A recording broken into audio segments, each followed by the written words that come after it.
Father who art in heaven, nani nke bi n'eluigwe, ka aha gị dị nsọ, that your name may be hallowed by men, that we may bow at the mention of it, that we may offer every glory unto thee, that we may offer you every adoration and adulation, because there is none like thee. You fight our battles for us. Every blessed day you demonstrate through your kindness and your everlasting mercy that you are our Lord, our God, and our Creator. This evening we offer these your children unto thee. All over this very planet that you created, they are listening across the entire 24 time zones on this very planet where they inhabit. They are listening to your gospel this very evening, this gospel of redemption, a gospel of hope, a gospel of restoration, a gospel of renewal, this very gospel of freedom, this very gospel of emancipation as only you ordained, that this very gospel must be preached, that mankind may be set free from the eternal damnation of the creation of the British. My goodness me, I want to remain in the spirit, because we must worship heaven. We answer your name, O Lord of hosts. Everything about us is designed to offer glory unto thee. We have atoned for our sins last year. This very year we have not only atoned for our sins, we have spilled, we have shed blood, they have shed our blood. We have let our sacrifice be made unto thee. Even on the 30th of August, as we are being felled by the bullets of the enemy, by the workers of iniquity and of darkness, we remain very strong today to beckon upon thee, to ask you for your mercy and for your grace, to ensure that your kingdom is restored upon the face of the earth, that you can bring your healing hand to bear upon the life of those of them that you created for one singular purpose, and that purpose alone, which is to worship you in truth and in every honesty. Is there any way that we have erred? Is there any way that our ancestors may have sinned? We confess before a congregation of the whole of humanity to ask you, O Lord of hosts, to have mercy upon us. You must have mercy upon us. We have suffered enough. We have been subjugated enough. We have been tortured enough. We have been imprisoned enough. We did not do these people anything. Our only crime is to answer your name. Our only crime is to be born your children. Our only crime is to excel at everything that we place our hands into. Our only crime is to exhibit your glory and your blessing, which manifestedly is upon our lives every blessed day. That is why they want to kill us. That is why the British want to join those of them who don't know you to destroy your creation and your inheritance. You will not allow shame to befall your name. You will not allow the enemies to triumph over the lives of your children, because you created us to exist, to worship, to honor, and to praise you. That is exactly what we are going to do when this Biafra comes. It will come in truth and in every honesty, because we remain every blessed day Chukwu Di Ya benigwe, whiter than white and whiter than snow. Is there any way that we have sinned that you cannot forgive us our trespasses, to enable us to fulfill your own word, which was spoken thousands of years ago, that instead of what you promised not to come to pass, that heaven and earth will cease to exist? You opened your mouth, to bless mankind to the coming of Yahweh Yeshua, who came here and said, let your kingdom come on earth as it is in heaven. Those words can never be in vain, because they are anchored upon your holiness and your magnificence. That is why in the end we know that Biafra will come. that these children that we have given birth to all over the world, and their children, and their children, and their children, as long as they give birth to them and they are Biafrans, they will worship you in truth and honesty. Through this very work we are doing, mankind will come to understand you.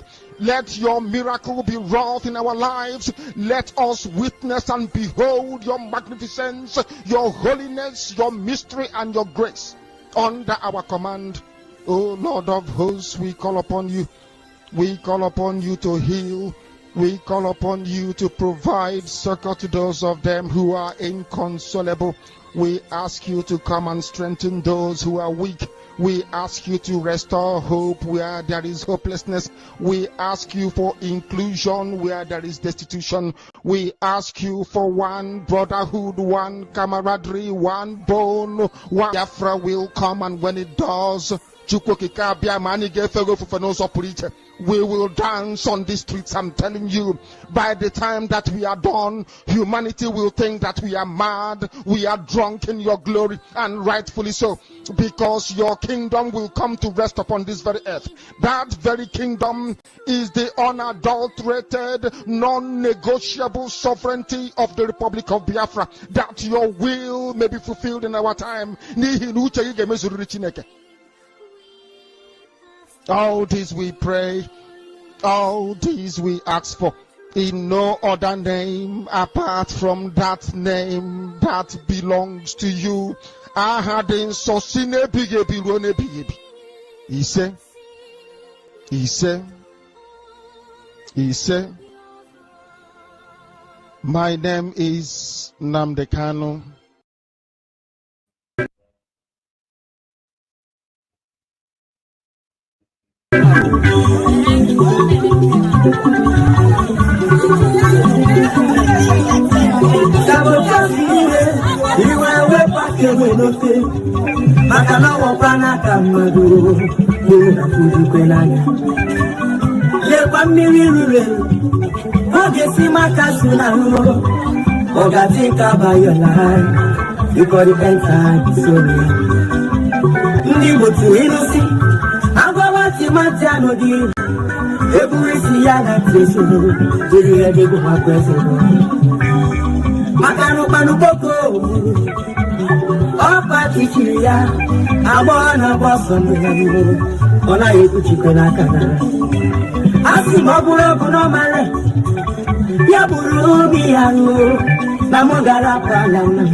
Money is not everything.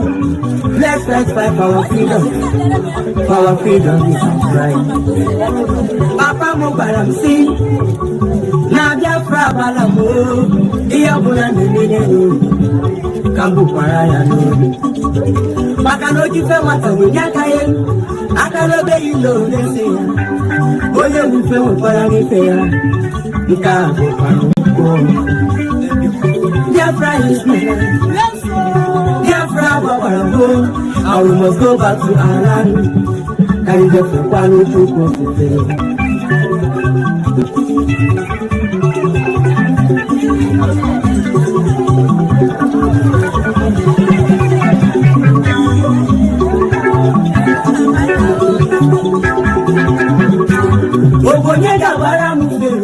if I would come here 4 years ago, gonna jump in there, I'm gonna get up with I know yes, no, government, West in not your one here. You have to go so long down, Salah, Gausa, can you was on my neighbor? But I know Gausa, as a good governor is, not that you tap and go with your Good evening, good afternoon, and good morning, my wonderful people of Biafra, lovers of freedom all over the world. You are highly welcome to this very live presentation, reaching you all the way from the studio of Biafra Unite channel / television. Today's date is 4th of July, 2026. And the time right now is exactly 9:28 minutes past 8 p.m. in the land of Biafra. And I welcome every one of you to this very live presentation.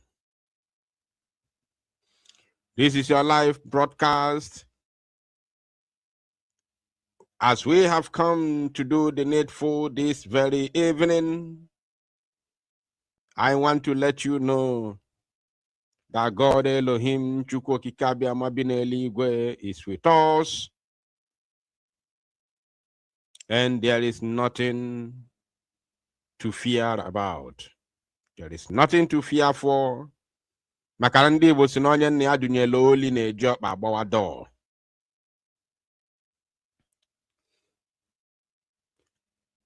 So many things have happened already in the last 24 hours. And it is our job to disseminate information and bring gospel to mankind. The gospel of redemption, the gospel of freedom, and the gospel of life. I welcome every one of you, my wonderful people of Biafra and lovers of freedom all over the world. I can see your names in the comment section. You all are highly welcome. Please endeavor to welcome others as I welcome you to this very all-important live broadcast this evening. Be rest assured that your coming here will worth a while. Although some of you may be heartbroken for things that I'm going to show you this evening, and those of you who are going to be heartbroken are those who are passionate for this very Biafra freedom. And those who are extremely passionate, who saw Mazinam Kanu suffer so much to build a lot, to galvanize the minds of our people and bring all of us together, brought all of us together, only for you to see some vagabonds, some group of criminals who Mazinam Kanu mistakenly appointed into some positions in IPOB within a twinkling of an eye, have completely ruined everything and sold us to the oppressors. It's quite unfortunate. So as I show you something on the screen this evening, please, I want you to hold yourself. Put yourself together, and I want you to know that when things begin to get tougher, that is the time, or should I say, that is always the end of it all. When struggle becomes tougher, that is when you are at the very end of it. I shared a video today, or should I say, I posted a video today on our Biafra Unite TV where we are broadcasting this evening, and I wrote The Sound of Freedom. Since the video surfaced a couple of days or weeks ago, where the Biafra Liberation Army made a press release from across the BLA commands in Biafra land, the Zoological Republic of Animal Kingdom, Nigeria, has never slept. The Janjaweed terrorist army of the zoo have levied war on our people. As I'm speaking to you right now, there is battle everywhere. They have brought their fighter jet once again. Their helicopters are hovering all over the places in our air. But I want to assure our people who are witnessing this to be calm. That freedom is not given. It has never been cheap.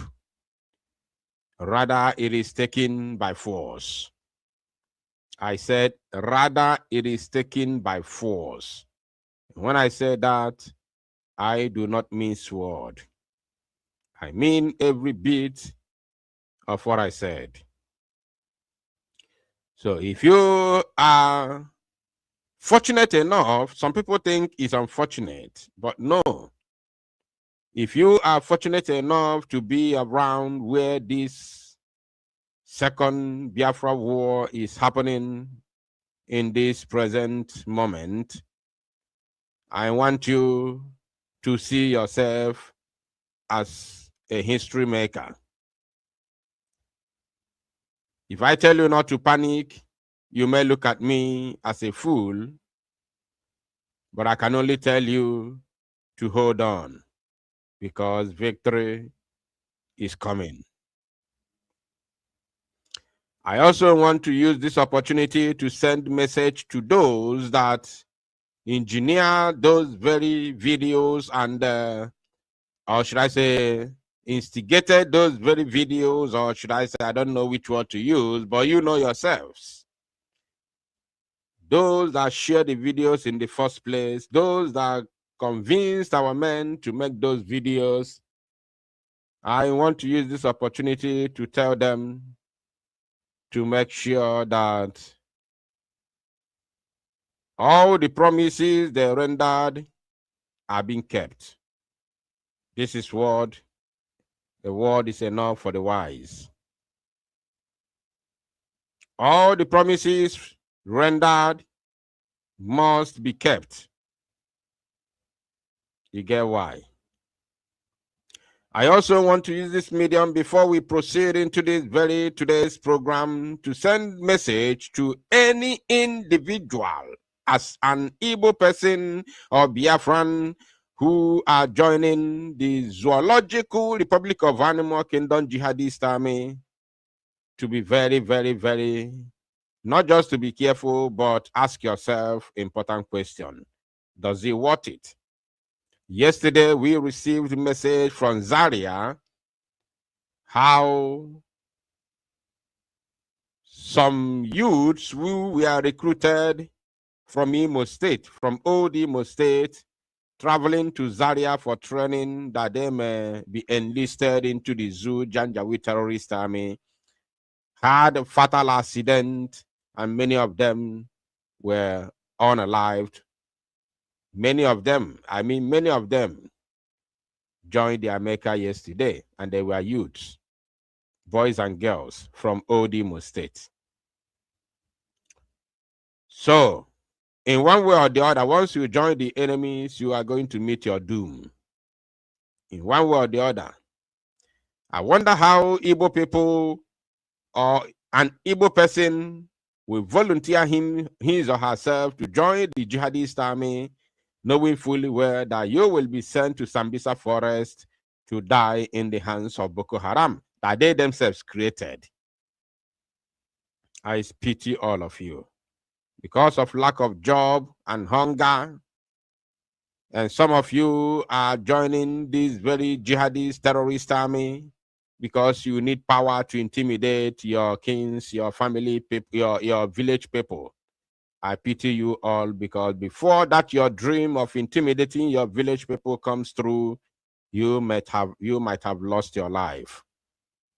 So this very moment, I am encouraging all Biafrans to stay clear from joining a jihadist army, an army known to sponsor terrorism that massacre innocent people in the northern part of the Zoological Republic of Animal Kingdom, Nigeria.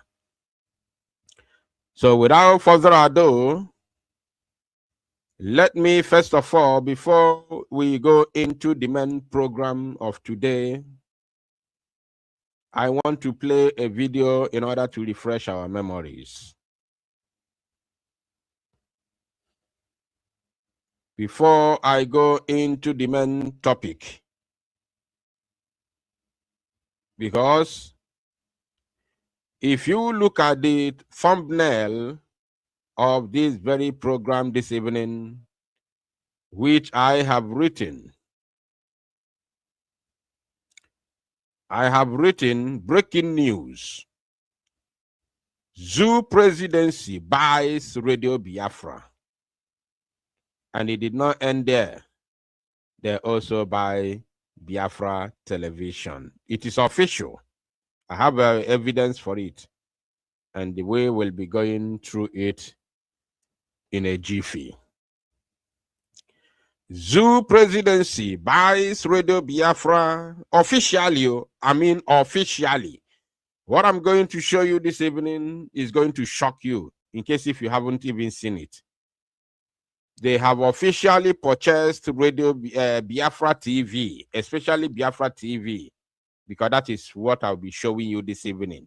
Biafra TV is now in the hands of Nigerian presidency, and as a matter of fact, they are using it to campaign for Tinubu's 2027 re-election campaign. You are going to see madness this evening. So, pay attention to this. Before we proceed to that, let me first of all refresh our memory, because make sure that you play your own part. Make sure that you share this very program, that all and sundry may know that we are live. It is very, very, very important. You make sure that you are not just there looking and watching. No, make sure you participate. Share the program. We are only live on one platform. I don't know if there's any other comrade that is televising or broadcasting, showing this very program. I don't know, but on our own end, we are on one platform, which is our official, not official, our Biafra Unite TV, our sister channel. Then, if you belong in any WhatsApp group or Facebook group, please send this very program there, that they may know that we are live, because I have something very, very important for all Biafrans this evening. Now, let me refresh our memories. Pay attention to this, please. What happened was that on this, I was supposed to have a meeting on Sunday, being 6th at 10 a.m. somewhere. I may not mention here, but I'm waiting for them, because I'm going to mention them that will shut the whole world. If they are unable to investigate what happened in my house and produce the criminal that came to my house and release my boss within the day for 8 hours, I'll mention the names of the people that I had meeting with. Did you hear that? If they fail to release his men.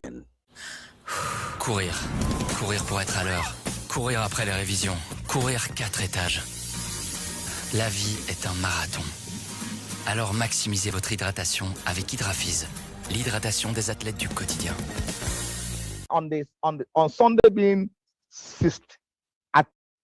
On Sunday being 6th of June 2021. I'm sure that most of you know this very video, but maybe you have forgotten, because we think a lot. We have a lot of things bothering us, family issues, children and, business, work, whatever. Pay attention to Ifeanyi Ejiofor. This is when Ifeanyi Ejiofor sold Mazi Nnamdi Kanu with members of DOS. Pay attention to this. I'm building a foundation to the main place that we are going this evening. 10 a.m. somewhere. I may not mention here. He said he is supposed to have meeting on the 6th of June 2026 at 10 a.m. somewhere, which he concealed the location. No problem. Oh yeah, continue. What happened was that I was supposed to have a meeting on Sunday being 6th at 10 a.m. somewhere. I may not mention here, but I'm waiting for them, because I'm going to mention them that will shut the whole world. He said, I am waiting for them because I'm going to mention names that will shock the whole world. Pay attention, I'm building a foundation. I'm going to mention names that will shock the whole world. Listen and listen very, very carefully. If they are unable to investigate what happened in my house, if they are unable to investigate what happened in my house, he's talking to the government. He is talking to the government. If they are you all know when his house was invaded and set ablaze.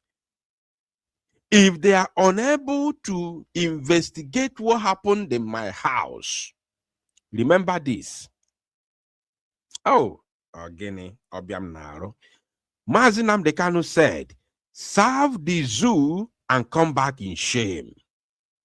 And then there's this, famous quote that says, when you sell your people, the buyer can never trust you. He who sells his people can never be trusted by the buyers. This is a very famous quote that we always use on, on our programs and in this very movement. All of us, we normally use it. So, after Ifa Junejofor and the criminals in the the ex-DOS members, which I'll be coming to them shortly, because Fanyu Gonse Nemu Noka. Now, this man called Ifeanyi Ejiofor joined hands together with the criminal DOS members and Uche Chikano, who hated Mazi Nnamdi Kanu for fighting for freedom. Now, sold him out. Ifeanyi Ejiofor was busy having meetings here and there with the government. Now, when they finally gotten exactly what they wanted, they came after him. This is exactly what happened. That's why I reminded you of that famous quote. He who sells his people, or he who sold his people, can never be trusted by the buyers. Bear that word in mind. You understand? So after they got what they remember, this very interview was exactly just immediately, or should I say a few days after Mazi Nnamdi Kanu was renditioned to the zoo. Few days after Mazi Nnamdi Kanu's rendition, he granted this interview to this man called Ozoke, Ezoke, whatever his name may be. So, when the zoo, the governors, and the presidency believe that or seen that they have gotten what they wanted, they came after him because they had information that there are some members of ESN that he kept in his house that are protecting his home. He was having issues with Emeka Ofor. So, was it Emeka Ofor? What's the name of that his village rich man? Is it not Emeka Ofor? Please let me know. Remind me in the comment section. Please help me. There's this rich guy from man from his village. I think he's Emeka Ofor, if I'm not mistaken. So now the zoo had information that some members of the Eastern Security Network were protecting his home.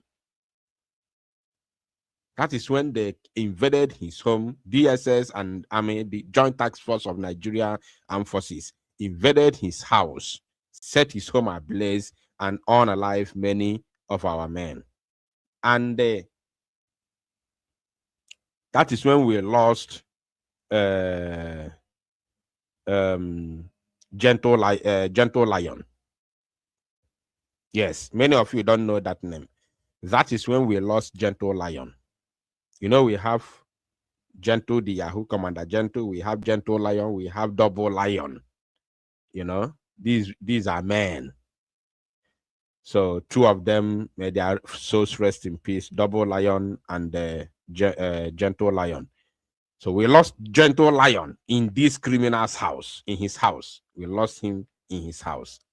So Now, the Zoo Janjaweed terrorist army, Emeka, okay, that means I think I'm right. Somebody said Ifanyo, but no, Ifanyo is from Nnewi. So they invaded his home and set his house ablaze. And he became mad because Ejiofor never believed in his wildest dream, never believed that those that he helped to capture Mazi Nnamdi Kanu would invade his house and set his home ablaze. Could do such a thing in his house when he was considering himself as a darling to the government.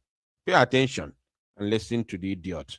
They are unable to investigate what happened in my house and produce the criminal that came to my house and release my boss within the first 8 hours. I'll mention the names of the people that I had meeting with. Did you hear that? If they are unable to investigate what happened to his house and release his boss, and show the people, arrest the people, the criminal, he called them criminals, arrest the criminals that invaded his house, he's going to mention names. He is going to mention the names of those that he's been having meetings with. Listen to this. I'll mention them, including the governors I'm having with. I'll mention them. Did you hear that? Including the governors that I'm having meeting with. I don't think you heard it. Listen to this. I'll mention them, including the governors I'm having with. I'll mention them. Including the governors I am having meetings with. I'll mention them. This is coming from Ifeanyi Ejiofor in 2021, few days after Mazi Nnamdi Kanu was kidnapped and renditioned. I had meeting with. I'll mention them, including the governors I'm having with. I'll mention them because they know that that in the course of having meetings, and as a matter of fact, I'm a lawyer. I'm doing what I'm supposed to do. Did you hear that?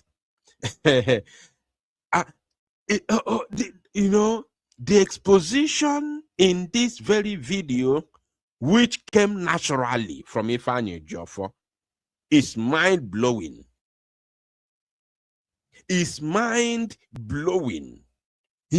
Un mile, c'est quelle distance? C'est 1,6 km ou la distance qui vous sépare du tumulte du quotidien pour vous emmener vers l'évasion et l'infini, entre une intention et une décision. Un mile, ce n'est pas seulement la distance parcourue, c'est aussi celle que vous osez franchir pour avancer. Commencez votre mile avec Vietnam Airlines et tracez votre propre chemin à travers 1000 et une destinations. Vietnam Airlines, des milliers de miles, une attention infinie. I'll mention them, including the governors I'm having with. I'll mention them because they know that that in the course of having meetings, and as a matter of fact, I'm a lawyer. I'm doing what I'm supposed to do. Because they know in the course of having meetings with them, I say, I'm a lawyer. I'm doing what I'm supposed to do. That is what Ejiofor said. You understand? Because they know in the course of having meetings with them, they know. What do they know? They know. They know what is happening in his house. They know that he is playing his own part. They know that he played his role perfectly well. In the course of having meetings with them, the governors, so I want you to remember that word, the governors. He said it himself. Pay attention. I've been in Abuja when this thing started. I was in Abuja when this thing started, and they were calling me from all over the world. It's just for what's going on in the East. Can't you help? Can't you help? I was in Abuja when this thing is happening, and people were calling him from all over the world. Ejiofor, what is happening in the East? Can't you help? Can't you help? I don't know if you're getting it. And what was that thing happening in the East? That was during the time of unknown gunmen. I want you to pay attention. What was happening in the East? That was the time of unknown gunmen. That was when this criminal was having meetings with the governors. They were strategizing on how to kidnap Mazi Nnamdi Kanu. I will show you something here. You are going to be shocked. Pay attention. I left my wife and my children to come down here to start making peace. Okay. What happened was that. Okay. Now, let me play something else. please, today's weather is not okay. Today's weather is not good at all. So anytime my voice stop coming out, please don't waste time to let me know in the comment section. Some of you who can even call me should call me and let me know, because I'm focusing on this program. I may not be watching, the comment section, as normal. And the weather is not good and the network is not perfect this evening. So now pay attention to this. Remember everything Ejiofor said, especially him having meetings, with the governors. Few days after Mazi Nnamdi Kanu's kidnap. I want you to listen to this. Please pay attention to this. Very, very, very important. I am not telling you, ask Barrister Ejiofor, did any governor told him that they are rounding up on Mazi Nnamdi Kanu? Did you hear that? Chinasa Nworu on Radio Biafra back then said, ask Ejiofor,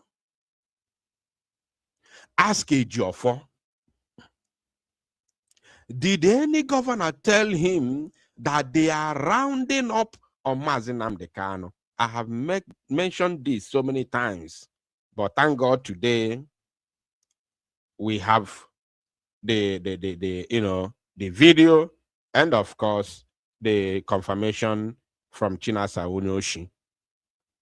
He said, ask Ejiofor, did any governor tell him that they are rounding up on Mazi Nnamdi Kanu? Ask Ejiofor. And before then, Ejiofor now, the first video which I played, Ejiofor confirmed that he was having meetings with the governors. Then Chinasa Nworu came out to confirm to us that Ejiofor was told during their meetings, during those meetings, those meetings that they were having and strategizing how to kidnap Mazi Nnamdi Kanu, that they told him that they are rounding up on Mazi Nnamdi Kanu. They have gotten every necessary information they needed. Their men, their DSS men are already in Kenya. They are just waiting, because Ejiofor was knowing all the information, every movement, everything they are doing on how to make that very operation successful. Ejiofor knew every single thing, and he was relaying the message to DOS, ex-DOS, Chinasa Nworu, and his criminal gang, Chike Dozie. Ejiofor knew, all of them, they knew. That is the reason why Chinasa Nworu came out. When God wants to destroy you, he puts the words in your mouth. You say it without knowing. By the time you once you kupuya eto you can no longer escape, because the Okwapugo and people like us, we have already captured it. Even though you go there to delete it, you are deleting it for yourself. We got it already. We have it. that is the worst part of it. Once you kupuya pam, you kupugoya, and then we're going to do I capture go the word. Then go and delete it 1,000,000 times. You are deleting it for yourself. It's none of our business. Chinasa Nworu used to be master of, posting and deleting. So he confirmed. Let's play that again. I am not telling you, ask Barrister Ejiofor, did any governor told him that they are rounding up on Mazi Nnamdi Kanu? I don't want to mention some names, but there are people. I got this. Yeah, there are people before that time, when they had that meeting in Enugu, where all the governors gathered. That was the day the meeting was sealed. Did you get that? When they had that meeting in Enugu, Ejiofor was there. With Ejiofor. Chinasonyoshi that they are working together with said that was where the meeting was sealed. Ejiofor was there. A parasite on Mazi Nnamdi Kanu, sucking him dry. For complete how many years? 2 years. 2 to 3 years since 2021. Mazi Nnamdi Kanu was kidnapped and brought back to the zoo. Ejiofor tapali ya n'arụ na-amị ya chọọ. Ọ chọghị ya pịa aka. Everything Ejiofor nwetara, ọ gakọọlụ ndị zoo. O nwere okwu Mazi Nnamdi Kanu kwuru. I think I have to find that video. I will play that video. Mazi Nnamdi Kanu said that na ọ na-abụ onwesia meeting with his lawyers. After having meeting with his lawyers, when they discuss on how he's going to defend himself, then the zoo government amended the charges. Because Mazi Nnamdi Kanu told them that the zoo has no jurisdiction to try him because they claim that the said crime was committed in London. Therefore, it is only UK court that has the jurisdiction to try him. Airbnb, Booking.com, VRBO, à chaque mise à jour, je devais tout refaire 3 fois. Jusqu'à ce que je commence à utiliser Guesty. Me connecter à chaque plateforme pour faire les changements prenait un temps fou. Je finissais toujours par oublier quelque part un détail et je risquais une double réservation. Et du coup, j'ai cherché un logiciel de gestion locative et Guesty revenait tout le temps dans les recommandations. Je me suis inscrit et maintenant je fais les modifications en une seule fois et tout se met à jour instantanément sur tous mes canaux. Résultat, à calendrier toujours à jour, des annonces alignées sur tous les canaux et plus de double réservation. Teste par toi-même sur guesty.com. These were the doings of Ifeanyi, Ejiofor, and the criminals in the DOS. I hope I'll see that video. So, Chinasa Nworu said it all, that the fate of Mazi Nnamdi Kanu was sealed in Enugu after their last meeting, and Ejiofor confirmed that he was among those that had that very meeting.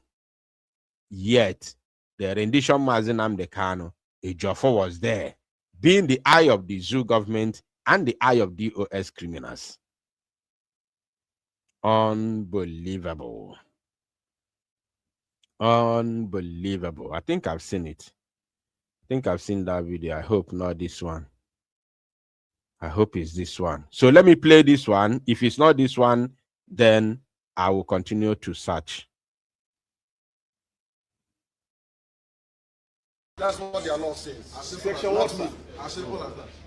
Section 2, subsection 3F of. Remember, we haven't even gotten to the main topic of the day. I'm building my foundation. Yes. Very clear. You cannot violate a treaty that Nigeria entered into and then come to try that very person is not done anywhere in the world. So you must be aware of that.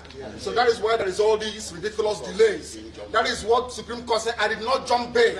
My home was invaded. They came to kill me and I survived. They came to Kenya to kidnap me, brought me back to this country and seeking to try me, which the law says cannot happen.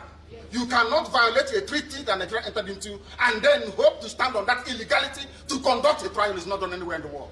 I'm having my case. Now, we are building foundation because we are heading to the main, case here. I think I've seen that video.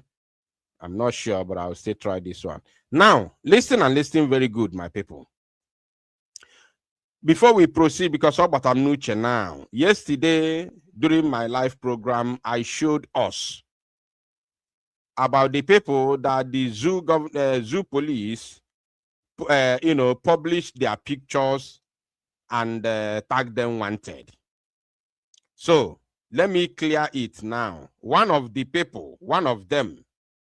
Unfortunately, I didn't prepare for this. If not, I would have. Okay, I think I still have it. Yes. Thank God. Thank God I still have it. So before we proceed, right? Before we proceed on the other video, so that I don't forget, no, that should be another segment. So let me not mix it. Let's watch this. Let's watch this. This place where I committed this crime was London, United Kingdom. When my lawyers came to see me, I had a discussion with them about how I'm going to defend myself. They removed it. I told them that no court in Nigeria has jurisdiction to try me. They removed that London. Because since this offense was committed in England, so they said, it's only a UK court that can give a Nigerian court the authority to proceed, isn't it? Yeah, based on that, they removed London. Based on that, they now amended the charge again and removed London. Location of the broadcast.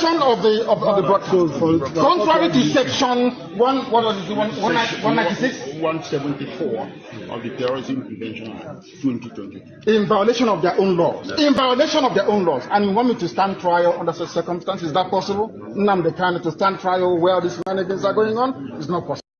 Now, remember that since Ifeanyi Ejiofor was sacked from the case of Mazi Nnamdi Kanu, the Zoological Republic of Animal Kingdom, Nigeria, and DSS has not,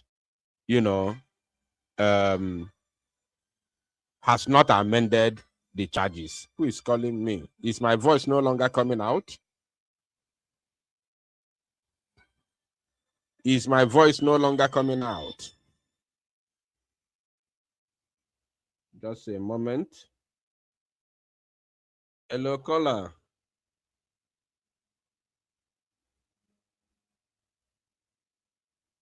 And when I'm live, are you calling to make a contribution? And I'm live. Okay, man, I'm live. Tell him I can watch you guys. Okay, fine. I get yesterday.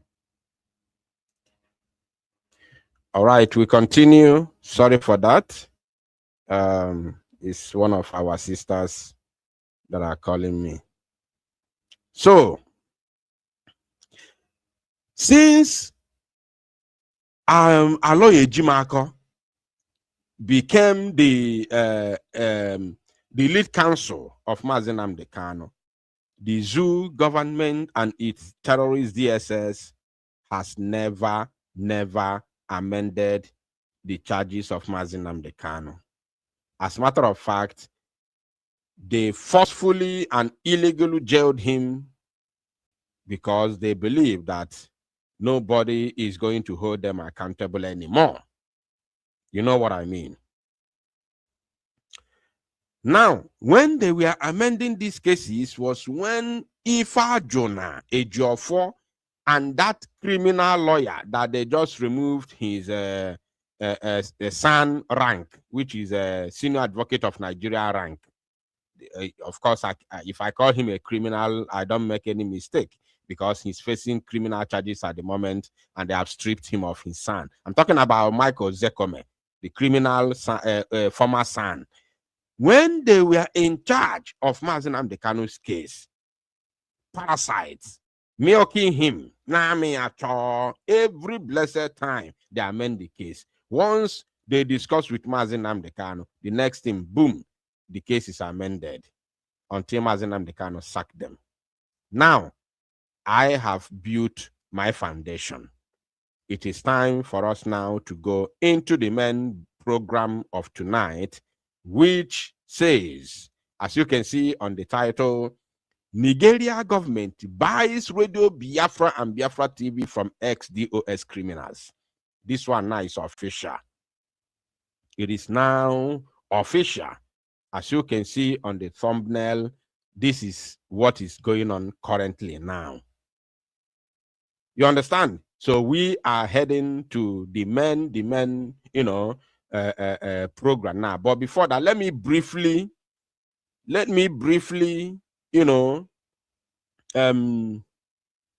do they call it? When you want to amend something, like when you want to amend something, when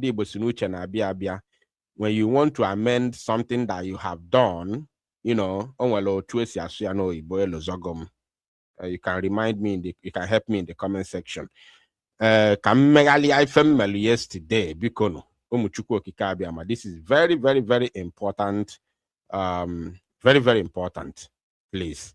Now, yesterday, I was on my live program and I showed us some names and pictures of Igbo youths, Igbo people that the zoo police put on the wanted list.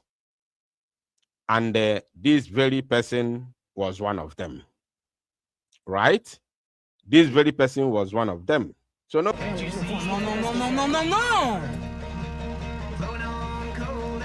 Qui a mis de la country dans la playlist là? Avec Mondial Pare-Brise, restez confiant quel que soit l'impact. Mondial Pare-Brise, la confiance fait toute la différence. Talking about this yesterday, and I said the things that I said. Why I said what I said? Because first of all, these men are Biafrans, and secondly, I am very, very anything that has to do with the zoo, whether they did it good or not or bad, I'm always angry about it. Whether they do good or bad, anything that has to do with the zoo, Nigeria, I am pissed. I am completely mad at it. Anything that they do, whether they do good or bad, it is none of my business. All I know is that they are evil. And you can never quote me wrong. They are evil.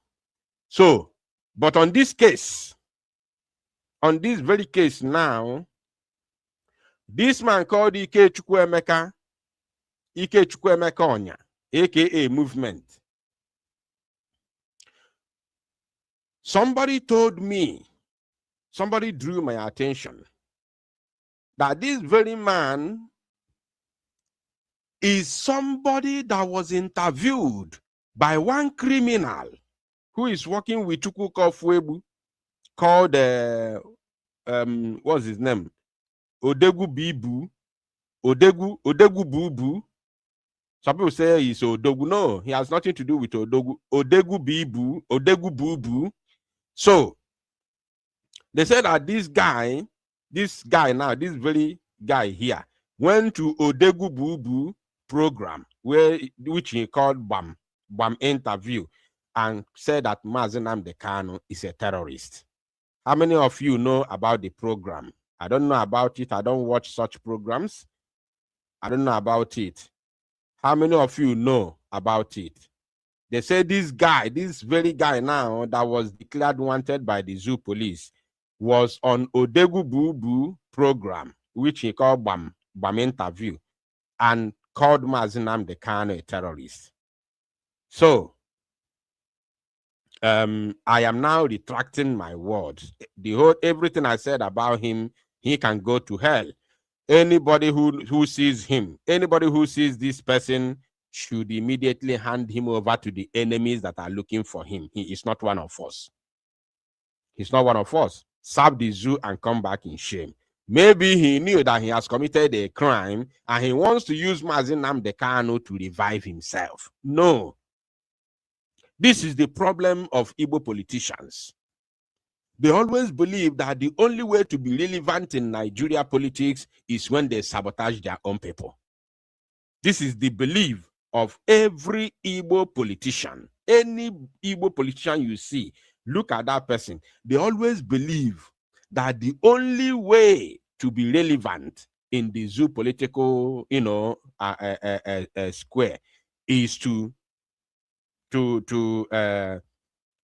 sabotage their own people. Once they do that, they become relevant. Afuha say, hey, happy slave, a very good dog. You have done a good job. My dog, Fulani, my dog. They become the dogs of Fulani. So, this is why I want to correct what I said yesterday. I'm going to look for that interview. I don't know about. I don't watch such people, but because of this information, I will look for that interview. Maybe any other time I come live, I will play it to show you his interview, what he said. Now we move from here. Today. Before we proceed, I want you to look at the thumbnail once again. Before we move into the main topic of the day, I want you to take a very good look at the thumbnail, which says, breaking news. Zoo presidency buys Radio Biafra and Biafra TV.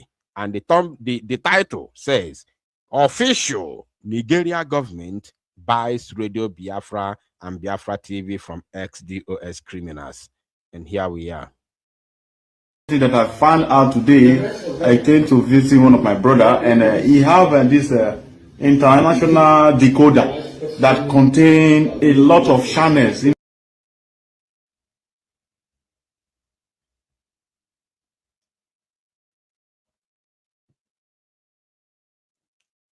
What is going on? You must play. You must play. Whether you like it or not, you must play. Today, no joke. You must play. Whether you like it or not. I know, say, they're not going to like them, but you must play. So, my people, let me return the video. Let me reload the video. Because this video must play. It is a must. It has to play. So let me reload it. I'm going to load it at least 2 or 3 times so that if anyone stops playing, I will switch to the second one. I will switch to the other one.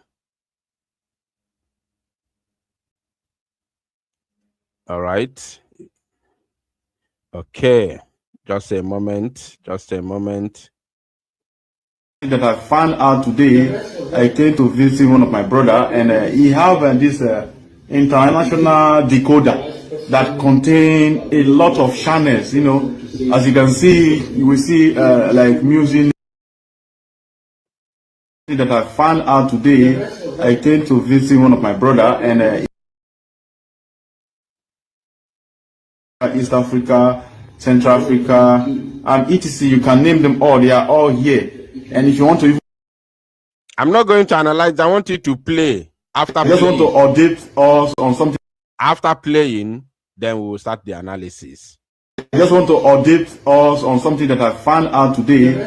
I came to visit one of my brother, and he have this international decoder that contain a lot of channels. You know, as you can see, you will see like music, nature, regional, Deutschland, South Africa, West Africa, East Africa, Central Africa, and etc. You can name them all. They are all here. And if you want to even go Europe, you want to go Australia and Atlantic, they are all here. Every channel is there. But right now, he focused on West Africa. You can see the West Africa is on the bracket. That is where we are right now. And on the West Africa channel, this is what we have. This is what we have on the West Africa channel. And what baffled my imagination is that I first of all saw the logo B. I was like, is that not Biafra TV? Is our TV also on the global decoder? On the free, because we have here Sky News, Al Jazeera, everything, you can find it here. So I told him to click on the Biafra TV. Let me even see what is there. Like, I was also overwhelmed. Like, I don't know if our TV is also on the decoders, global decoders. Like every other, like you can see TVC News, NTA, you can see the list. But when you click on the Biafra TV, look at what they are showing. So I was wondering if it is an infiltrated Biafra TV, because you can see it's on the yellow line. That means that is the one that is playing. Okay, because it's a very big TV. Let me just zoom off a little bit. So if you scroll down to, for example, now the one at the downside that show more Grace TV, it will be showing something different. But because it's on the Biafra TV, and this is what is showing on Biafra TV, so I would like the leadership of IPOB, the DOS, to look into this. It seems that Biofresh de Libère. Vos aliments restent frais jusqu'à 5 fois plus longtemps. Avec Biofresh, préservez ce qui compte.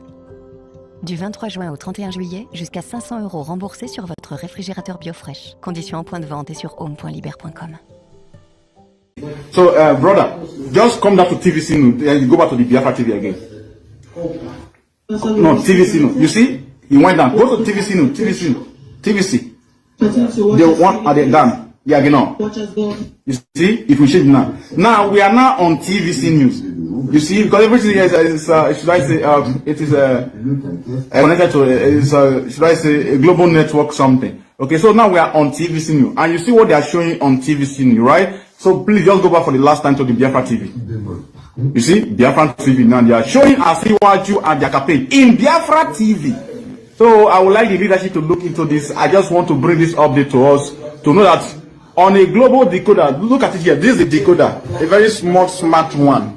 You can get the whole world here. Now we are on West Africa, like I said. It's on the yellow bracket. If you want to go to South Africa, if you want to go to Germany, that's Deutschland, regional, Central Africa, you can, and you can screw, you can screw it up from here and it will be going. For example, you see what I'm saying? Yeah, so, but on the Biafra TV, look at the rubbish they are showing. So, bro, just go back to the West Africa again, and yeah, West Africa, down here. No. Yeah, West Africa, then it will not show you. Yeah, now look at it, Biafra TV, and look at what they are showing on Biafra TV. So, I just want to rest my case here. Thank you very much. Okay. Do you understand what happened there? Is anybody confused? Please let me know in the comment section because I'm watching. Now I'm watching the comment. Is anybody confused? We want Chinaso Onyoshin and Chike Doziefa to come and confirm what just happened here. Listen and listen very good. Last time when we were making exposition, when we were on broadcast, on program, when Mazi Nnamdi Kanu sacked the ex-DOS criminals, somebody called me and said to me, Biafra Unite, that he hoped that Mazi Nnamdi Kanu is going to order them to hand over the Radio Biafra to the new DOS. Because if they continue using Radio Biafra, they will continue to deceive our people. I laughed. When that person asked me that question, I laughed. I said to him, that Mazi Nnamdi Kanu has done his own part. You understand? Mazi Nnamdi Kanu has done his part by sacking them. So, but the problem here is that even before now, Radio Biafra has been hijacked by these same criminals. The person who controls the media of the ex-DOS is called a former who lives in Australia. So this former and the members of DOS, the old ex-DOS, of course, had already hijacked Radio Biafra long time ago. Long time ago. The last person that they kicked out of radio to stop broadcasting or speaking, not even broadcasting, to stop coming to Radio Biafra to speak was Nneanya. They kicked everybody who failed to dance to their tone, to the Janjaweed tone. They kicked them away. They kicked out, there's the other one that used to speak well. I forgot their names. They kicked everybody out. And they allowed only those who are ready to dance to their tone. So they hijacked it. When the first order that Mazi Nnamdi Kanu gave was that they should hand over Radio Biafra to Mazi Simon and Joko. You know, because Simon Ekpa is a very noble guy. He's a noble man. So he didn't want to, raise dust in 2021. When that message came, Mazi Simon Ekpa told me directly, like he told me one-on-one, he told me, he said, Biafra Unite, do you know that I swear, what I'm telling you now, Chukwu Kikabi Amabineli Gwebiami witness. He told me one-on-one that Biafra Unite, do you know that the message that came to me was that Mazi Nnamdi Kanu has instructed the OS to hand over Radio Biafra to me, to handle, to manage, to run it. I was shocked. And say Segeni, he sworn. He said, I swear. He says, I'm telling you the truth. That Mazi Nnamdi Kanu said that they should hand over Radio Biafra to me. I said, but that is not what you said in the public. He told me that he said what he said because he didn't want to raise dust. He didn't want to, raise dust in the public. That's why he said that Mazi Nnamdi Kanu has directed DOS to give him a slot to broadcast on Radio Biafra. Because if he had come out to say that Mazi Nnamdi Kanu said that they should hand over Radio Biafra to him, it would have been all gone blazing. Like everywhere would have been on fire. Why they have already started fighting him from the moment Mazi Nnamdi Kanu was renditioned to the zoo. They started fighting him because they knew that he was going to be a stumbling block. They knew that he was not going to accept their bribery and corruption. They knew that he was not going to accept to work with criminals like them. They knew that he was going to stand on the side of Mazi Nnamdi Kanu. They knew that he was going to stand on the side of the light and on the side of the truth. They started fighting him from the moment Mazi Nnamdi Kanu was brought back to the zoo. He told me one-on-one, Simon Ekpa told me that the command from Mazi Nnamdi Kanu was that they should hand over Radio Biafra to him. That means not only that Mazi Nnamdi Kanu does not trust them, but Mazi Nnamdi Kanu knew that they sabotaged him, and he knew that they are going to hijack Radio Biafra, and that was the source of information where we all worship. Mazi Nnamdi Kanu took Radio Biafra as a darling, as a baby, just like Otuana boy go motor off or see my baby, on a rule off or see my baby. That is how Mazi Nnamdi Kanu saw Radio Biafra. Mazi Nnamdi Kanu cherished Radio Biafra so much because he knew that was the source of our information. That is where we worshipped. He told me this one-on-one. I'm telling you.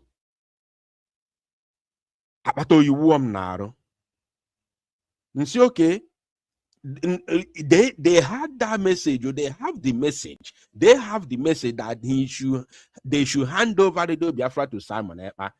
They never done it. I'm saying this for the very first time in the public.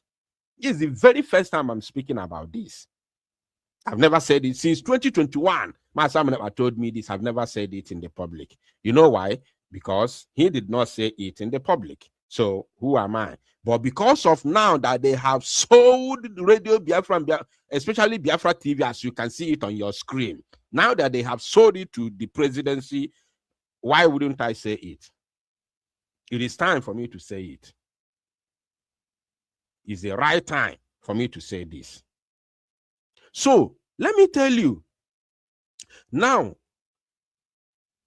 these people, according to the brother, the question brother asked me, it is impossible to collect Radio Biafra from them because they have the password. They have the password. They confiscated everything. They seized everything. They hijacked Radio Biafra, hijacked Biafra TV, hijacked the Radio Biafra Facebook page, hijacked Biafra TV Facebook page, hijacked University of Radio Biafra. They hijacked every single thing, all the sorts of information for Biafra and restoration. They hijacked it via a former. and the right person that would have had the right to sue them, the right person that would have had the right to sue them, who might have had some, documents. Oh, hello, Melibo. If I lose, I believe. Hello, Melibo. If any Balomazin Nam the Kano Kilibo, just they sold him out. We can have one that say, how comes everybody is Sabo? Go and read your Bible. Joseph was the only one man that was upright. He had 11 brothers.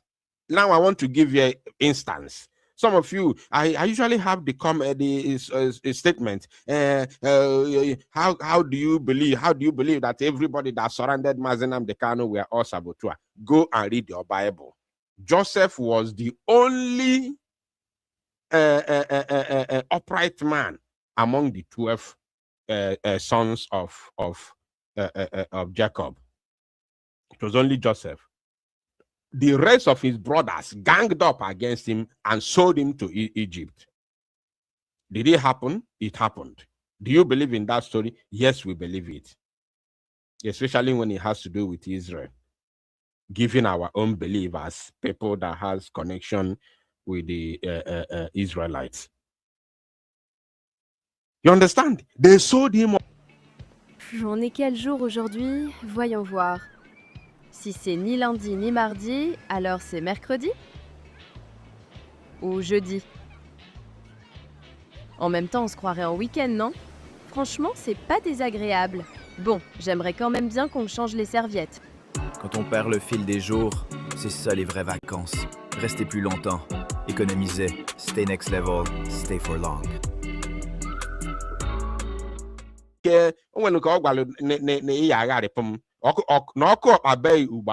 You deny me. That was supposed to be the most trusted. Any place you die, I will die. Anywhere you go, I will go. I shall never leave you. I will always be by your side.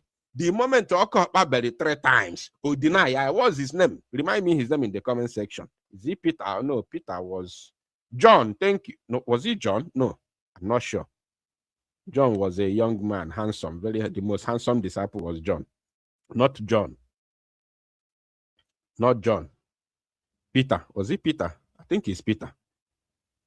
You need to catechism. Now, mother was your marker. Oh, Peter, I think it's Peter. He denied Jesus. Among all the 12 disciples, none of them was seen on sight. Jesus Christ, Gabigalo. Every single thing Jesus Gabigalo, none of them showed up to help Jesus. They all disappeared. Peter denied him.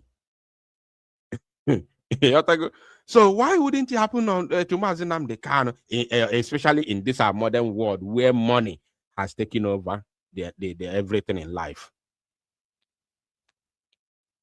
You understand? So now, the only person that has the right, because of being privy to some information in the disposals of Mazenam Dekano while they were living together, was Uchechi. Uchechi Ejiofor. You understand? Uchechi was the only person who would have said, either you hand over Radio Biafra or I take you to court. Uchechi would have been the only person who would have done it and do it successfully, because some of the informations, including the registration documents and everything that Mazenam Dekano used in registering Radio Biafra in UK, are with Uchechi Ejiofor. And what did Uchechi Ejiofor do? Uchechi Ejiofor is even the first person that betrayed Mazenam Dekano. Fought him tooth and nail because of Biafra. The moment Mazenam Dekano left Israel to UK, Uchechi Ejiofor started fighting Mazenam Dekano from that very minute. The moment Mazenam Dekano arrived in UK, that was the day his problem began. The very moment, quote me anytime and any year, quote me. And what I told you, this word will still come out from the horse's mouth. This word will come out.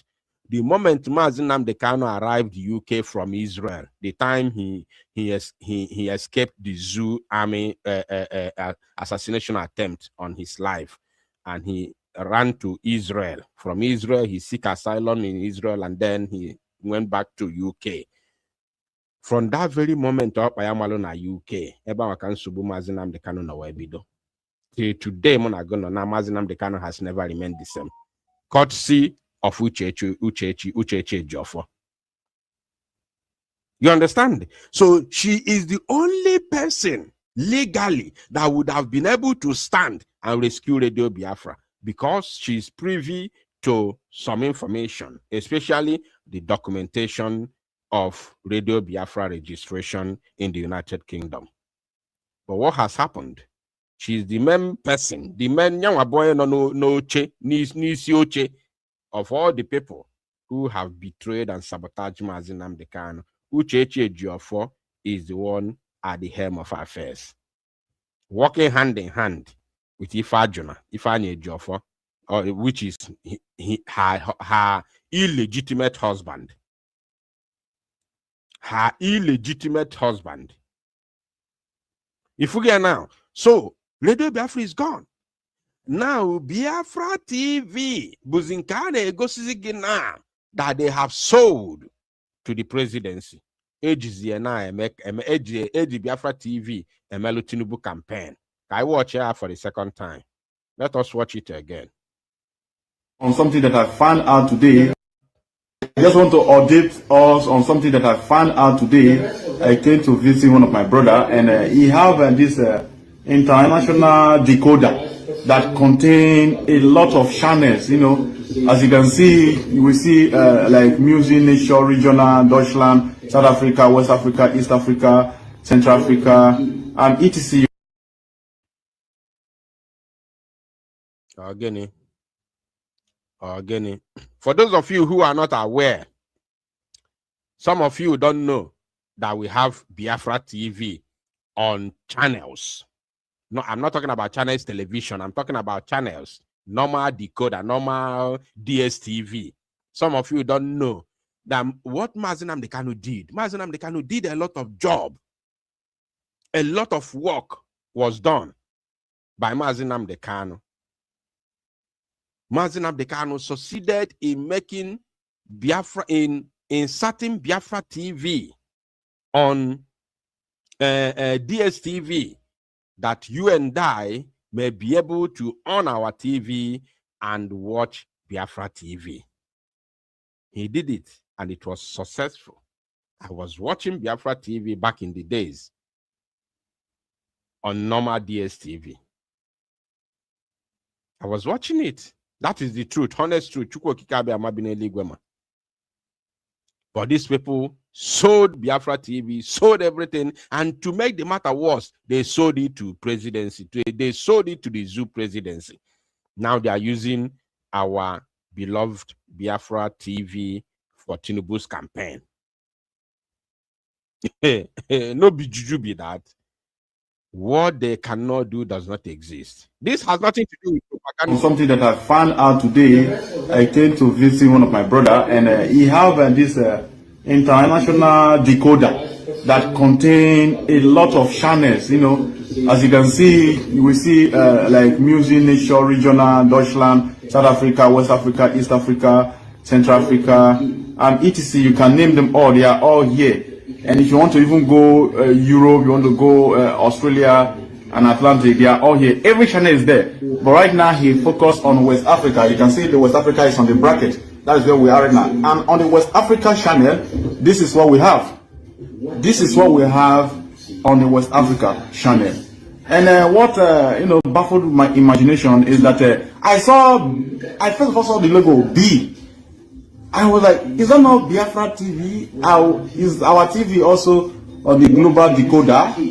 On a free, because we have here Sky News, Al Jazeera, everything, you can find it here. So I told him to click on the Biafra TV. Let me even see what is there. Like I was also overwhelmed that I don't know if our TV is also on the decoders, the global decoders. Like every other, like you can see TVC News, NTA, you can see the list. But when you click on the Biafra TV, look at what they are showing. So I was wondering if it is an infiltrated Biafra TV, because you can see it's on the yellow line. That means that is the one that is playing. Okay, because it's a very big TV. Let me just zoom off a little bit. So if you scroll down to, for example, now the one at the downside that show more Grace TV, it will be showing something different. But because it's on the Biafra TV, and this is what is showing on Biafra TV, so I would like the leadership of IPOB, the DOS, to look into this. It seems that they have infiltrated one of our, should I say, a body double TV to be showing their politics, because they are here showing Jagaban, farmers will make more money, and the rest of the, Janjaweeds, not activity, of course, the Wongojeria and, entirety. So, brother, just come down to TVC News and you go back to the Biafra TV again. No, TVC News. You see? He went down. Go to TVC News. TVC. The one at the down. Yeah, you see? If we shift now. Now, we are now on TVC News. You see? Because everything is should I say, it is connected to, should I say, a global network something. Okay, so now we are on TVC News. And you see what they are showing on TVC News, right? So please just go back for the last time to the Biafra TV.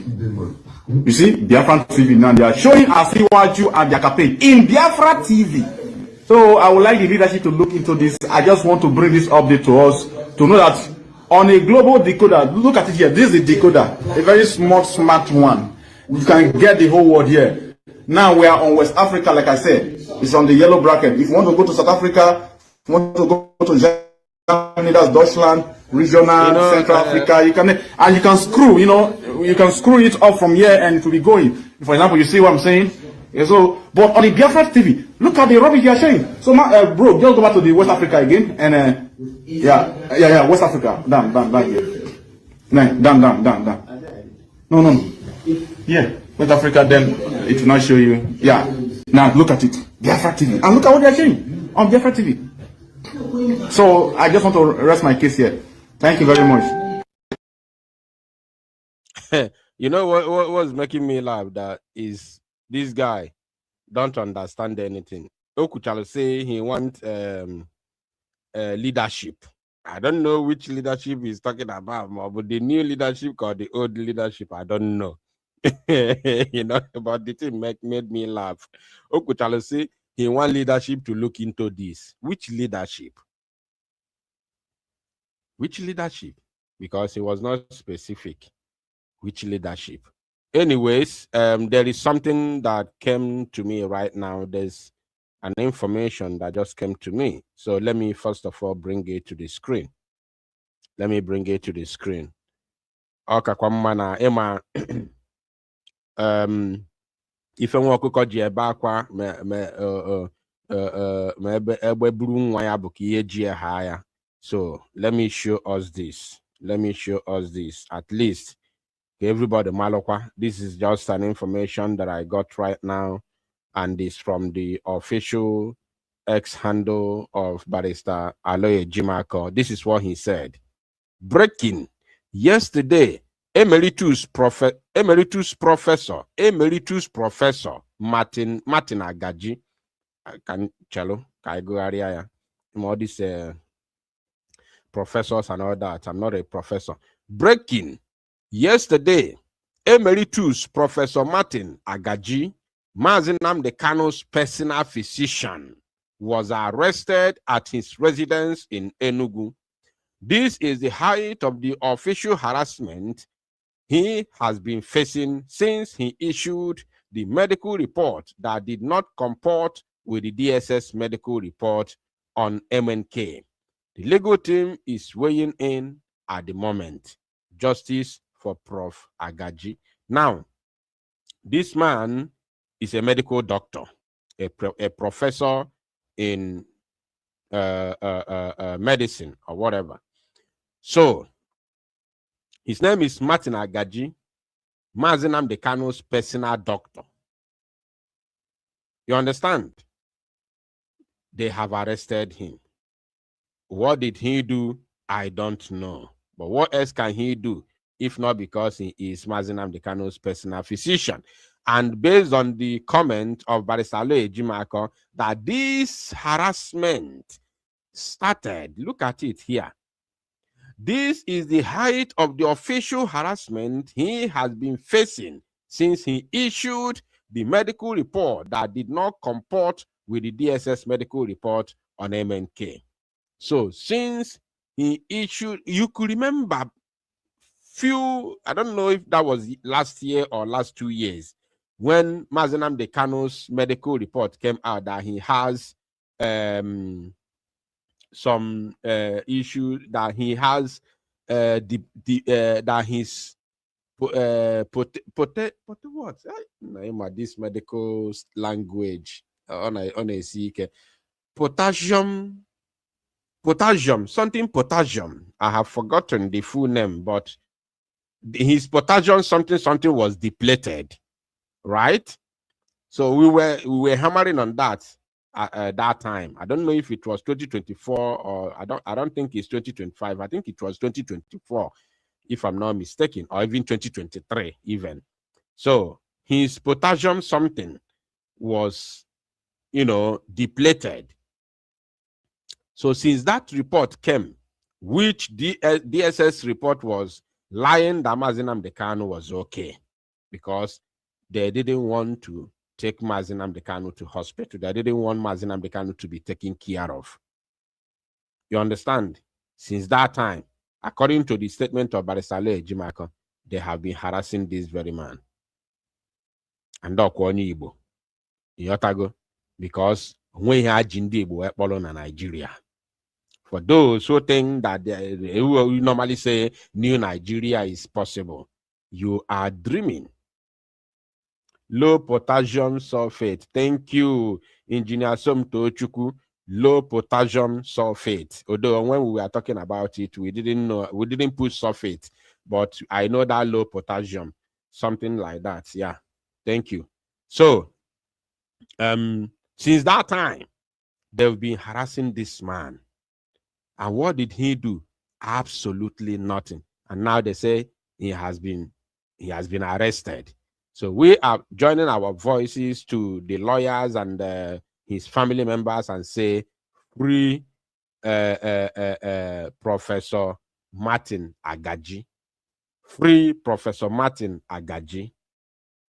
The only solution for all of us as Biafrans and Igbos, for Igbos and Biafrans at large, the only solution for all of us to be able to breathe and live like human beings is to exit the Zoological Republic of Animal Kingdom, Nigeria. If we fail to exit the zoo, we are all doomed. This is something that everybody must understand. If we fail to exit the zoo, we are doomed. We are doomed. Because there is no possibility, we can never be able to live as human beings. We can't under the zoo. Anything new Zoological Republic is out of equation. Is out of question. There is absolutely nothing like that. Nobody can do it. No single human being can do it. It's not possible. Just forget it. It's not today, not tomorrow, not ever. It can never happen. Anything new Nigeria is impossible. The only thing that can help us, that can make us live like normal human beings, is to exit the Zoological Republic. If we fail to achieve this dream, God forbid, we are finished. We are doomed. I'm telling you the truth. I am telling you the truth, 100%. So whatever you are doing, whatsoever that you are doing, you must make sure that your priority is to help actualize Biafra. For the emancipation of the black nations in the world. For the Biafran people to live a better life, to have life, for our upcoming generation, whatever you are doing, your number one priority must be to free Biafra. If not, I'm telling you, we are doomed. So, let us go to this very, very important topic before we end the program. This very important topic before we end the program. Because make sure that you participate and share this very program. It is very, very, very important. Now, this is where we are. It is Free Mazi Simon Ekpa's protest, which is coming on the 4th of August, 2026. Today is 4th. Today is 4th. So we only have 1 month. Biafra, where I'm waiting for all Biafrans is on this protest. Where I'm waiting for all Biafrans is on this protest. This protest has a lot to determine. In case you don't know, this very protest has a lot to determine. Many people have fought this protest. Many people they turn their back on this protest because they know that this is a fight to finish. Recently, I played you a voice of Caroline Ambeze, where she was fighting against this very protest.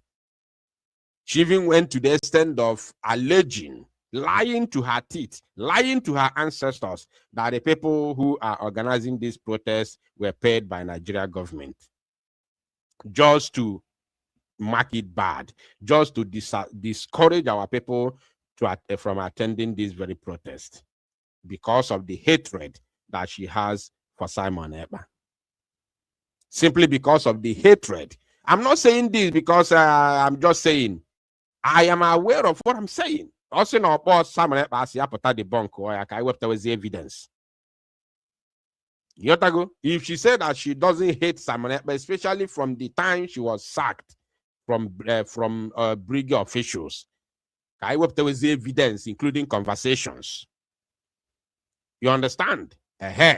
Also, no jibo many times that mechakwa Simon Ekpa here, mecha Simon Ekpa here, mecha Simon Ekpa here. Also, no jibo ne akuo ya bia debunk omo. I wept with the evidences. So, and them warning 2 times on neglect, and moving forward, I'm not going to stop anybody or anything that may be coming to her. You understand? I'm not going to be able to stop anything. So today, the ultimatum which I gave her has elapsed. It has expired. You understand? And she neglected it. So congratulations to her. But what I'm saying is this: yesterday, this program would have been something different. It would have been a different thing.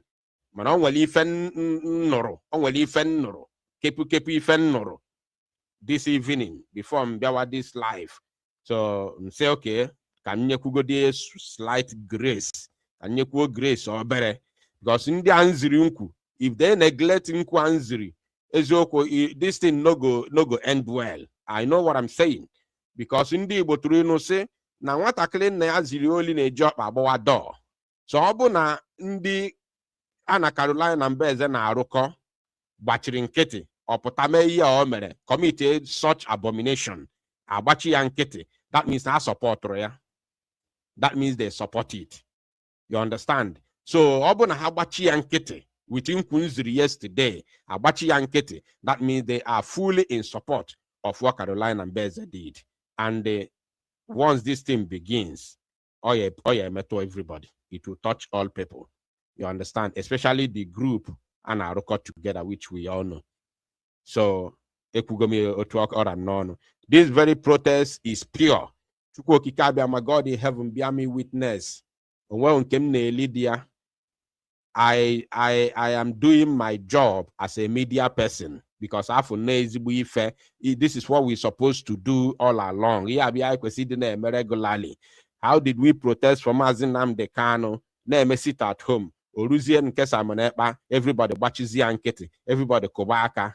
And John Jolo. And I John Joloko. John Joloko. And I to Simon John Joloko. As if no one is forbo. As if no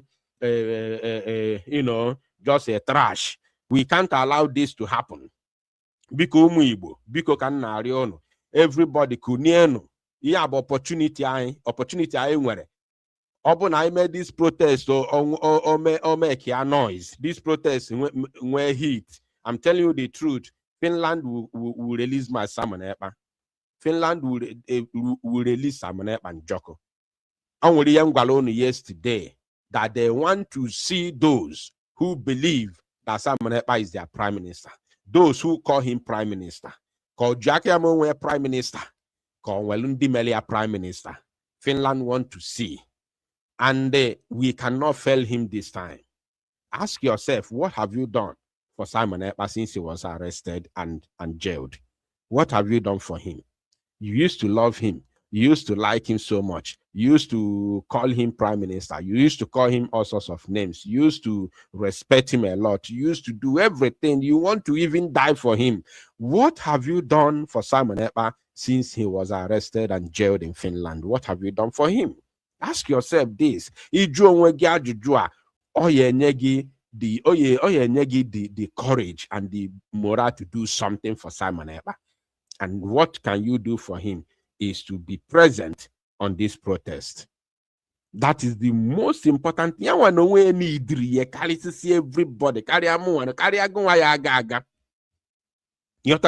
only this protest. I swear with my life, Simon Ekpa journey I will request. I say, okay, no the phone I give my consent. Johnny, this thing. I give my consent. This is, I'm saying it in the public. He will listen. He will listen. And we go nowhere. We are here. We are here. So, this is the opportunity that we have. Opportunity, we must not allow it to slide, to fail. We must not fail. This is the chance we have now.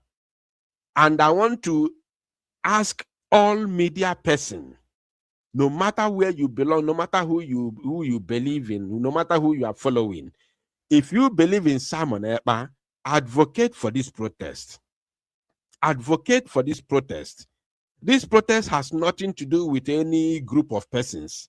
This protest is strictly for Simon Ekpa. You may hate me. I'm not the one organizing protests. I have said it time without number. I'm not this type of person now. Be I got to take a credit. God forbid. I'm not that type of person. I am not the one organizing it. 1 naira. I'm just a media person. Follow that ni fendi buying na kwado make the sense. Join and propagate for it. That is my own job. It has absolutely nothing to do with me. And God forbid I can never come out to take credit for something that I did not organize. You understand?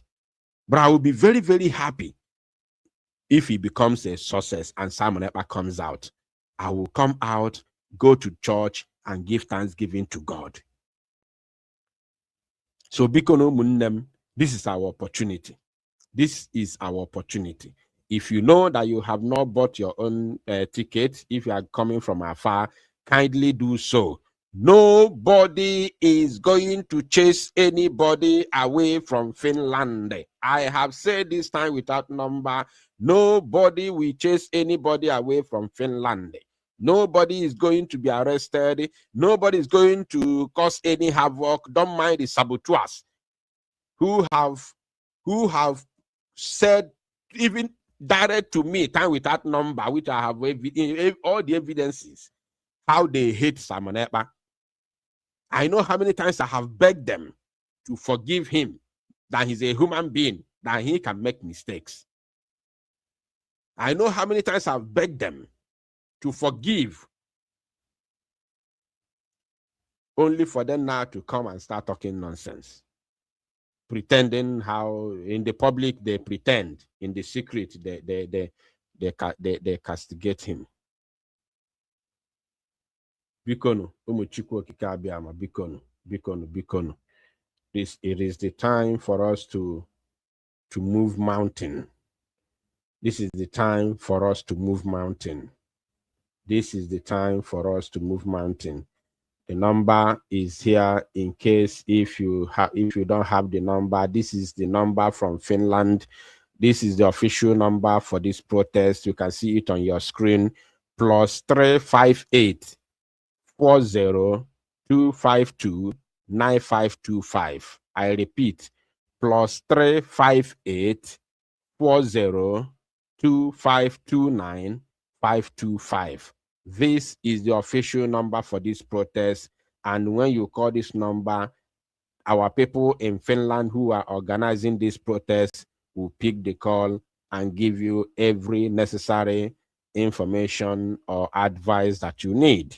This number is the official number. There is no any other number. It is only this number that our people in Finland provided for this very protest. This is the only number for this protest. Once you call this number, they are going to put you through. Any other thing you want, whether hotel reservation, whether this and that, your size of vest, because they are printed vest. Anything that you want to know that you did not hear from social media, or that you are not even clear, even though you hear it from social media, but you are not clear, you are going to hear it from them. Please call the number and get first class information in order for you to be able to prepare yourself. Please and please and please. This is the most important thing every media person should be talking about right now. Any other thing, saga, whatever, should be put on hold. Every media person that loves Simon Ekpa, if you love Simon Ekpa, don't wait until your leader begin to talk about it, because they cannot talk about it. They cannot talk about it unless if they repented. Unless if they have repented, else they cannot talk about it. But as long as you are not under the control of anybody on your media, please go ahead and spread this gospel. You are not doing it for Biafra Unite. You are not doing it for anybody. You are doing it for Mazi Simon Ekpa and Joko and Biafra Restoration. I don't know how I can put it that you may understand. The media people have all responsibilities. The media people have have huge task to play on this. I want to ask those who are talking down on this very protest because they hate one person or the other, especially those who are in media war with Vam. Please, and please, I'm begging you to stop talking down on this very protest. I'm begging you, stop talking down on this very protest. Vam, just like as I said day before yesterday, Vam has no hand in those who are organizing this protest. Vam with the organization of this protest. He is just a media person who is talking about the protest, just like other media personnel who are talking about it. He has no hand in organizing this protest. One naira yabawali isi abahona the organization of this protest. 1 naira kobo from Van pocket did not enter in organizing this protest. He has never had any meeting while they are planning how to organize this protest. There is absolutely nothing like that. Get me right. While they are planning how to organize this protest, he has never been consulted. Am I correct with that English? Vam has never been consulted by the people who are organizing this protest for them to be able to get his own opinion for the organization of this protest. Never. Such a thing has never happened. I'm telling you the truth. This is the honest truth. If you like, you take it from me. If you like, you leave it. But this is the gospel truth. He's talking about this protest just like me.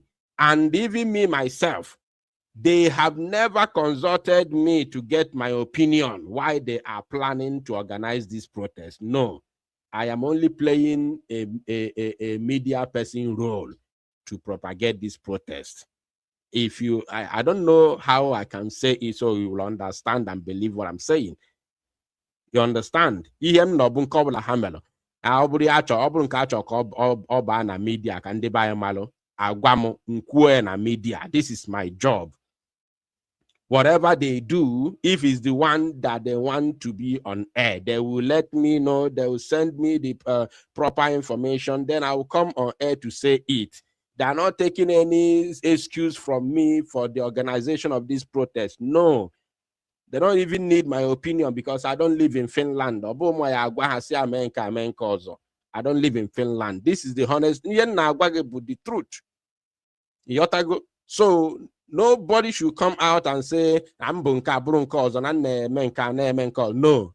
Even those who are organizing for this platform, or this protest, not even me. Unlike is enjoying because of the love I have for Biafra and Mazi Simon and Joko. You understand? If they have platform on their own, they are the ones who will be talking about it. So biko no mu Chukwu okike abiama okwa ka olam no it's our time to show our resilience, our passion for freedom, not just for Simon Ekpa, but for our freedom, because we all know that if Simon Ekpa comes out, this very freedom is almost 90%. If Simon Ekpa comes out, I'm telling you today, this very freedom, na abamba na sabotage na social media, this very freedom is 90% done. And the zoo is aware of it. That's why they are using any kind of individual to see how they will sabotage it. They are using all kinds of people. Anybody they use lawyer who will attend this protest. The line is open. Anybody who wants to say something, you can now call and make your contribution. Meanwhile, let me share the link in the comment section for those who want to speak, who want to join me live in the studio. You are highly welcome to do so. So the line is open for those of you that has the number. Listen, this finished number here, this very finished number on your screen is not for those our people that live in Nigeria. This number on the screen, this protest number, has nothing to do with anybody who lives in the zoo. And you know that you don't have the necessary documents to attend the protest. You don't have to call the number because the person or the people who are controlling this number are also working. They are busy. So there's no need of you calling somebody who is at work only for you to say congratulations, or only for you to say, I'm calling from Nigeria. I just want to say thank you for what you are doing. No, please don't do that. Don't do that. This is not my personal number. This is not my number. Number Biafra Unite. Because they were complaining with the other time that people are calling from Nigeria, telling them congratulations, telling them thank you for what you are doing for our prime minister. You don't have to, please. You don't have to. This number is strictly for those who are attending the protest. Strictly, as in strictly, it's strictly for those who are attending the protest. Because I got the protest. You call the number, or if you need more information, you call the number, they will answer you. Please, for those who are attending the protest. So the line is open. We have 10 more minutes to go. If you have something to say, please, you are free to call in now and say it, or you want to click the link in the comment section to join me live in the studio. We have 10 more minutes to go before the end of this very program. So let us see this. Let us see this. Before I meet you. Before I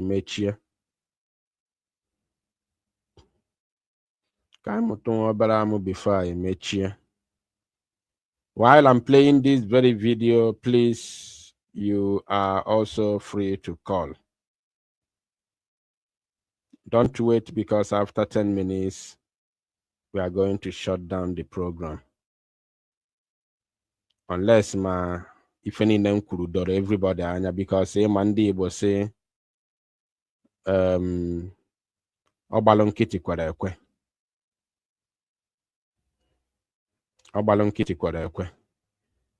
So let us laugh a little bit with Odume Jeje. Africa are so lost in it. That is why in the South Africa, go back to your country. Go back to. Do you know the problem that causes that? Onwe kuye cause problem na South Africa. Na ndi Nigeria na abia na resefa enwunyefa. Onwe kuye bu the problem. Ha turn no ye no na ndi Nigeria na anarefa job. Iye job I mean na ha na anarefa ndi nwunyefa. Go back to your country. Go back to your country. How do you ban Elano? Come here. This meat, do you have a paper to be selling this? Or whether they are not on? Also, go back to your country. Lazy people. Lazy people. Or they ban mama ice cream. Where are you from? It's Nigeria. I say, bring that milk. Bring that ice cream. It's like this ice cream has cocaine. Or it's like there's a cocaine on a lata piano, so there's a cocaine inside it. Because laziness. Lazy. The problem of South Africa today is lazy. And what makes South Africa to be in trouble today? Because women, onye obodo fafuno onye Nigeria na bambo. Onwere ife nwaanyị na-achọlụ ka nwoke nọ bịa nwoke ọ na-achọ bụ onye ga-enyere family aka. Nwaanyị ada adịkwa na na-anụ ya n'ọka n'ile ọbụla ya. Ni onye bata na ịbịa nwana ịnụ cheki gode family ọbụla ije nwana ịnụ nwaanyị asị nwoke ihe izizi ya ajụ ọbụgode nwa fa nwaanyị bịa i present nwa asị di ya na onwere onye chọrọ ịnụ ya na onye agwara ya na ya anụ ya. Immediately the lady na-achọ ịgwa ndị befe ihe izizi ya ajụ ya kedu ife ọ na-alụ. First question. Iye jaju nke nwaanyị a kedu ihe nwoke ahụ na-alụ bụ are you sure that ọ dịkwa 45 to take up responsibilities of our family? Oh, you can no love. Yes, is it not true? It's true. Yes, now it is a gaju kedu ife ọ na-alụ. Nge nwa abịakwuo ka ịbịa kụọ aka ịfụ ndị be ga yizi ndị be ha ga-ajụgo kedu ife na-alụ. Are you qualified to take care of your in-laws? Are you qualified to take care of us? Oh, Hannah, Jologi. So, no one yada, Bakutagana, on Andio Gogos, welcome, Bonafo, Nanya, oh, no, well, if you exactly, sir. Are you sure you are getting me? Yes, sir. Oh, your kids are the bag, oh, Gabuchi on ya. Ayoda sami chimwado bonye nyeri haka ayoda sami ogo buchi onye ekulo no wo onye ase no onye abuchi onye ogo ka ekuri ya you understand me oya ka ndị South Africa na agba aka chọka oje kpolo nwaanyị nọba onye nwaanyị fafuzi onye Nigeria na agba mbọ ojebe ebe ahụ onye ka say take my child go back go back to go India they are lazy people. Oh, quite you guys whether I'm a make a shifa whether Blue Chaude. ndị a nọ lazy ọkwa buru ibe na-akwado asị ịma na laziness ndị agbara agba ọ na-aga go back to your country, go back to your country. Jekwa akwa mpeteri a na-akpa akwa agụ ịbịa na-eyi akwa soja o jekwa akwa peteri na-akwụgharị street by street. Go back to who are you? What are you selling? I am selling chicken. Also, this is like a human being. Let me test it. Ọkwa onye ji egbe oji onye ji ube oji eje agha ọ na-etesi anụ nwoke mmadụ na ahụ na main road. Ọ test ya ọsịa go back to your country. Go ọ na-atakwu ya na asịa go back to your country. Go back. All right. Before I start bringing people from the studio, let me pick this call, please. After the call, then someone in the studio. Caller on WhatsApp, please. You are welcome. Please go ahead.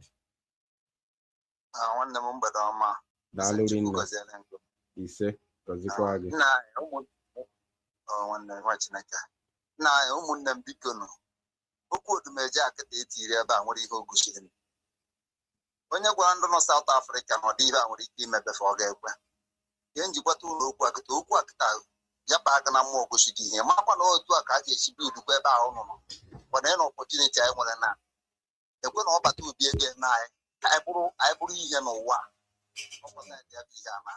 o nwere ike ndị ala zikwa ọbụ another country ụlọ mana anyị bụ ndị Igbo dị ike well I dị ike well mana ọrụ ma everything ọhụrụ anyị na-eme ihe ọhụrụ anyị tiri uchu na anyị ka anyị rụọ ya na-arụ ya perfect anyị na-arụ ya ọfụma watch efụnụ anyị ka ha ji kịta egbu ụmụnne anyị na South Africa nwanne m ihe njikwa ụlọ ihe a na-abụ na-ekwe na ọbata obi ihe abụkwa ebe Chineke so anyị mgbe ọ na-achọ gị na ọ na-achọgo ka ụnụ wụrụ mmadụ n'ụwa niile ekwe na ịta ya kpefụrụ kịta aka a na-ekwu na redio Biafra anyị ma TV anyị na-elele ya ele amasị ya etu ọbata obi ewee pawawa onwe program ya ngecha one day na anya mmiri pụrụ n'anya ọ sị na ya nọkọta ya amazi ihe a ga-eme na ya bịara akwa 3 times ka ọ na-azụ mụ na ụlọ ndụ uru kịta nwanne m jenu gwa ụwa niile na onye ahụ prime minista anyị tiri jenu gwa ya ọkwụkwa na afọ anyị ka ya ata n'ihu na ụkwa na eme ihe a na-ere ka esi egbu ụmụnne anyị na South Africa ọnwụ na ọbata obi nọ na ama na ọbata obi ga-abarịrị mba South Africa na ihe a na-eme ụmụnne anyị medical tịrị na o nwere nke mfụ kịta anyị sendịrị na ndị nọ dị ete akwa ndị obi Anambra anyị na-ete akwa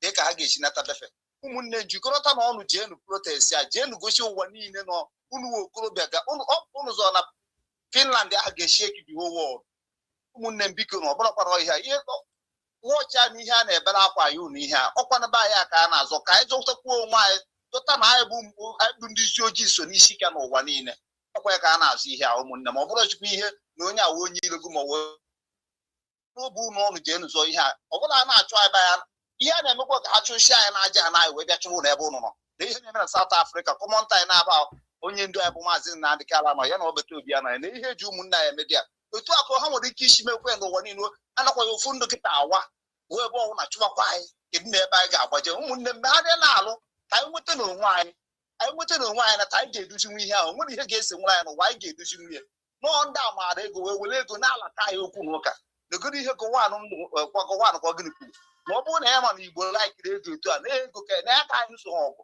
ụmụnne m nwere okwu ọ ga-awụ n'etu omeke na anyị ihele mgbe na onye nke a na-akịta ekwu na a na-asị apụta na social media bịa yọọ mgbaghara n'ihe o ji ọbata obi ekwu ọgbachi nkịta ọ bikos of okwu vamvamvam ọ ma na ụfọdụ ndị mmadụ laikiri ego na-ene ego anya ụmụnne jikọrọta na ọnụ ka anyị nọkọnata ọnụ ka anyị nọ ikwu ukwu azịza onye wu ukwu azịza adị agbaji anyị agbaji ụmụnne m biko na ana m anyị ụlọ enyemaka ụlọ ihe ọnwụ nọba anyị kwụrụ ụfọdụ anyị na-anọrọ sita ndị ọbụla na ya dị apụ apa ya dị narị ahụ ọwụrụ nke atọ maka na ọnwụ na anyị pụọ mee protest ha na-egbu akwụkwọ na unu nwee chansị ụmụnne m ụmụ Chineke unu ka na-agwụ ihe a werekwa na anya mmụọ gbakọ ihe anyị ka nwere ihe ka dị n'ihu eche anyị ekwe na ọbata ubie na-aje kwenụ jee na Finland aja eje zụọ ọkpa dị a ka Chineke na-abụ mmụọ Chukwu niile dị ebube dị n'ụwa wee fụ na ya ejego na ihe anyị na-azọ ka anyị nwere onwe anyị ọ bụ na ha gwa ha ririzi anyị ka anyị nataba anyị na ihe a nwere ebe anyị ga-ezu anyị na ndị a mepekwa ọbụrụ na ọgwụchakwa ekenekwa ya m ụlọ osu Chukwu oke abịa ma onye ọbụla jebere ije ahụ ya nye ngozi ibe ọbụla osi achụta ihe ọ na-eribi ihe dị mma Chukwu ya tansị arịa mmachi kwuru mmachi na ihe a na ihe ọ na-aja na be anyị so na ọ ga-emere anyị na aha Chukwu oke abịa mapụrụ imere anyị ihe niile ụmụ Chineke siri ike ọ na-ada ọdịna nwa ya feziele nkụ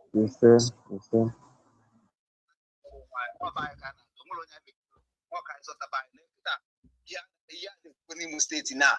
They go and they bush and they hear Onya Pariego, Chomuni on the water, Tobacco, I go on a checking point. Checking point in no, but I almost need no, but I need that you will look at maybe share and chat. And some will now. When I am more of the Yablo, that's all I know. I don't know my Kaibulu, whom I have blue. To go catch them up premium in the company. Woman and just chinny. Now one and catch phone. Downloading the watching. Yamalo game. All right. Ogwejo, please unmute yourself and speak to Biafrans. Good evening, Mazi Odinamwa Biafra. Am I coming out clear? You're welcome. Coming out, please go ahead. Okay. Good evening, Biafrans, lovers of freedom all over the world. I greet each and every one of you. Before I drop my submission, I want us to have this song that our PM love singing when he's with us. Oneme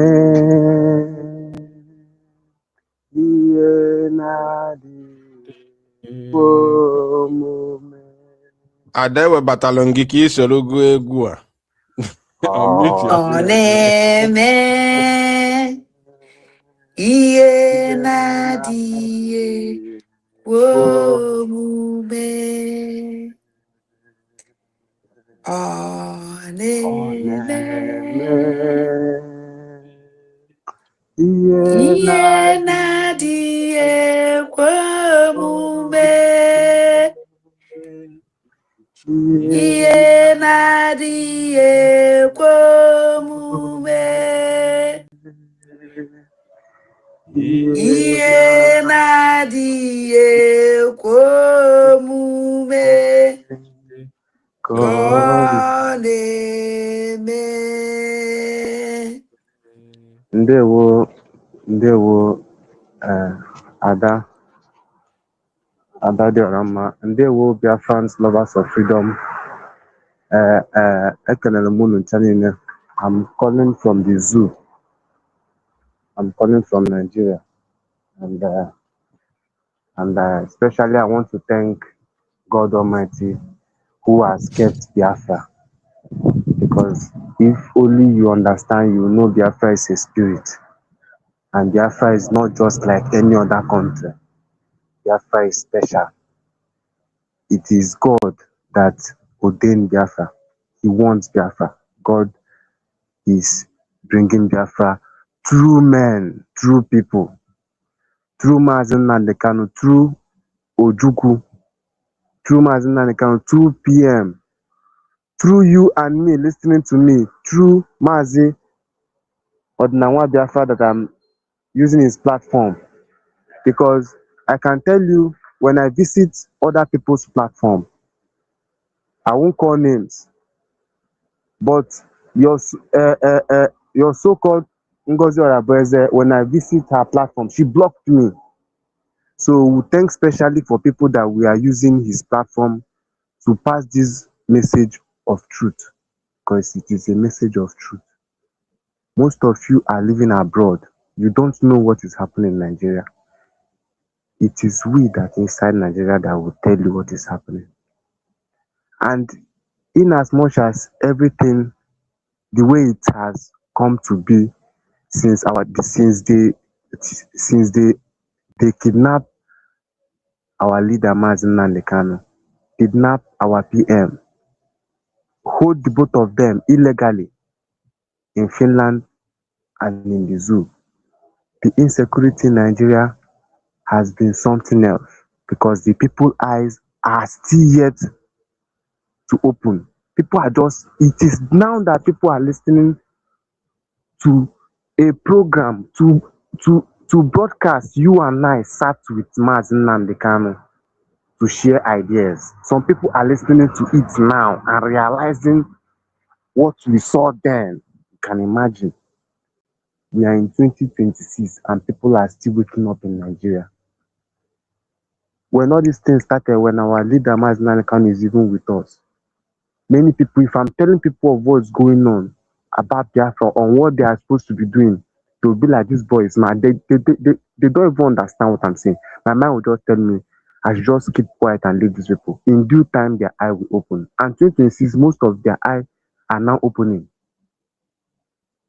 Likes of Very Dark Man, he has not even come to realize, because what he's doing, he's just shouting Tinubu, Tinubu, Tinubu. You don't know that there are people that are beyond Tinubu that is controlling Tinubu. You are not holding those people responsible. You're just calling Tinubu. Continue. Why people are dying? Why people are dying? Fulanis are in the bush with rifles, assorted rifles, collecting millions in the bushes. Like when this group are moving with their victim, they will jam another group with their own victim. They will now exchange greeting. Like it is a business happening in our forest. And every day on the road, when you go through this coast country, you will see police army on the road intimidating our young boys, harassing them, killing them, even when they have done nothing. They are carrying out this Fulani agenda. Remember that these people has gone wild. They are not just the Fulani you see in the forest carrying AK. No, these people are now wearing uniform. These people are now in the government. These people are now in power. So who is Very Dark Man? They are all playing. They are all playing. If he thinks that thing he's doing there, he cannot fight more than Mazi Nnamdi Kanu. He cannot do what our PM has done. These two men fought the zoo. Go and ask Christopher Musa. You're just praising Christopher Musa of recent. Do you know what Christopher Musa have done to Nigeria? So, my fellow Biafrans, I'm here to talk to us. We are on the right track. When I say we are on the right track, we are on the right track. Everybody should focus. Keep your differences aside. Keep whoever it is that you are, because when all these things started, I am neutral. I am neutral. If I see the truth, I'll correct you. If I see you will not like it. The highest you do, you block me. It's your platform. So we Biafrans, our leader said mental toughness.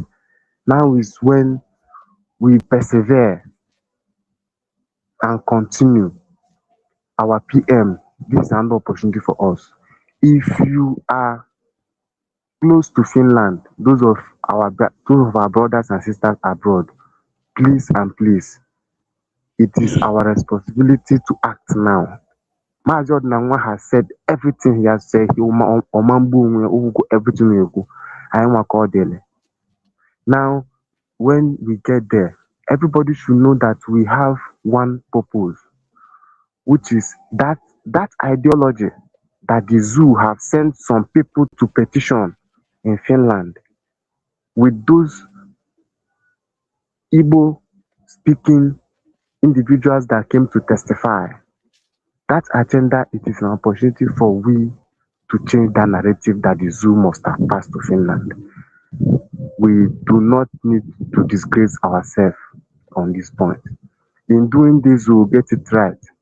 Our PM will be released on that day from what Mazi Odinanwa said yesterday, and I believe so. But we must do these things right. Don't go there and go and show them to do otherwise. Keep your differences aside, just like Mazi Odinanwa has said, and let's do the needful. You can see on this point we are having two people. Our leader is here, and our PM is there. Our leader that is here, we should know that we shouldn't joke with every opportunity, because I am Malifegeme Nambago Ndugu. Ndugu nwere message ha na-send off recently. So we shouldn't joke with opportunities like this. Our people that are living abroad should please go to Finland and do well to represent us. Mazi, thank you very much. God bless you. God bless you, Machineke. Thank you for your contribution. And then we move Adanne, grab the microphone, please. Hello, ikuku na mgbede ọma ezi nwanne m. Ọkwa onu m na-apụta. Onu gị na-apụta, please go ahead. Ekene m ụmụ aja na niile. Asị m nke onye chiri ya zelu. Ezi nwanne m ekene gị eziokwu niile. Ekenele gị because na ọ dịghị izi. Na ndị banyere si na mmadụ ka eji aka. Ndị nna jisi ike ikuku na.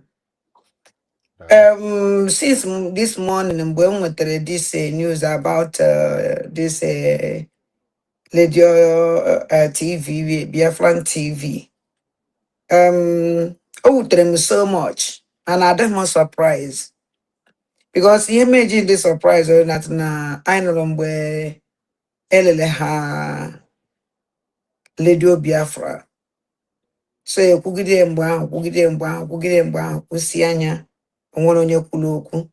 Instead, ndị ya fight against ndị lele radio Biafra ya fight may ha expose, have focused all their energy to Simon Ekpa Njoko.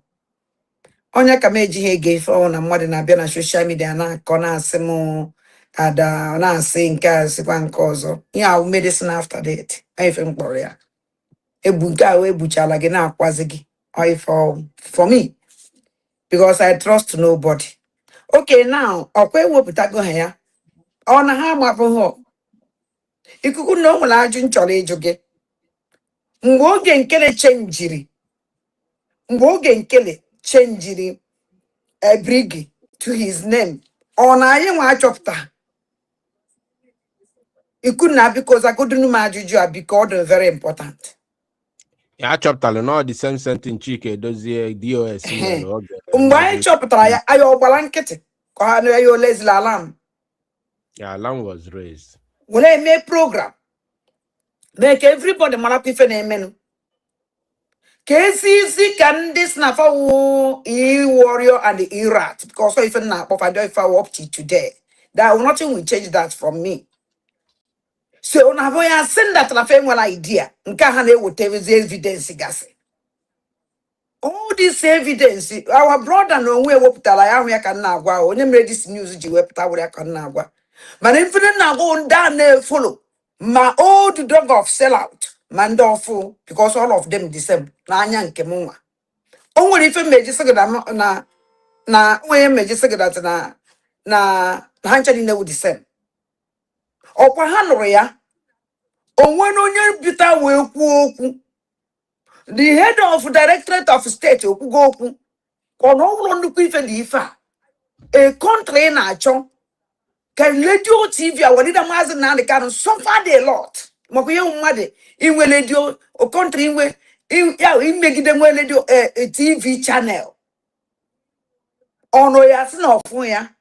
Oh, nothing up till now. A one on your mefa. And the so called Canon Takano, equal anything. On your club, but deputy or man can no man can on your club. Okay, now another thing na Chukwu about ife na-eme na Igbo now.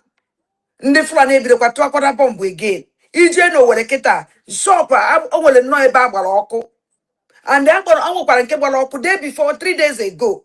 Nke nwekwara nke na-agbakwa ọkụ today. I think. Unless no nke 3 days ago na were kita o nwere ahịa na-agba ọkụ. Okay, now, from one idea that never go again, I'm doing from a course here. Canon Takano the cause. The head of the electorate of state will the cause. Because not to please them. Come as our angels see you pata. Come look on ageophobia. Come look on age. Now, no one can equate. If us now, what the mass and the canon pool. Man, up to today, the Directorate of State never come up and they condemn the Nigerian government to the boom as by.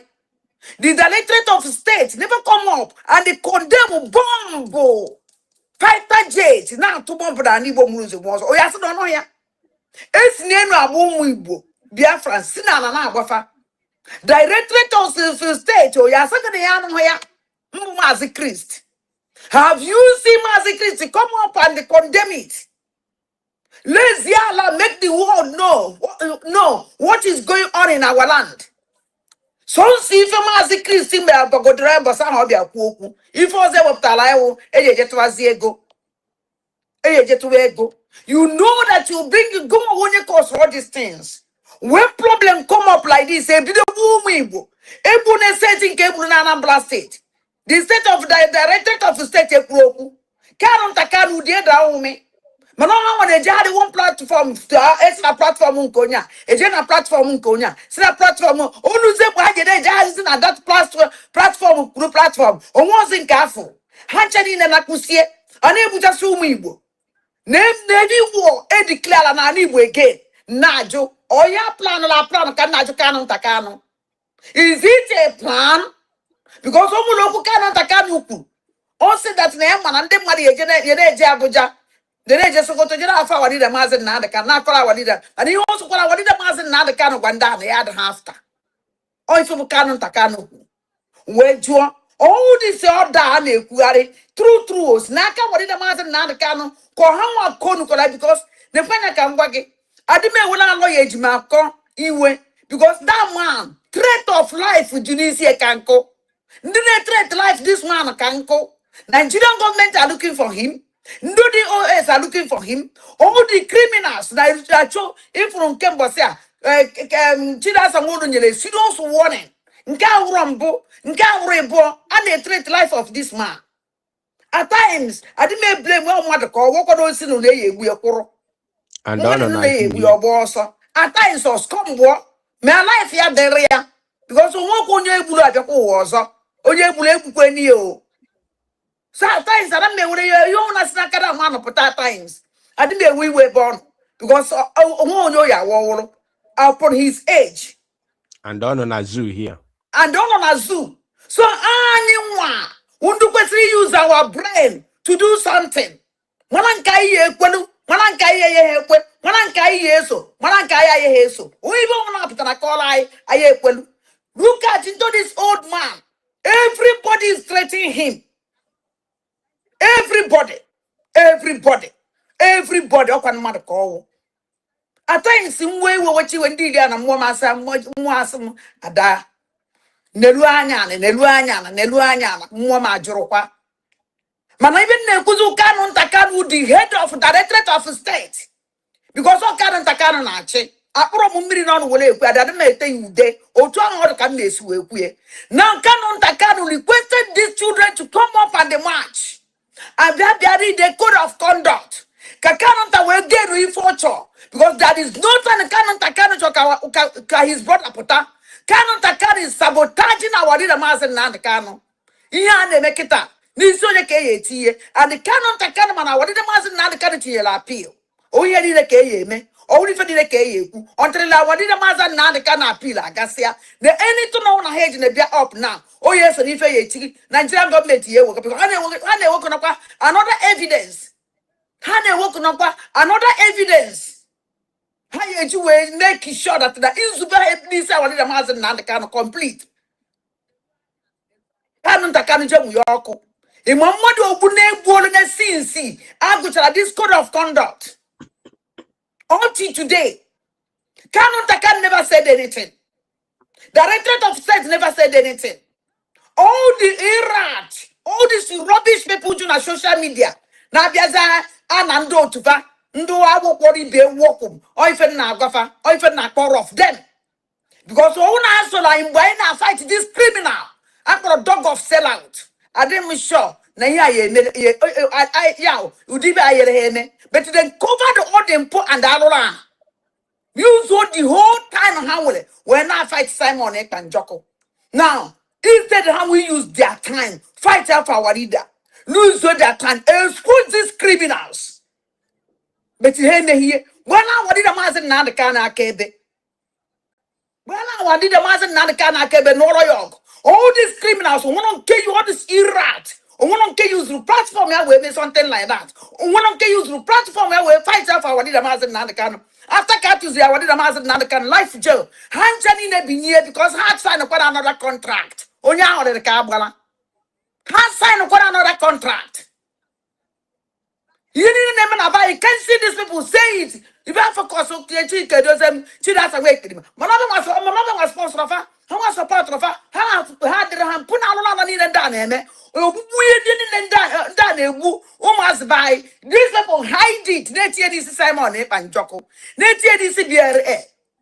Okay, Frank Quebec, Codica, what I'm getting Wikita. Because I choose Rundana war. Have you seen these people? What about if I need your phone? Have you seen these people? What about Benjamin Umadbu against no? Have you seen these people? What against the Cody carrier? All day I need not a carrier warida. Every Cody carrier and the carrier Johnny I say, then the apology. Nando jiri owe maka wadida mazi Nnamdi Kanu. We si the part of Nigerian government kebu awadida. Kebu awadida. Play them here. And all this ira tia social media. Enwe be nkeji we ku oku. Onwe be nke kurienu. Onye zika hana fight. Ke hana abia. Ke onye hana ahore kwe again. Ikuku na ma agba break because it's what you would know be. Onye ahore the kabwa. And even that she can buy marrow because I don't know what another security how that. A mammy that security apple. Instead of uniting guy will sponsor offer, make sure that na hassle gidiba. A jehora another one. Han we ran a mezu can only on a fight girl. Can you go which as you on with her? Ndebu bago and ebu. Then Kedafiano AVG and ebu. Ndakodo anebu ndi operation ndogachi anebu ndi food theater ngozi anebu ndi elite sport ngozi anebu ndi otu ogekele anebu abia akwụkwọ another group again onede ka anebu okwaso nsu umu Igbo obi adọ ọmụmụ ikuku na obi na agbawa m amụrụ m mgbe ndị ba ihe m understand ọwọ kwado mmiri niile efe ka na-echere ife ihe niile na-egbuke awọkwa na ọrịa ata isi sujiko na ajụjụ ana Igbo na-agba ọkụ a na-ebuchasị ndị Igbo.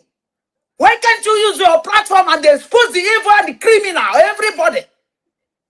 You choose also Chike dozem na mana Chike dozem na every time the evidence and apatagasi. Why you need you up the evidence and what did the master not the candidate court? Why you need you up all this evidence and wait tell attack what did the master not the terrorist? Why you need you up the evidence and what did the master not the candidate just in the by? Kita couldn't the what does here? Obi wouldn't the what I couldn't call why off ma. No 1 minute program, 5 minutes program, 2 minutes program. I never can hold if you couldn't happen because continue you would do. Yeah, Obi Muna Boa, and Anna Mayo Chineke, or the more than Joe. But I can never go and get Caroline and Bez. If you couldn't na in a yoga one ye Jimno. Look at their respect. Because I don't kill you and easy. Because some women may buarank and all also. I want the one you let you come to Carolina and Bezo. I want Carolina and Bezo come my Oku. And the mark Boku undi si fa because I'm a hanchanine. Hane feel not Nadande Panade get anything more Pasicatanato. When my bia Ezokun in the fire like here. Oko manduku, mandun tasienu, mandans of an unlike, mandum smile like it. Hanchanine abanto the page. Because I'm watching because when Caroline and Bez, but I walk through that a discuss here, discuss on Catapata. Caroline and Bez, you will pull your before Caroline and Bez, a poor, Hanchanine they discuss about it. Ebe Caroline and Bez, older than Kutoku, and I told him, I'm not going to defend that. Oh, anybody, Simon, ready for a job. Nobody. Only like suspension, I will no major, okay? Only like suspension, I will no major. Okay, see me. On a buy on our own, I meet the we die. You won't if you do it now. So, 1 week, 2 weeks, just suspension. But they hardly has safe. Be fair, it will be the packet. I want if you have that butter. And the letter of apology. Okay, on that, I may leave a woman and under by. A from gay, I send you my suspension. On your potassium, Lucia what is there if Carolina and Basin and make it up? Oh, but to be suspension now, but to be any here. Go see that no, but to be full from awful. Oh, Gines, this woman, life from the beginning. Line from the beginning, up to be there's a Carolina. Ona chu Carolina na past year na work ikiri up ha. Ikiri up na dia nisi. Yini na Carolina base na on confirm we homu Biafra. No bato bia na ana suspend mmadụ na nkịtị. O bato bia da wachu mmadụ na nkịtị. Before Ocho go God that's no agent of darkness and you will sabo. Ikuku na mma gba break ezi nwanne m. Asị nchi m gọziele gị mmaji kwuru mmaji. Jisike because I want to continue. Chiji abo. Ye mekucha. Ngwan o nna m ka ọ dị chi m gọziele gị. Ụmụ Biafra ụmụ aja na biko ekene m uru na-ewekwe n'iwe na obi ada ọmụ mma. Ka chi fonu ụmụ aja na ka chi fonu. Daalụ nne nwa Chineke ya gazie. Ya maalụ gị mma. Achọbụ m ịkpọ the second confession of the criminal commander of Ebubatono in Okigwe, but because of our time, I'm going to end it here. Bosenta Kaichuan no Welenchi. Thank you all for listening, because everything we said about the protest is very, very much important. Nothing has changed for the protest. Nothing has changed. Everything, all the information remains intact. Yamalo non chammo muchuko kikabiama. I commit the life of Mazenam Dekano into the hands of God. I pray that Chukwu Kikabiama Bine Ligwe protect him, bless him with divine health, and grant him long life, that he will be alive and healthy to see Biafra restored. I also pray for Mazi Simon Epanjoko, that Chukwu Kikabiama Bine Ligwe will grant him victory, because the victory of Simon Ekpa is the victory. Imaginez pouvoir créer n'importe quoi, rien qu'en y pensant. Voici Base 44, une plateforme complète de création par l'IA, faite pour tous ceux qui ont une idée et l'envie de la réaliser. Décrivez ce que vous voulez et regardez-le prendre forme. Vous pouvez planifier, personnaliser et développer dans toutes les directions. Des outils créés pour une personne aux plateformes prêtes pour des... Adanne, bye bye yo. Nam kachifo. Kachifo ezu nwanne m kachifo. Kachifo.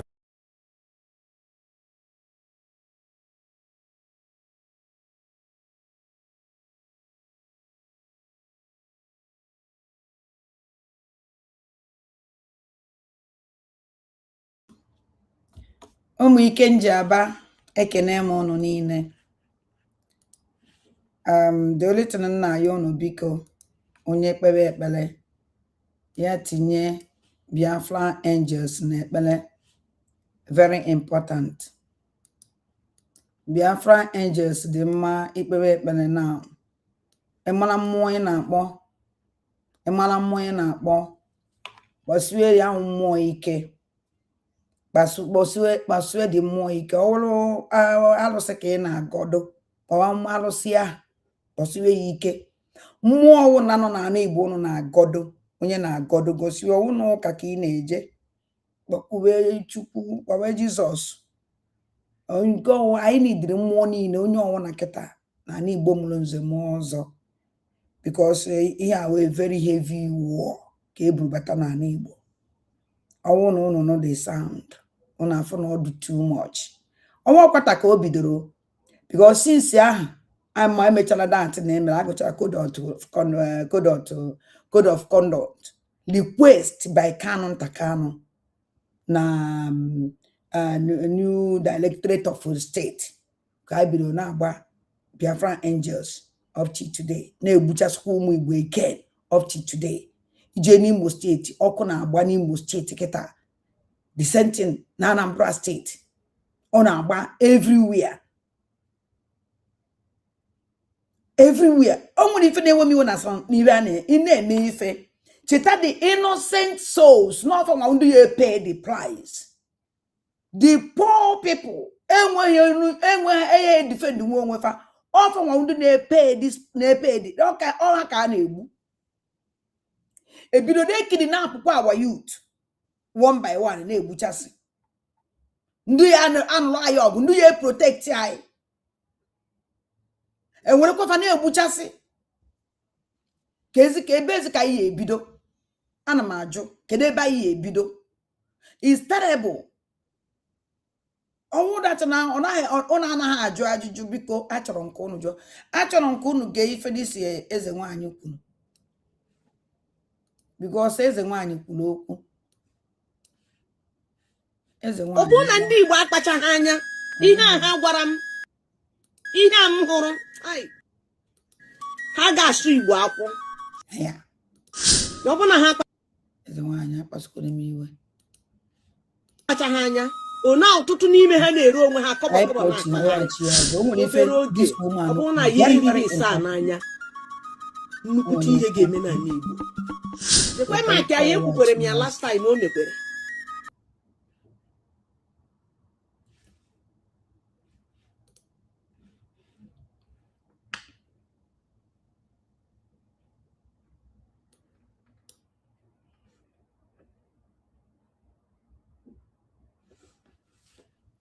Eno kamba awachi azụ.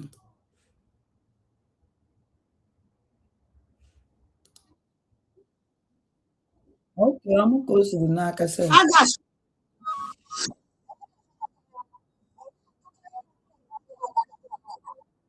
Obere oge ọ bụrụ na ya ehihie ise a n'anya nnukwute ihe ga-eme n'ala Igbo ọ bụrụ na ndị Igbo akpachaghị anya ihe a ha gwara m ihe a m hụrụ ha ga-asụ Igbo akwụ ọ bụrụ na ha akpachaghị anya ona ọtụtụ n'ime ha na-ere onwe ha kọbọkọbọ na-akpagharị obere oge ọ bụrụ na ya ehihie ise a n'anya nnukwute ihe ga-eme n'ala Igbo ekwe ma ka anyị ekwukwere m ya last time o mekwere ọ bụrụ na mụ na gị ehihie ise a n'anya o nwere nnukwute ihe na-abịa n'ala Igbo ana ọbịa ndị mmadụ ga-eju everywhere onye ghata onye na ka a ga-esi wee were mma were egbe wee sọọ ha akwụ maka na enwere ndị a na-eme na-aga akwụ ha ụgwọ ka ha gosicha mpio niile anaghị egosi dị mpio ndị na-ala ndị ebe ahụ na-ala ndịcha na-amụcha na-enyocha mana ndị Igbo amaghị ihe ndị Igbo mmara bụ gịnị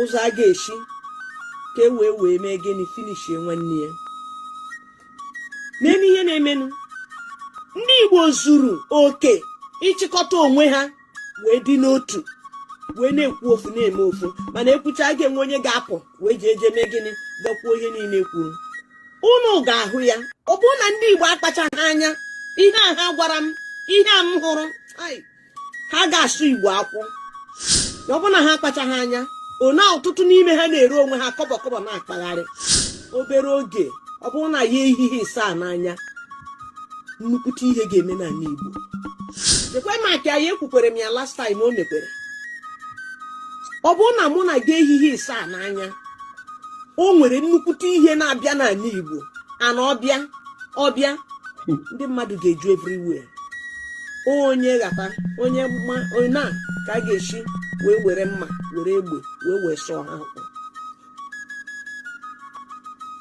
maka na enwere ndị a na-eme na-aga akwụ ha ụgwọ ka ha gosicha mpio niile anaghị egosi dị mpio ndị na-ala ndị ebe ahụ na-ala ndịcha na-amụcha na-enyocha mana ndị Igbo amaghị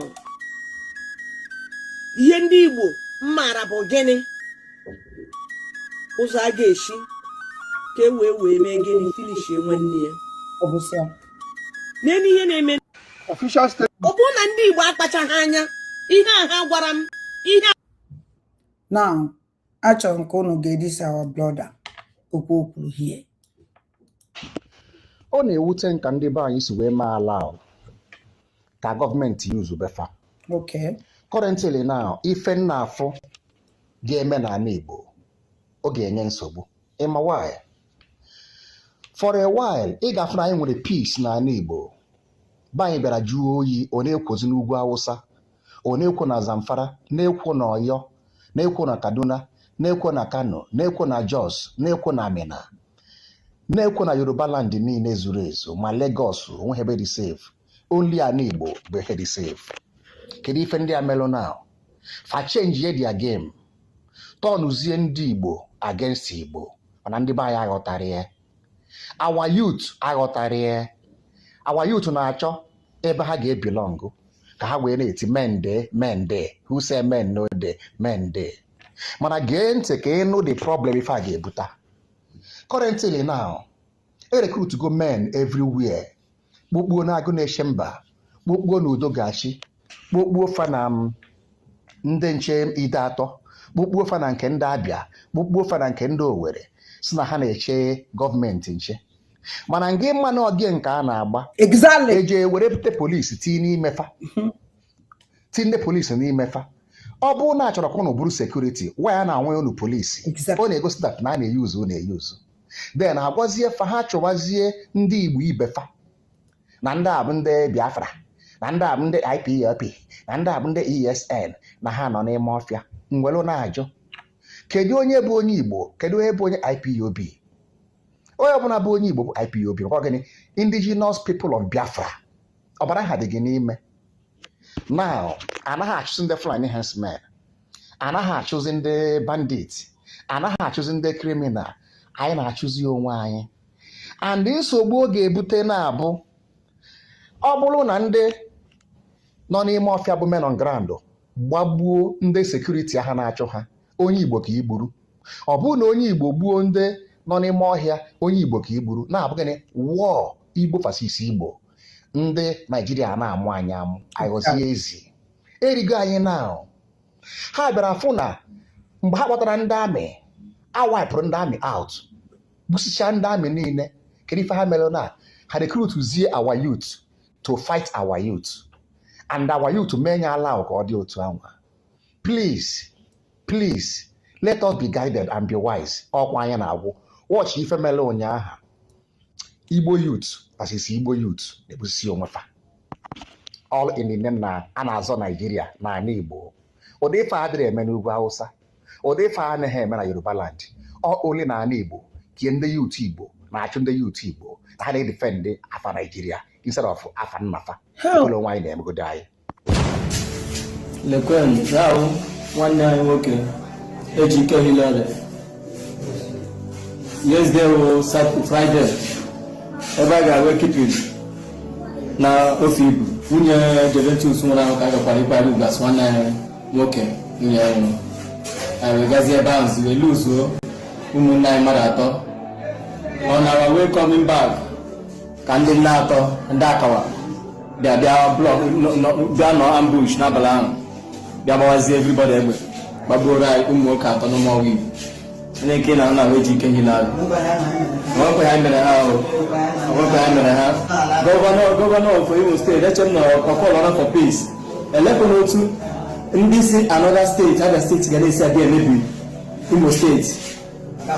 Ọ dịkwa mma ọ dịkwa mma ọkwa anyị bekwu, ọ dịkwa mma. Nwa okorobịa na nwunye ka dị ime ọmụmụ, nwunye nwere ike ịmụta na echi onye ga-take care of ya. And this boy now the only son, the only child. Dịka na ahụ ya na ụlọ a na enweghị onye ọra tị ụlọ nwere ike ịda ọsọ naanị ahụ onye nwe ụlọ na. So ọnwụ this boy na-akpara ya ara. Ndị m na-akpọ nwekwa ya mere unu, na-achọkwana na-achọghị unu ọkwa ya bekwu. Obodo nwanne m nwoke a na ha si ebe a kwụ ekwu.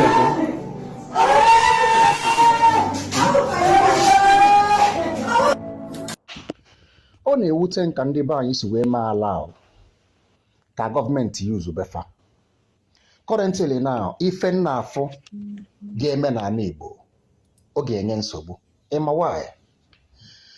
For a while, ị ga-afụ na anyị nwere peace n'ala Igbo. Be anyị bịara jụọ oyi, ọ na-ekwozi n'ugwu Hausa, ọ na-ekwo na Zamfara, na-ekwo na Ọyọ, na-ekwo na Kaduna, na-ekwo na Kano, na-ekwo na Jos, na-ekwo na Amina, na-ekwo na Yoruba land niile zuru ezu, ma Lagos onweghị ebe dị safe.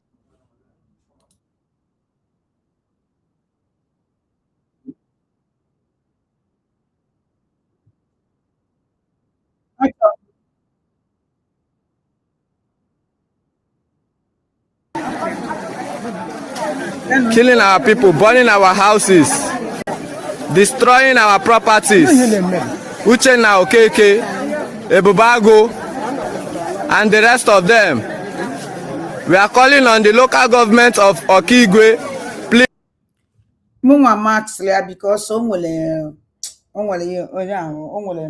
one of our brother Ebu Heba, the Tenadema Ijanyafo, or so bad. I don't know Ijanyafo. Ebu, we put a free over Ozie Tobolo. So Munwa Max that please. And I say on that uncle gent. Please come to our aid, come to our rescue. Vacate these people, vacate these people.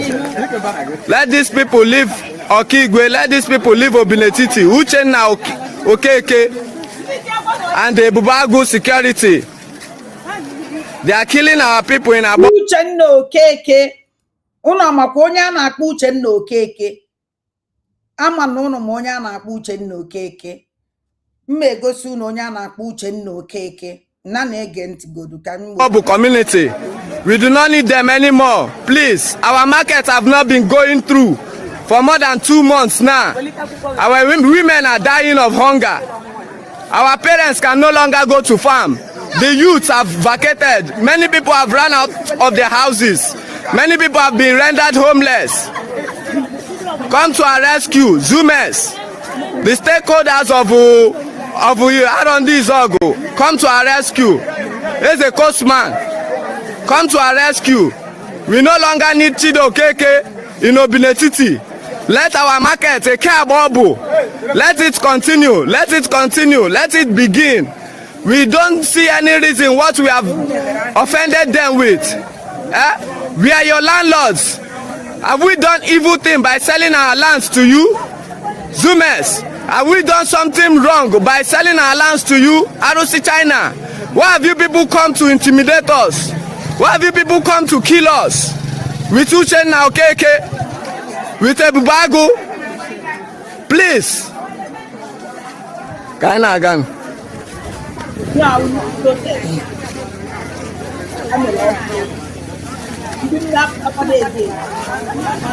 He protests against this Uchenna Okeke. He protests against the Zoomers on the now coordinate all the terrorist group lonwefa iji wee gbuchasị ndị Igbo. Ebidokwana ha again. Ihe niile a bidoro after ka Kanu na new directorate of state request our angels and the other group Potago code of conduct ka ha wee may achieve so far ma ifefa chọrọ ime achieve mana kita ọ na clear na everything na clear. The main truth is coming out because hence that na condemn all these atrocities and abomination. How cause keep as one na Igbo. Na anya ndo obo ebu de nebu ekwafa. Ebido kwa na bu efa ke just nonda undowa. E just nonda undowa. Ebido kwa na bido ko zoom ikorobia bai n'ime ofia. Nke eburu ba ekege ya aka azụ gbole egbo gbari ya isi. I don't know. Amamu udo obi ndị a nwere. Amamu udo obi ndị a nwere. Na na-ege ntị.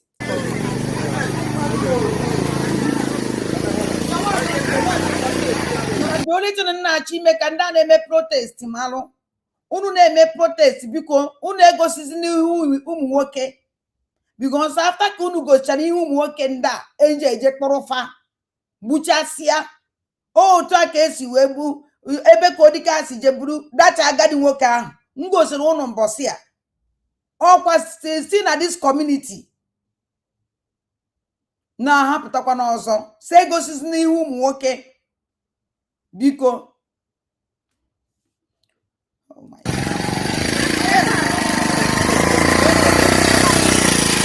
Peaceful protest.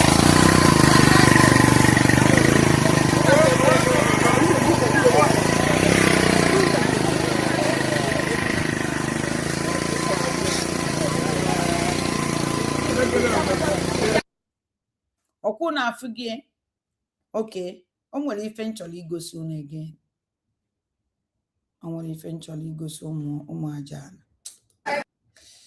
ike gwụrụ ada ndị gboo na onye a na-akpọ Uchenna Okeke ọnwụ na ịmaghị ya na Uchenna Okeke hie na Uchenna Okeke onye a ka a na-akpọ Uchenna Okeke na enyi ọnwụ na ịmaghị ya ihe amazie nke ọ ga ije a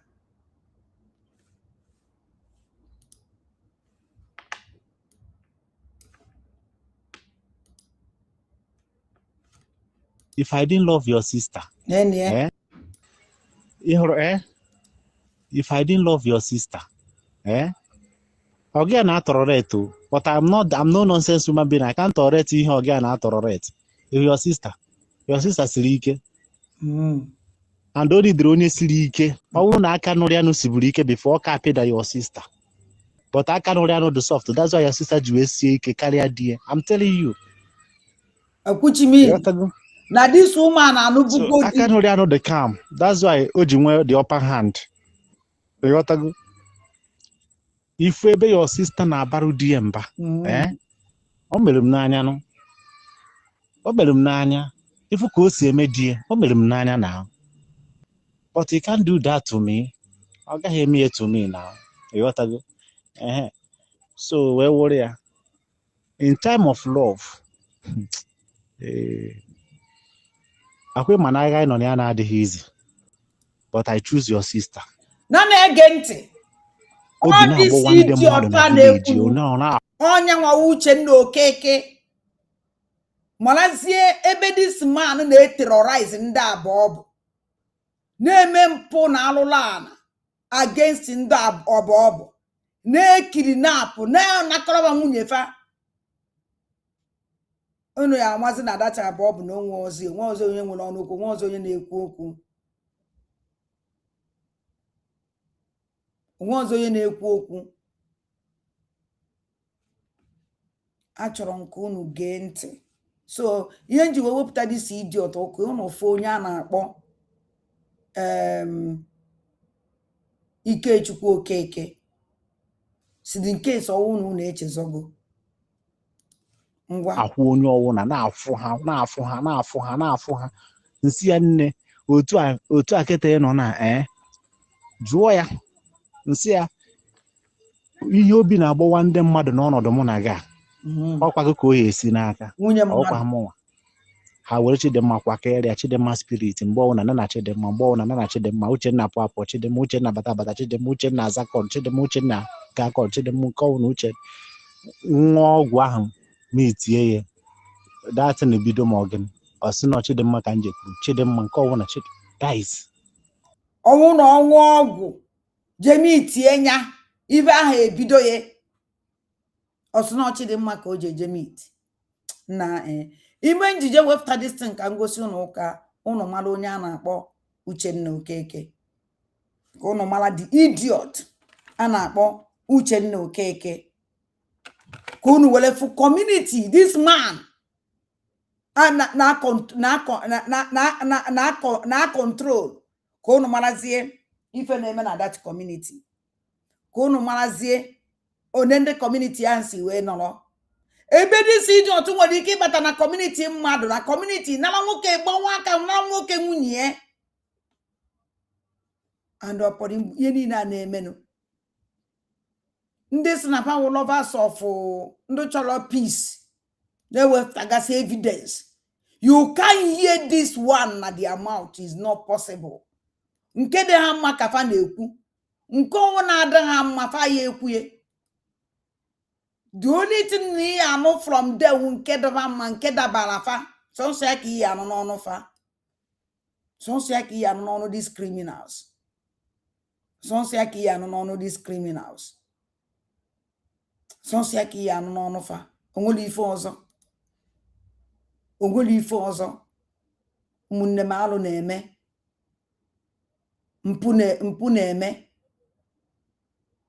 mpụ na-eme mana dị only thing na-eme ka ndị Igbo malụ na-agwakwa youth ndị Igbo ka fa nwee idea anybody ọnwụ na-asị gị bata because ihe eji ewepụtasị ndị a na afọ na ndị Igbo ebiniwego onu since ewepụtara ndị a ka na-anụkwa vigilante group obodo a vigilante group obodo ọzọ ụnọ ka na-anụ ya ụnọ ya anụzikwa ya again o. How can give vigilante group ya esi wee pụta ihe afụlili ihe asị gị na nke vigilante ndị obodo a ihe afụ polisi n'ime fa polisi ọ na-anụ vigilante group n'obodo mmadụ vigilante group ọkwa nke ndị obodo ọkwa nke ndị obodo ka obodo ya esi wee wepụta vigilante group.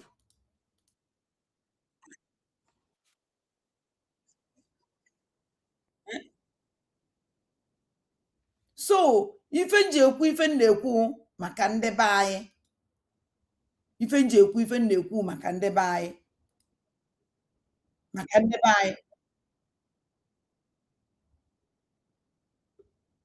so no nwere ife nchọrọ igosi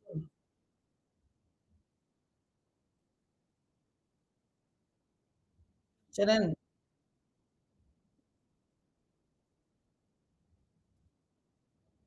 Kedu ihe ndị mmadụ na-rejoice over your people attack?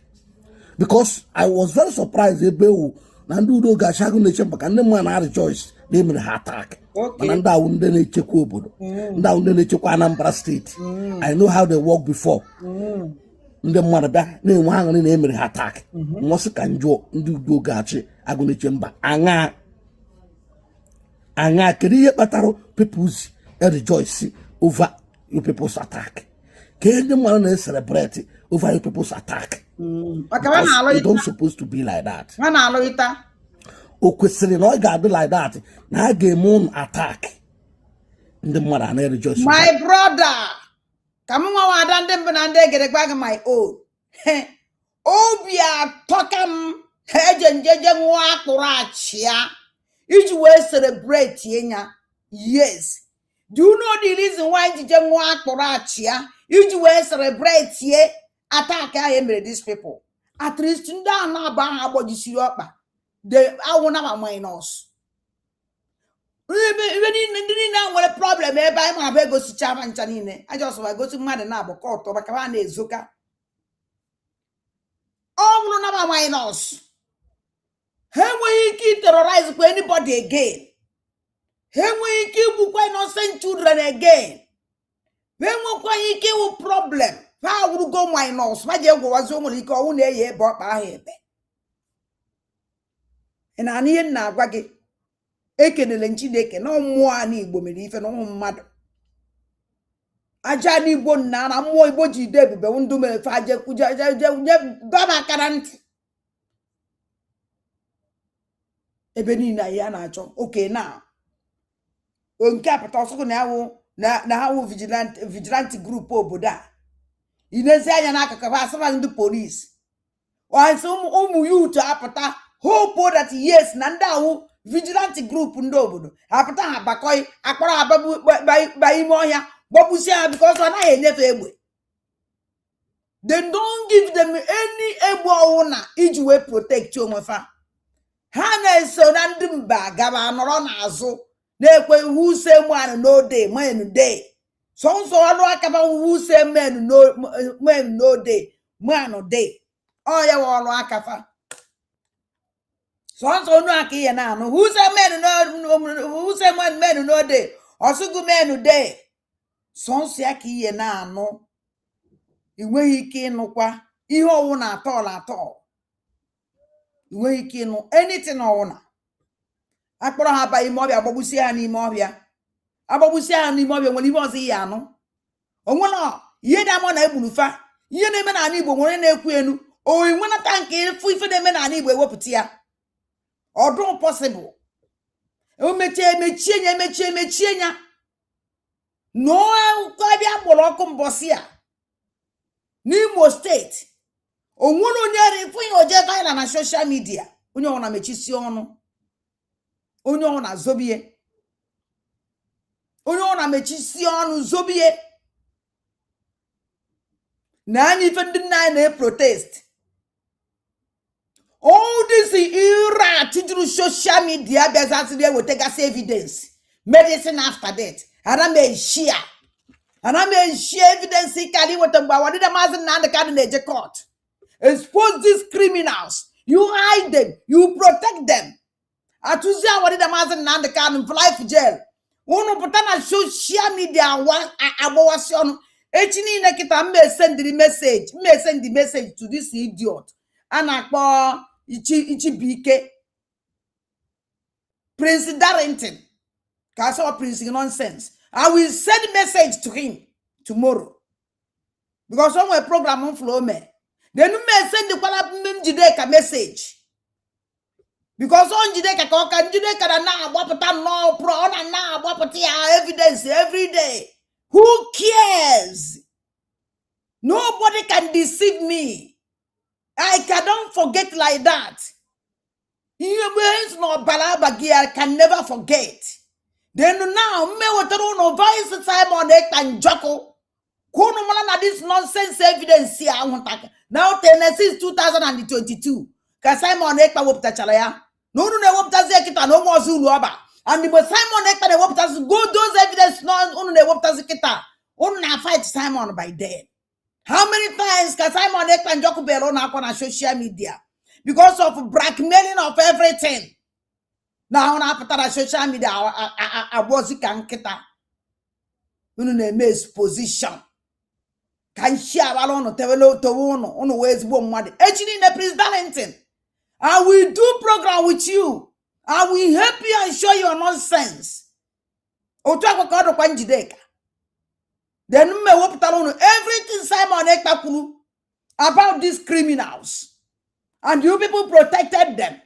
Nedacho mbebwaka majuzu na ajuju. Kedi ndu ODOS na ndu nkofo. Because na mafe beko ibe diche o. Abube ibe diche na new ODOS na old DOS. And what do anything on through diche? The only thing on through that no puta show one so that can wake and through nego because if you not after. Hanjani never was underground.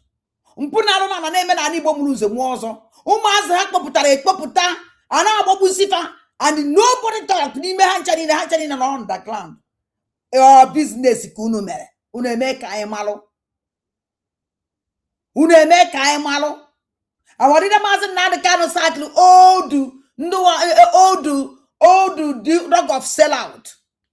Man, all this news dog of sellout ndị ahụ se ahụrụ. I want to master Nnamdi Kanu holo ha. Because I wanted a master Nnamdi Kanu hold somebody that capable to do something. Or hold somebody no is underground, na kwasre. And then just in but that person can never talk. Or hold somebody one day work can not control. It's not possible. I wanted a master Nnamdi Kanu I wanted a master Nnamdi Kanu a radical somebody share them because someone not even do zoo need.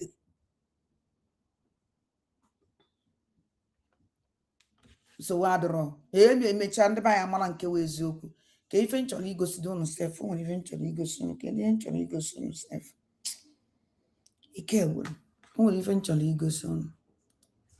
Eat. No more than celebrate over it. Can you people check what is going on? Because you see Udo Gashago in the chamber. Yeah, and a lot of people are among queer. But the truth today on Ange queer. Can you better people see celebrate? Can you better people see rejoice? Name and do gash, agone chamber attack. People ne Chukwu obodo. People ne Chukwu obodo. Can you bataria? Omeha Academa, people when rejoice. Omeha Academa, people when celebrate. Because someone no one ne Chukwu obodo with security. Niye me and the money gun on angute. Because somehow on the Chukwu obodo. Can you can say celebrate? Something like this. Because me, I'm not happy about that.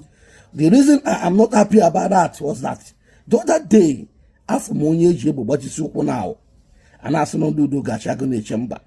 The other day, after Monya Bobu Nasaba, I said, no do gashi. The other day, after Monye Juma, Pewasiasu, Bucha Mama, I said, no do gashi, I chamber. A lot of things has been happening in Anambra State. in the name of Udo Gashi, they maltreat ndị mmadụ. Ndị mmadụ akado happy with Udo Gashi, akune chemba kona hadrosi. Ama number Udo wuputaro the security outfit, and people was happy, rejoicing. And Aman Kanambara said, let us tell ourselves the truth. Anambra was calm before. Anambra was calm since Ndudo Gasha Bataragon chamber. Everywhere was calm. Not evil, not all these things in Toromana, but of recent it started.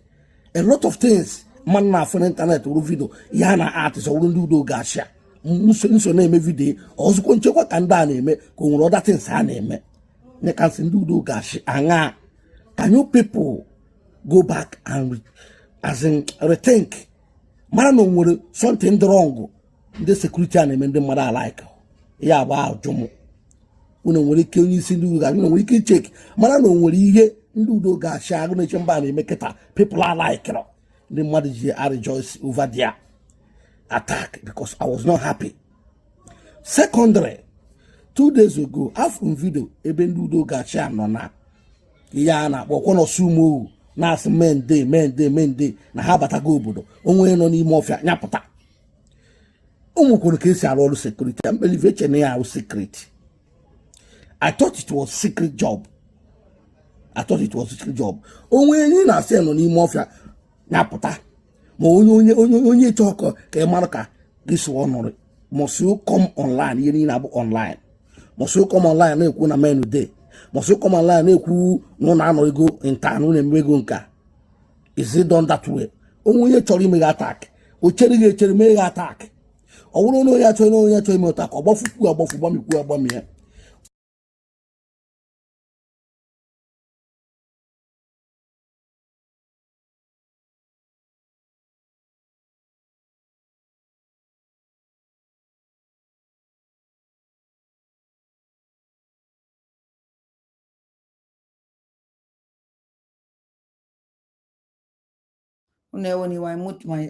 myself. My okwu na-ekwu wụna asị m na this our brother ama na ndị Udo Gashi ka ọ bịara inye ndụmọdụ ka ama m ebe okwu ya na-ada okwu ya ama m ka o si bana ihe ndị oritin na-agwa ebe ọ sọrọ okwu ya na-ada ige achọrọ m ime ka ọma na m nwa ada ndị mba na ndị egededo happy that na m nwa celebrate with akpalachi ya celebrate ya with akpalachi ya because na this ndị anyị na-ekwu okwu fa ndị Udo Gashi a Adam happy ka isi si kedu ka fa si wee nwee problem and they celebrate ye. Very good question. Kedu ka fa si nwee problem and they celebrate ye.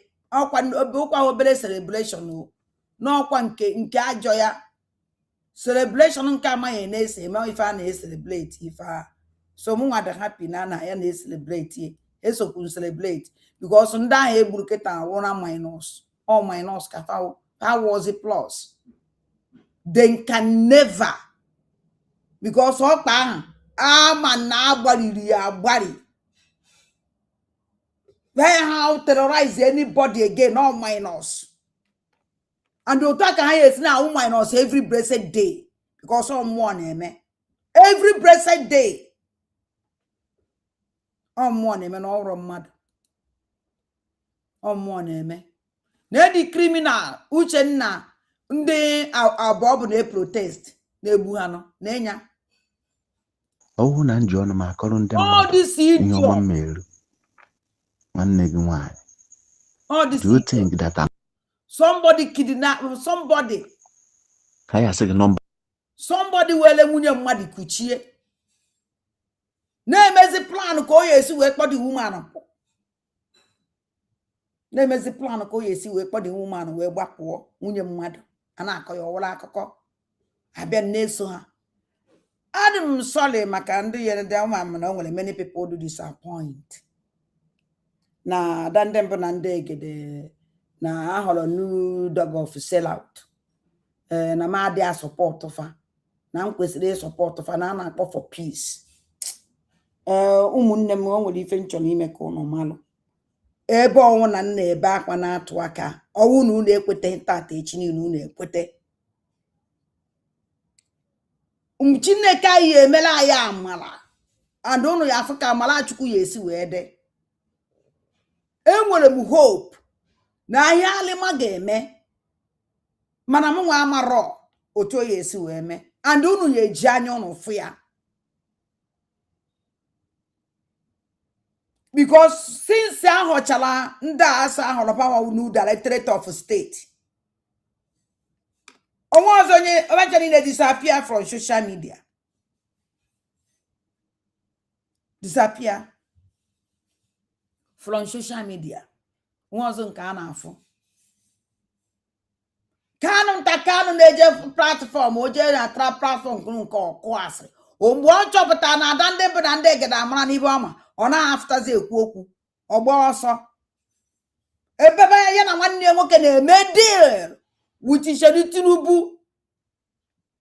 The only thing these people want money. Nne na ya anya akparịrị onwe na-ejegharị evil people everywhere. Mgbe awadịna Maazị Nnamdi Kanu gwara Simon Ekpa Njọkụ, since so Simon, these people fight condition I know today who these people tinyela in ya. Ha bịazie sị gị support wafa ka m bịa wụrụ their media personnel. Na this condition ha tinyere m nwa. Na this condition ha tinyere ndị mụ ihe niile egburu egbu because of atrocities of all these criminals. Kedu ebe fa nọ? Bụ gwara nnaba ya sị nnaba ma that na TV Biafran TV. But I don't want you even want Biafran TV. Mgbe wepụla Simon Ekpa Njọkụ na Brigi. Anyị nwa ndị chọpụtara ya and ozugbo anyị chọpụtara we raise alarm, we shout, we let Biafrans know the ife na-emenụ. Okay, see me. All the criminals who support fight against Simon Ekpa Njọkụ. Onwela nke anyị na ya na-emekọ ife. Actually na itinyere ha behind. I saw Satan go behind me. Because I'm that na wụ na m kwue maka fa followers be so enwe m too much followers. Don't follow me. I don't need them. I let them go to hell. No, it's not like that. You can destroy our leader Maazị Nnamdi Kanu. Fight against him. Afterlife jail, a twilife jail, epitazi was one mother. Epitazi Biafrans. Let me tell you people, Chinasangwe we're criminal.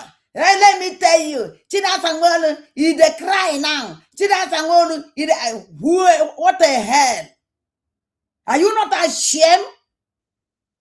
Just because of Nandi, some Fulanis. Because on the day follow. Because this game, we know the game.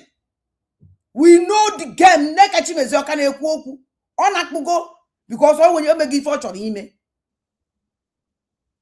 Mana lawyer Jimako. This is about Nakatebe, Koku Basala lawyer Jimako. Hane choose Ndabana. Oh, Obana fight all the dog of sellout. Ndubulunde buy. Even Benjamin Umadi Bugu Bule Wana Batarafaya. Also, now this new directorate of state. Also, you can't hear them talk about Benjamin Umadi Bugu. You can't. Our leader Maazị Nnamdi Kanu is suffering. You people followed him. You people support him. Our leader Maazị Nnamdi Kanu was only turn against him. Turn against him. Maybe Kodi can acquire. Ebe Kodi can be pronounced so bua our leader. Call Nigerian government about bua our leader. And you won't only Munukuloku. And don't know for that video go viral. Cash the weme program. Show me here. I monitor you people. Kamala can funu yeku. Omuno yeni Munukuloku. You focus in a uche chikano, uche chinka, uche chinkozo. Uno ne ha uche to the same. Only fed each. Now this woman, now this abomination, all today, you people push her, you people follow her, you people support her. ọwụnụ no bidoro mgbe anyị bidoro na-ekwu okwu uchechi a onye ọkara inwe limit ọka onye na ha bara ime mana ọ ba chichichichara soku onwe inside and she can never come out again. In a mail church expect in a corporate support or you're wasting in a waste time. Uchechi can never support our leader Mazen Nandakan is not possible. Uchechi can never support our leader Mazen Nandakan because all back goes so cool where onye na-agwa gị enwekwa onye ekwe ibe kwala akajisie ya aka na ọkpa na social media akajisie nya because ha maka ha si akajisi ndị mmadụ ha maka fa si akajisi ndị mmadụ ana m ekwu ya ọwụ n'okwu befepụta support ụmụ echi niile mmemme program place darent because m send place darent message because afọ nọ ya ka ọ ka njọ n'isi. But let me tell you something. Biafra is not for 1,000 people. Biafra is not for 2,000 people.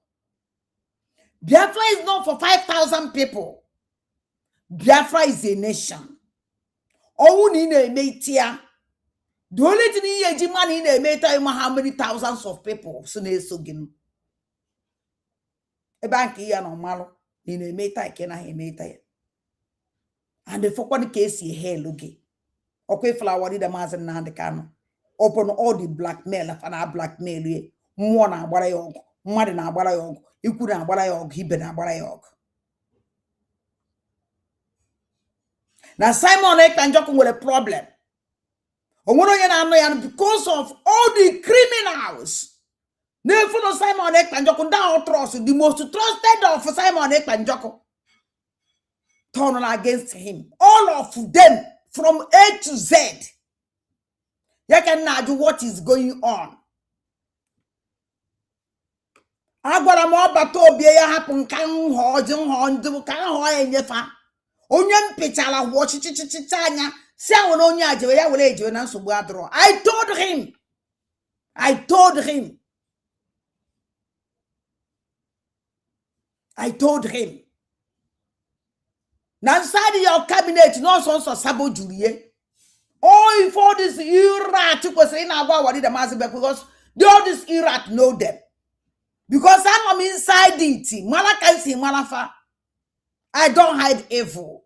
I don't protect evil. I tell Simon Ekpanjoko, your cabinet is full of criminals, saboteurs. Be very careful. Be very careful about Obi. Biaya from my account, however, on your watch it. Because on your one will go to Chile Kenya, and will Munkemi will in Kege. A monocancy, where Manon goes to Chile Kenya. Or Kwana Kanji soon. Donya, Bido to Amadaka soon. Be careful of this man. Be careful of this woman. Chani Basil. Only I landed that, please. Then after me leave, we'll go 247 message. We'll go 247 man. Message in the nigga walk attack can nigga. All on can cocky. Because ije report omo naka somebody may when he kiss no. Yeah, you reported me. And that person really talked to me. And also bad draw. Can happen ka. I want to plug la main for him, but we'll go 247. I'm on Namoya for that program. Ebi ne kuna say Nandani ne follow no na social media. Na arant. Na po wabato biene no. Wabato bienane. Amalo monye na gwa do ekpo ma fa o. Kpọkwa m afọ na that program ahụ imelu mana message ahụ isendiri u general message ka isendiri mana achọrọ m reply gị ya na ahụ isi ikwe ka nsoro chọkwa reply because na ịma na anyị na-awa anyị na-eme program like this anyị pụta ya na-eme anyị mepe ọnụ anyị na-ekwu na mind ihe anyị na-ekwu na ama that na ihe anyị na-ekwu na o jikwa gị yes that njikwa gị enụrụ nke isi that na ihe niile juru na social media enwela mgbe eji ha ayọ ndị mmadụ bịa ka ha bịa maka ka ha kwadobịa Finland ọ na ha anaghị ekwu good about ọbata obia amara m ndị na-agwa okwu a mana my brother go 247 ọkwanụ the same thing ihe anyị ji gị jikwa those people because afụbeghị gị enwebeghị program m fụrụ imere ebe ị na-ayọ ndị mmadụ bịawa Finland. I never see you ebe ị mere program na-ayọ ndị mmadụ biko ha bịawa Finland. I never see you because ọnwụ na m afụgo gị ndụ na-emere gị iwe ya mana ndị be anyị na-agba bọọlụ taa. So afụbekwa m ebe ịpụta agwa ndị mmadụ si ha biko onye ọwụ na afụta na o nwere ahịa na-agba ọkụ amarọ m na ahịa ọfụ ka ahịa ochie na ihe a na-eme n'Owerri amarọ m na ahịa ọmụma ama m na ihe ọfụ ka ọ na-eme ka ochie ka ọ na-eme because afọ gasịrị m ihe ma ha na-etigasị kịta na-ewikwazi okwu gentle ụkwụla ochie ka ha jeje weghachitekwazi ya azụ na-ekwue so mụnwa amara na nke ọfụ ka afịa ochie ọnwụ nke mere ya ọfụ ọ na-eme mbọsị ihe a mere ọnya mere m achabeghị m ejibe nchi igosi because ma eje gosiwe ochie ihe mere na-ekwu nọ ihe mere ọfụ because afụlọ m ikuku na ogosi ya ka m ji maka ya ka m eji wee olesikwa na ogosi ya mụ amahụ na afọ m ya ogosi so o nwere okwu Ugo 247 kwuru na-achọ ime ka Ugo 247 mara nna aba anyị Ugo 247 nwanne m ihe jikwana onye ihu jikwa onye azụ afụbekwe nga ebe ị na-ayọ ndị Biafra onye ọ na-bịa support wa bịa Finland ọ iwefụta flyer afụbekwe m program ị mere ebe iwefụta flyer maka protest eme na Finland gosi afụbekwe m ya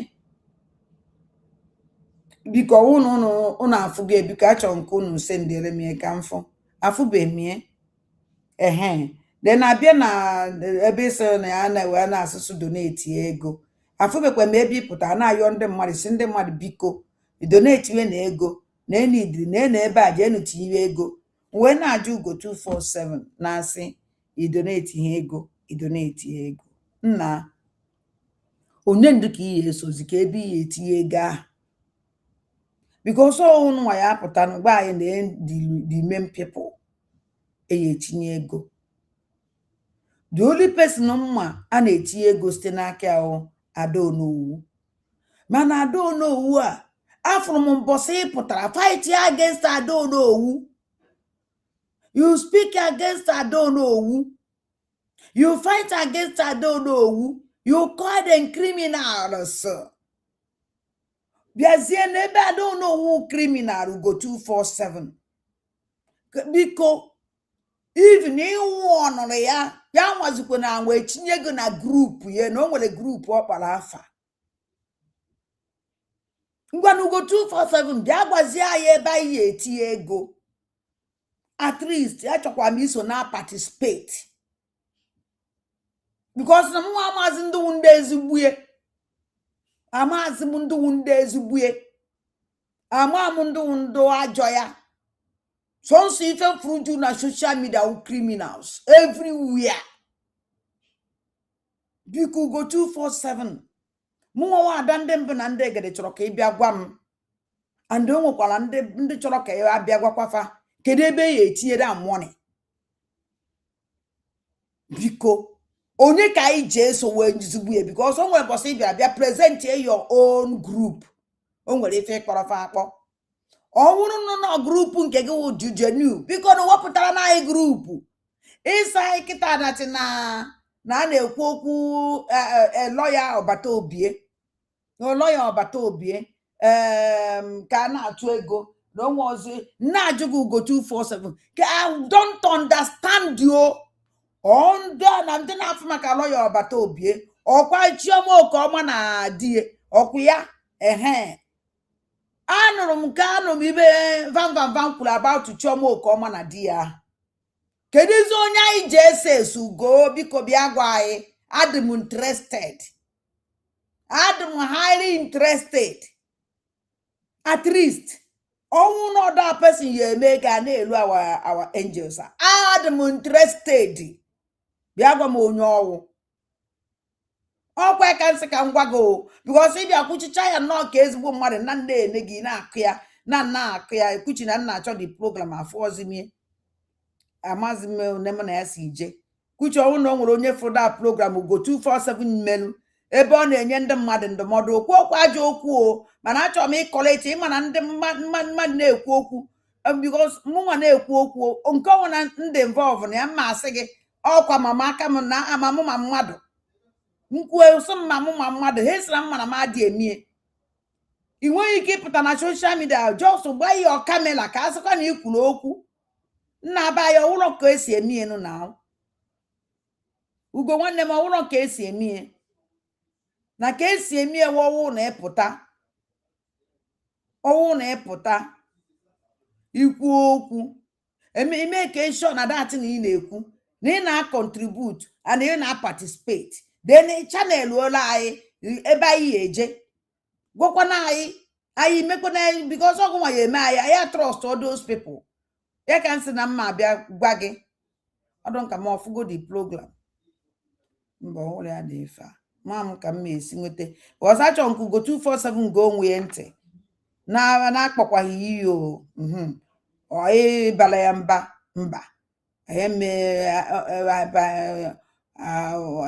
emezie mba onwedị ibe oyi ekwu Ugo 247 ya ekwu kịta mma atụfuru ya ọnụ onwedo ka ezinu dị program ọkwa ya ka m tinyere kịta owepụ gị ya maazịkwa m ana m achọ ka m mepee mana o kweghị emepe ka ọ nwere ya dị ihe mmepe ya onye m ihe ọzọ and ọhụrụ iwe ọ na-akpasu m iwe na biko ụmụnne m ndị na-awa ọchị m na nwere onye fụda program Ugo 247 mere because achọrọ m ka m gbagharịa ya Ugo 247 ka ọnụ ife okwuru den ka m jụọ ya si ya biko ya gwa m ka anyị esi mee because adị m interested achọkwa m iso n'eni grupu ka m kwukwe ya ka ọ dịkwa kiria na m donetiri ego awa ọkwa ya eme ma esoro na grupu mmadụ ọ esi na m na agụkwụ ọ dịkwa possible onwekwa onye m na ya na-agbakwu and m na mmadụ aya akwụnata ebe ahụ stand ka mma stand ebe ahụ stand ka ebe ahụ nkwụ ka nkwụ and I see na ya eje ebe ọzọ onye nwa my own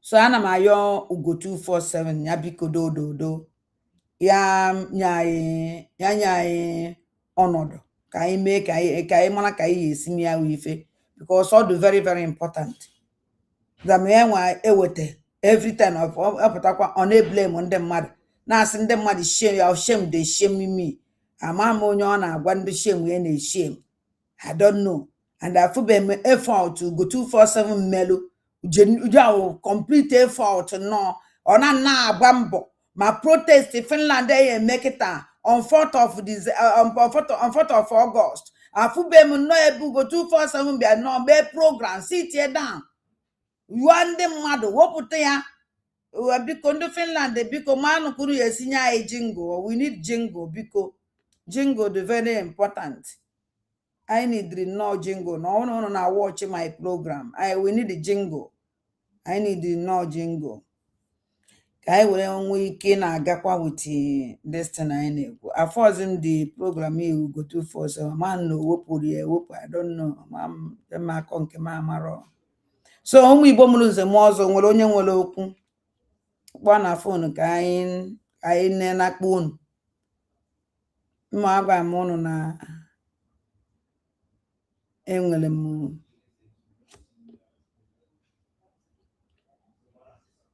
ịma na agwara m unu na anyị nwere gift anyị atọ ka anyị mara kedu ihe dị na ya atọbeghị m ya achọrọ m ka mụ na unu tọọ ọnya ya wee chi niile. So ụmụ Igbo mụrụ nze m ọzọ ụmụ ike nji aba mma hapụ unu mma asị unu kachi funu aka Chukwu Di Ya. The only thing na agwa ndị nọ n'ụlọ be onye ọwụna dị very very careful. Onye ọwụna dị very very careful. Mepee anya mụrụ anya dịka azụ. Trust nobody. On the security nenu security na ọwụ na ịpụta dey your will because anyị agbagbu gị n'ime ọhịa. Ihe awuwe ha wepụta iji wee rapụta ndị Igbo. Ha afụgo na ndị Igbo ebiuduwego se na se obodo nke a sị na security ndị obodo a ndị apụta ha sị na security ndị obodo a unu ọka na-afụ ya. Ana m eti mkpu a mgbe a na-asị unu na-eme onwe unu expose si na social media pụọ and unu na-alapụta community unu. I said it. O setiene now. O setigo. O nwere program amụna m meka nche Kenya. O nwere program ebe nnụrụ that na na-ejide ndị security ahụ na-agbagbusi ha na-abịa na one the community. O nwere community a kpọrọ afa bịa na-ebukosi all the security ahụ na-anakọrọfa na-ebukosifa na-emefe arrest. Amazi m ndị nne nwanyị wee ebe ndị nne nwanyị protestri. Hey, kedu ebe protest ndị nne nwanyị yi black and black mere protest ka a na-ekwuye that na ndị vigilante group fa nwere na befa na ndị polisi bịara na-eme ha ncha niile arrest. Anyị kwuru m ya ekwu and omego na ibe Nigerian government meziri isizi gị na ba na ahụba ịhọziribe security na-eje eche gị. Kedu ka ndị na-egbu gị esi wee chee your land? Tell me, how can people na-eche gị nche esi wee protect your land? Oh, my question. Achọrọ m ka unu ga-edisi our brother na ka hapụ m disi Uchenna because disi Uchenna kwesịrị ịnọ n'ebe a ka ọ na-afụ onwe na social media ka anyị na-emere ya advertisement. Achọrọ m ka unu ga-edisi our brother. Security that will be protected. This is a school in Ibusa, Delta State, where these Fulani terrorists came to babynap students. But as God may have it, the teachers got the information on time and they dismissed the students. Told us, get security that will be protecting these children. Even as they are running now, they can pick them along the road. They can pick them along the road. Get security that will be protecting these children, that will be combating these people whenever they come. Get young people, not be papa them. We will not keep running. The children will not keep running for these people. Principal, the security money in the school fees of the students, or rather shut the school because if they come, you will not be exempted. Enter Delta State, Fulani terrorists. This is a school in Ibusa, Delta State, where these Fulani terrorists came to babynap students. But as God may have it, the teachers got the information on time and they dismissed the students. Told us, get security that will be protecting these children. Even as they are running now, they can pick them along the road. They can pick them along the road. Get security that will be protecting these children, that will be combating. Ọkwụ na anana ya ka na-eme na Ibuzo na Delta State ka nke a na-eme. Chere ka ngosikwa na another one. Ihe nji egosi ife ahụ ọnwụ na ndị be anyị ọnwụ na ibu ụmụ Igbo mụrụ ụzọ mụọ ọzọ akpachaghị anya ife a ka faye na-afụ. Achọ nke unu ga-edisa our brother ntị. The same person again. The guy na-alụ ezigbo ọrụ ọ na-anwa. I like me for name. And their people.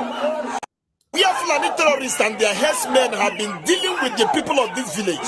Not until these people raise some of their youth, some securities, to start guiding their farm and their people. Not too long, these Fulani herdsmen started combating with these security men. And these people refused that Fulani herdsmen will never take over their land. The Nigerian police came and apprehended those young men, those vigilantes, those young men that the village recruited to be protecting them and their land. Arrested all of them and detained them. That's why the people now came to protest against. Can you see what is going on in Igbo land? Can you see what is going on? Can you see what is going on? I hope the governor is aware. The Inspector General of Police, I hope you are seeing what is going on here. This is happening in Imo State. Why will this happen? Why is the Nigerian police behaving like this in Imo State? Because you have a governor that is supporting Fulani terrorists. This is a mess. is a village in Imo State where Fulani terrorists and their herdsmen have been dealing with the people of this village. Not until these people raise some of their youth, some securities, to start guiding their farm and their people. Not too long, these Fulani herdsmen started combating with these security men, and these people refused that Fulani herdsmen will never take over their land. The Nigerian police came and apprehended those young men, those vigilantes, those young men that the village. This name when they think ndị security apụtazi na social media agwazi na onwe na-ekwuzi n'okwu silent ana m ekwu omego o nwere ihe m na-egosi unu dị n'anya nakpọ unu ụmụ Igbo mụrụ nze m ọzọ ngosichazi unu ife anya nakpọ unu mana ife na-eme like this ndị ụchụa gosigie. Oh, when Bosinju they say this small boy, this guy not here. Oh, when Bosinju they say, yeah. Oh, when Bosinju they say this guy. Oh, when Bosinju they say, yeah. When I say kede bono na ma de afuzie. Mwa Jose kede bono na ma de afuzie. Ando nyame ngozi odonko. Either last week, Kanjule say this small boy. Chere kambia ka mweputi ofuma kono fon onye na-ekwu maka ya. Ana m abịa ka mweputi ofuma kono fon onye na-ekwu maka ya. Because ajụrụ m ajụjụ sị kedu ebe this man nọ? Kedu ife me na ya na madi afuzi or don't call last week or last 2 weeks or maybe in 2 weeks injury say this boy because I did my afuzi maybe in 2 weeks. Then this chere amana nka mesi woptia ko no fo onye na-ekwu maka ya. Then this guy then nke dere RIP onye awon matakịrị ngozi kpopụtara. Every time I be on social media, oh, when walk na go. Live yenam, onye nwere iwe karịrị Biafra, live yenam. Agbabugo ya, and the car with this guy. Ngozi Olabeze ekwuru pim. Forget my brother, say don't Car with this boy. Ngozi ekwuru o wutere m. Afro m ya bosa ka ọ na-anọkịta ọgba m n'obi ọnọkịta ọkụkwa m n'obi ana m ajụ kedu ebe this guy nọ kedu ebe ọ nọ otego ofu m fidelie wee mee that program ahụ mme wee jụọ esie wee sị kedu ebe ọ nọ na otene m fidelie ana m aga na social media wee fụ ya mkpu wee ba m ọnụ wee tie mkpu n'oke onu etikwere m ya nnọọ wee sị ọ gịnị na-eme o wutere m o wute ka m nsị gị na ọgbọwa m obi ma a na nwa ezigbote onye okwu asị ọ gbawara m obi then achọzi nke anyị nchizie ọchị bifo anyị anakpuo ana m abịa because anyị na-achị na ọchị I am not with the guy. I with his swag. I am not with his swag. I am not with his swag. I don't go for something. Continue with it like this. We say this is legal to say. Then this man, and we pre-created now. I na ya n'oge nke ebe ba na-pose na photo. Every time oge nke pose na photo. Mbu this man. Oge nke na-ata ebe ọ na-pose na photo. Nigerian government where they go award oge nkele na-epozu na foto ndị eriri eri ụmụ amoosu. Nigerian government na-enye award na-enu ndị ya na oge nkele na-eteki picture na White House. Ndị na-eje na parliament ebe ọ na-eje na parliament ọ parliament nke ahụ gbasaziri fa je na-epozu na picture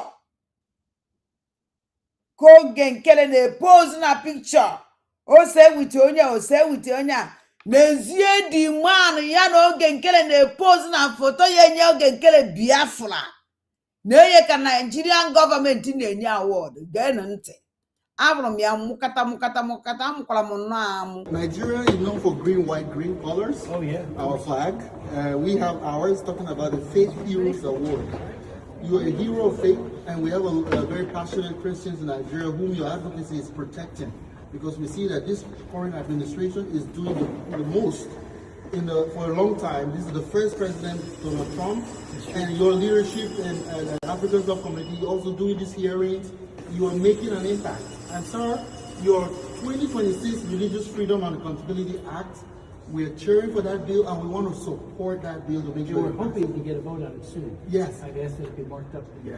So, sir, on behalf of the lobbies in Nigeria, we say this is medal to say Lifetime Achievement Award, and we created an award specifically in the shape of the Nigerian map. I can see that. Yes. So you've been to Nigeria before. All kinds of locations, many. So the award says here, U.S. Nigeria Faith Heroes Award, presented to Representative Christopher Smith, New Jersey 4th District, Lifetime Achievement Award, in recognition of your decade-long leadership, congressional advocacy, and for religious freedom in Nigeria and around the world, because it's not just Nigeria. He is really a champion of religious freedom. We wanted to celebrate you that this is a big honor on behalf of our coalition, Stephen, and your constituent. Oh, yeah. Present this award to our chairman.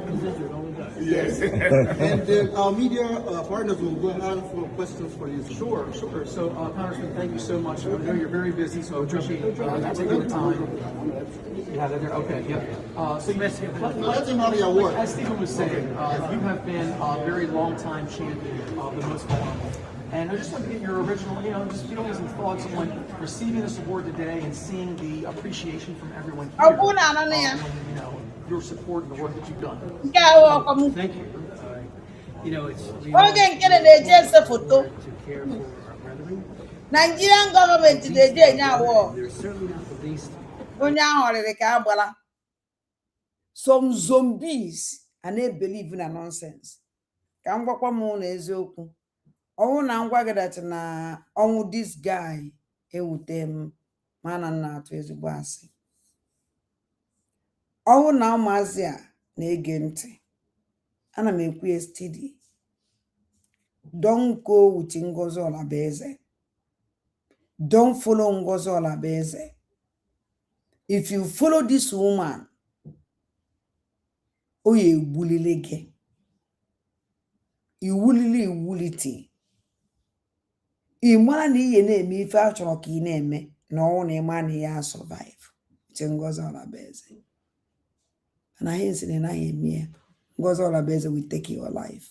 This guy every time on social media. Not about Nigerian government. Banezeni anya. How many years it call last through with Ngozi? Ababugie. Just imagine it didn't RIP. And then we turn that now. Abiane put you with Biafran angels. Like this our angels are. About Lumba. Only this guy will take him.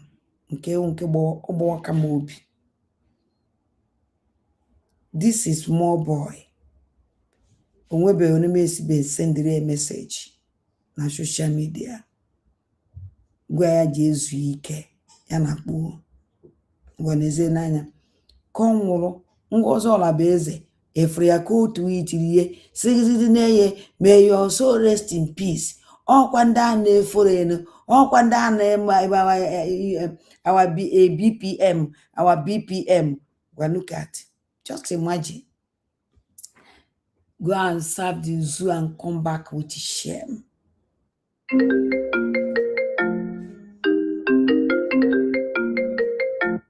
Hello?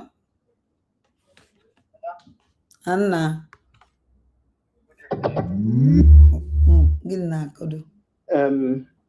So this Ngozi Araba is a guy. According to na social media na Igbo. Yes, Onya. Onyanwa. Oh yeah. Oh yeah. Hi. Oh yeah. Hey. About That young boy, no. Very young. Yeah, very. Because I don't know wonder. You know, that boy Obi. Yeah, on social media. Jim Esi Igbo buru ekebo eme TikTok. Na wonder. Onya. Oh. Onya. Abobugo. What a pity. What a pity. Abobugo. Ada biko ka achọrọ m egwu Ugo 247 n'obere okwu biko. Pardon me because Ugo 247 ịma na igburu ọchụ niile igburu n'ala Igbo. Nna pụtara saịdị ya. Hapụ ya. O nwere onye gwara m okwu, and onye gwara m okwu awụrụ onye mma agba ha okwu.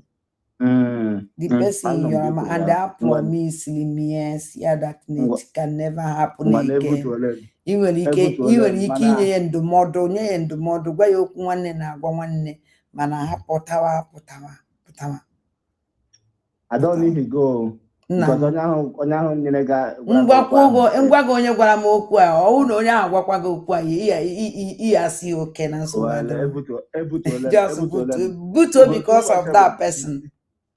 Ebutola m ka m ghara okwu Ugo 247. Oge nkere ịhụnanụ na ndị niile ga esege picture with. Initially, I feel na picture that he na-ese me nwere ihe buru uru ga-esi na ya apụta.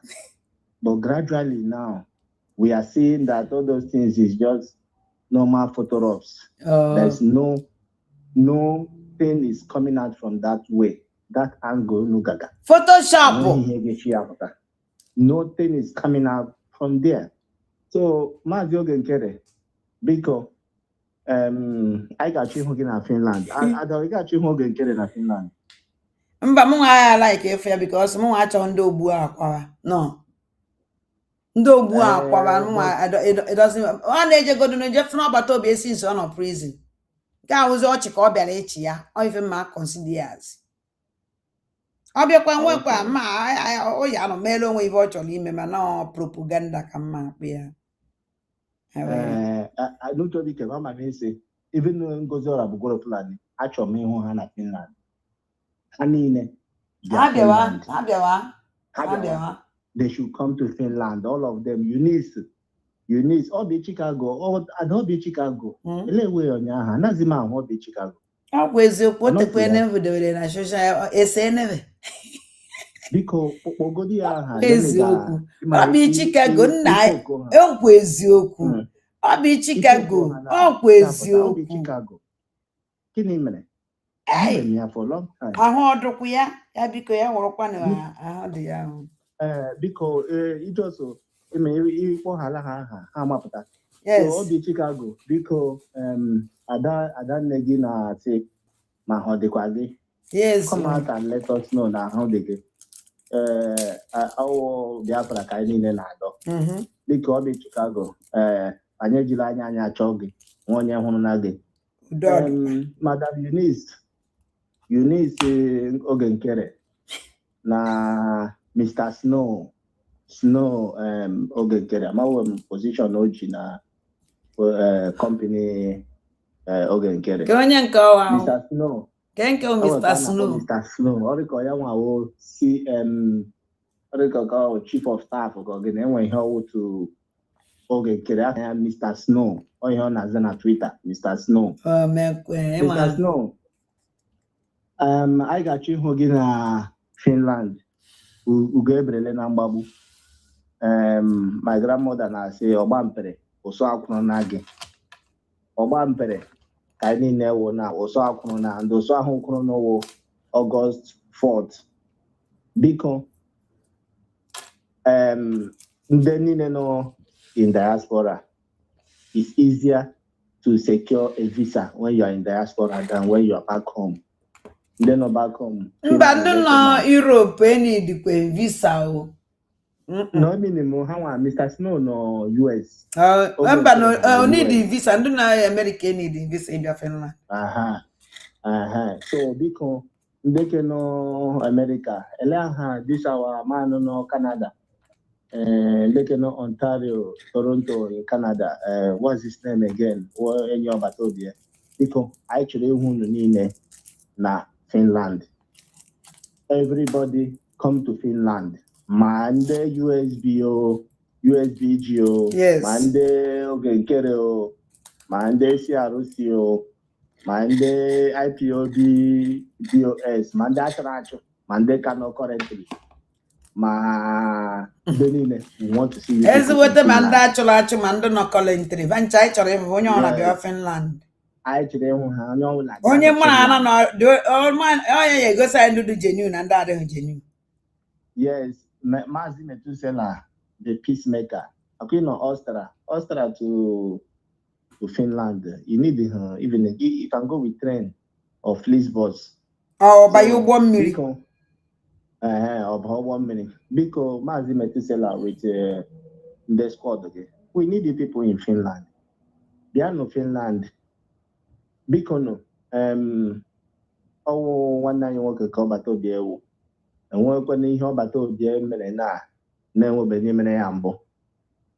back to Wazirike, just briefly, come Wazirike say, na problem nine Megan Alibo, no Mazinande Kano, Nandenine, Potrano, Ibia don't know where Potrani, Mazinam Kano. Wazirike, Mazinam Kano, Potrani Higi. So you are the chief initiator of the problem. If you are blaming Mazina the canon on a prison, no Nihiyaka or Omoaka Jipota. Any now, if actually eat here, actually eat here, what did the Mazin and the canon? Wait, Toyanga. I'm Gosna. If our family job will win, Ekumi. If our family were that group home honor, sons of beer airport made that in the family. So what wrong? But now all this group new group even they make it away. But woman don't synagogue no car what did a mazin and the cano. Make my form instant security network. Nah a bank and no man and that plan even off for and these people plan here over time. And Wazirike is aware of that plan. Yes. Because he watch a speech here. They may have a surprise. All of them know what they did. Meaning na Canon Takano no Wazirike no full WhatsApp group and they make a meeting of Webe because there is no way Canon Takano gauges that or the implication of Ihende or Mene because Yawuruma those our men or Patrase our BLA that they stand with Mazin Namdeka no really different because all ESN ka Nigerian government Gina court documents against Mazin Namdeka no yana or ESN even when Obatobie has tried to say these are no longer ESN, they are Biafra Liberation. Nigerian media avoid that word, Biafra Liberation Army. They always say ESN. ESN. So now, going to gather these men, see how they are ESN. Oh, after that, your program 2 days ago, come here, now. Say, no, Canon Takano are committed treason. Yeah, all committed here, serious one. This is a serious treason because Canon Takano knowing fully well that ESN one of the things okay. Even if those men they will not come out ESN. What happened to Biafra Liberation Army? Oh, they can come out and say that they are Biafra Liberation Army and they still stand with Mazinam Dekano. Nothing will change. But saying that ESN, using that word ESN, Canon Takano, came how many days now? I say give their money address. We have not seen you. Mazi Chris, Ogani Chris, the leader of DOS. The head of HOD. HODS2. We have not seen you. Kembe, how many days now? You have not come out to address us. Barrister Alon Ejimako, enwe hidre about the uniform ebigigebe. Anyama difference between your group na group Ijele na group the terrorists on your Chukwu na America. You have to come out and address that. These people, are they taking us for granted or what? And I'm going to say, you people should come out and clear. You have not said anything. Can we he pledge and he played? And I'm going to go. Germany to Finland. You need a visa. We want to see you in Finland in August. Come to Finland. Come to Finland. And even the Finland, the akwụkwọ iji wee withdraw the because back a PC here. Since I now all this rubbish on social media, because I will call them rubbish without any hanya nazo. Makani went down a woman, even that cost will be too much. Condition I not today from the condition I wanted a massive nana not today. All this era charge on social media now around hunting in this course here. My business of our poor boys all along, when Chibuze Guato was fighting Simon Epa with Madubugu and all of them with K Azayobano Island, now all of them, these same people, Patrana was in Doma, was in the Canon Tasani follow, where was Genyani, was the good people. All of these people teamed up to fight against Simon Epa. Now they are turning around to come and start saying, Uchechi Jamaica, Uchechi, after you people gave us so much wings. Yendo Nukuga about Uchechi now. Simon Epa said it in 2021. So why are you back? No, Simon, program Simon. Can go through and I have be at every day. Waja. Very disturbs now. Since in a funda ne kwoku na by kanjodo nange. Enu ne be ma polo ijele okwu about ijele. If you go for condemn if ijele na ekwu. Gwamo ofu ye ni all this irat ma chalugo mando otu niile. If you go this umu irat afakwo nyawo condemn if ijele na ekwu. If you go condemn Chukwu Zegwu ato. If you go condemn ebe kuodike achalugo polo ebe kuodike say ya koskore na phone. Go see na bana communicate. Ebe kuodike with wiki jide number wiki pa na phone. Have you seen them condemn all these criminals? You have of course watching at one keta Uchechi Kano. So somebody na ba can focus on ya. Ebe Kodike, did I say? I want to apologize to Ndenile. Ebe Kodike, can you show us one video or voice note email against Nigerian government? Can you bring that to what? It's a Ndenile a caster. You are apologizing. Ndenile Kugidre. Ebe Kodike. Apart from autopilot Mebreka, Simon Epa Mebreka, Gentle Mebreka, tell me one day you could anything against Nigerian government. Instead, you will be like Ndani, Ndani Agagabasa. So tell me, if you are not say in a young hambara, then you could can you show us Ebe can you show us one video or voice note you could against Kesha or against Ijele? Or against Chibuze Guato, or against Nigerian government, apart from autopilot Mebreka, Simon Eperima, this one, Gento de Yahoo, Butuzo, Jemecob. Tell me, you are coming to say, as if you have never been with them. Ebe Kodike, all along, we know that you are working with them. You have always been with them.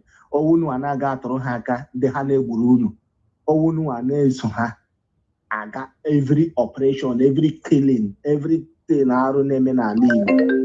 Owunu anaga me. So stop coming to pretend to us as if you are new. So why not ada? Nam, thank you, Chimugozie. Thank you so very much. Hello? Court was a court. Epic more court. Amosu no dene.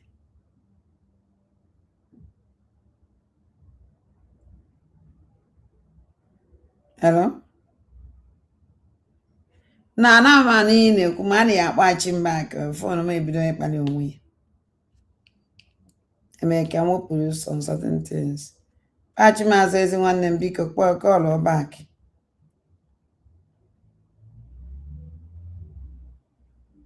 Hello? Hey, connection. Hello, Danny. Yes, Anaman. Mba, Anama, kwadozi mechi makwe mechi be maka no life. Danny. So, Nanda, na for real. Nanda arrested the Nigerian government. Biafra TV. I went on about when they play politics. Na Biafra TV in Kaiwa. And Hechi Odie Kubeko Hoku. Adani fukwa ihe na-eme no. Kano takado Kubeko Hoku. Adani fukwa arụ na-eme no. Adani ihe o mere n'ife. Also no mere n'ife. Okay, na. Jesus. Adani nke aka m fụchara oyi na-atụ m. Oyi atụ na go nne m. Oyi atụ na go. Adani ndị Igbo ba anyị dịkwa wicked o. Isi na hare Biafra TV. Nigeria government, how when they play politics. And I put everyone not question on internet. I don't know. I'm defense can remind that again. Imana no kita ini na naputasi ko bim na gwam. Na this asharu go biaran teba hono na apologize to Simon Ekpa. Ne du putaria ke we nwi ke we akota ndi autopilot niile to their side. Exactly, all tricks. All game castle. That apology was serious game, and the only person when he keep playing was Chalugo. They might fall into it. Yes, Adane, did you see what happened? Na Chalugo, a Chaluga chair and different match Chalugo for a Chaluga, an Igbo ya biagon to all. Oh, if you message you send the net and I'm a human being. because I'm not buying at the game as Rofan. That's a serious, very heavy, dangerous game. To be sincere to you, and the many people who follow into that game are. If you quarrel now, I tell you go put a black wobu, not to pilot Canada. Kahapuru, ndo tu Simon ni netina kokohan. Oh, you be mele. And has succeeded, has succeeded. A lot of people has succeeded because all they go do just take that apology, because for who now watch you at Charugo at initial time, at Charuga bagay na saki go. Onye bruise on na saki go. China no X on a papa on make life. You on a X. XDOS. No, what was only address papa. Yana only address if only address as X. How can I chalugo ya jibego Biafra X before I did a mazina? Allah ye jibake desi akukwo. Now I did a mazin na the cano. Asaki go DOS. While I am go X since he happened. X before I age Marco, Desi Akuko. Adan, Ichetara about 6 months ago. Okon Basuna was saying, Nanda, Nadio Estare Papa. Manamama ho, and one homo, Patan Hajabia. Nneka Chimezie lụrụ ọrụ. That woman lụrụ ọrụ. Ha, Nneka Chimezie lụrụ ọrụ. Hi, that woman kwifu Nneka Chimezie. Oh, na ndị enye ndị ọjọọ award. Enye that woman award. Yes. Eziokwu niile. The woman zuru ezigbo take game with these criminals. Also got this game. If I won't get let me tell you something. You put all this thing in one place. There is nothing like a sacking DOS. Sacking DOS. It's not even exist. Why? Because I'm not going to act for a chinas and old ash. Mother night for a mass by a mash. And him and no go on a make program. Only an call chicken does them. One side. What put a new face? Ndị anọ na underground afa nọ na-alụ mpụ na-emekwa ife a na-eme anya oge m azụrụ ya mana ndị mmadụ aghọta because agbadina maazị Nnamdi Kanu sacred these people good and fine ndị okpokọrọ ya ma họrọfa gee ntị n'ife Kanu nta ọ na na-ekwu na masị ndị be anyị ha chi ha azụ na interview Achalugo mere Kanu nta Kanu said everything that place. Yes. Yes. Onwere nke ozele ezo ebe Kanu nta Kanu mekwugodo okwu wee sị gị that ebe ọ na ngere na head mgbe Kanu nta Kanu sị na ya ma na ndị mmadụ ya eje meet our leader. Ma n'ihe ọsọlọ ya ala wadida mgbazi Nnamdi Kanu ya gwafa na ya chọrọ ịma mana Kanu nta Kanu chọrọ ziri je ihe respect ife awadida maazị Nnamdi Kanu kwuru ọ chọghị ịma onye respect mana ọ chọrọ ka I respect zie nke fa gwara ya wadida maazị Nnamdi who is fooling who. O gosigo dara na ihe ha na-ekwu awadida maazị Nnamdi Kanu amaghị ibe ha na-akọ. Awadida maazị Nnamdi Kanu don't know and Aloye Ejimakor achọrọ nka the whole Biafrans mala that na nwoke Aloye Ejimakor life ya a na-etrek life ya ọnwụ ibe niile ọ bịara gwa anyị ka anyị ege ya ntị akpụ ụmụ mmiri n'ọrụ were ekwuye Aloye Ejimakor ka m gwa gị nke bụ eziokwu maka na ọkwa ka m si wee kwuo nke a ikuku na kwuru today akwụkwọ Aloye Ejimakor ka m gwakwa gị nke bụ eziokwu ọ bụgo na ama m na-enwe ike na-etretin life ya mana kwepụ ihe a na-eme kịta Aloye Ejimakor bidokwara ma mgbe Simon nọ ya kama na ihe mebu na Simon na epeti na-emechi ka na-enwe ike ịkros gabiga nweta ife achọ n'ike ọ bụrụ na Simon ama ife na-eme kama Simon chọrọ ịmana otu akwụkwọ otu ose eme just like today o nwere somebody kpọrọ kịta before mkpọ onye aha chọrọ ikwu maka Ugo 247 mba na genocide ahụ nwere onye yọrọ m biko and I promise that person biko m na-ajụ that side kịta bụ adanne onye aha yọrọ gị ihe anwa o so n'ije ndị ọtọ pilot a ọmụ ebe truth nne asị gị biko before mụ nwa wada ndị bụ na ndị egede chelu nne amakwa m ife ị chọrọ ịnụ n'ọnụ agwago m gị ife ngwa gị sị gị biko onye yi ọmụnwa wada ndị mbụ na ndị egede biko na something mpụtasị oke na-ayọ gị biko a ị kwesịrị ịma biko biko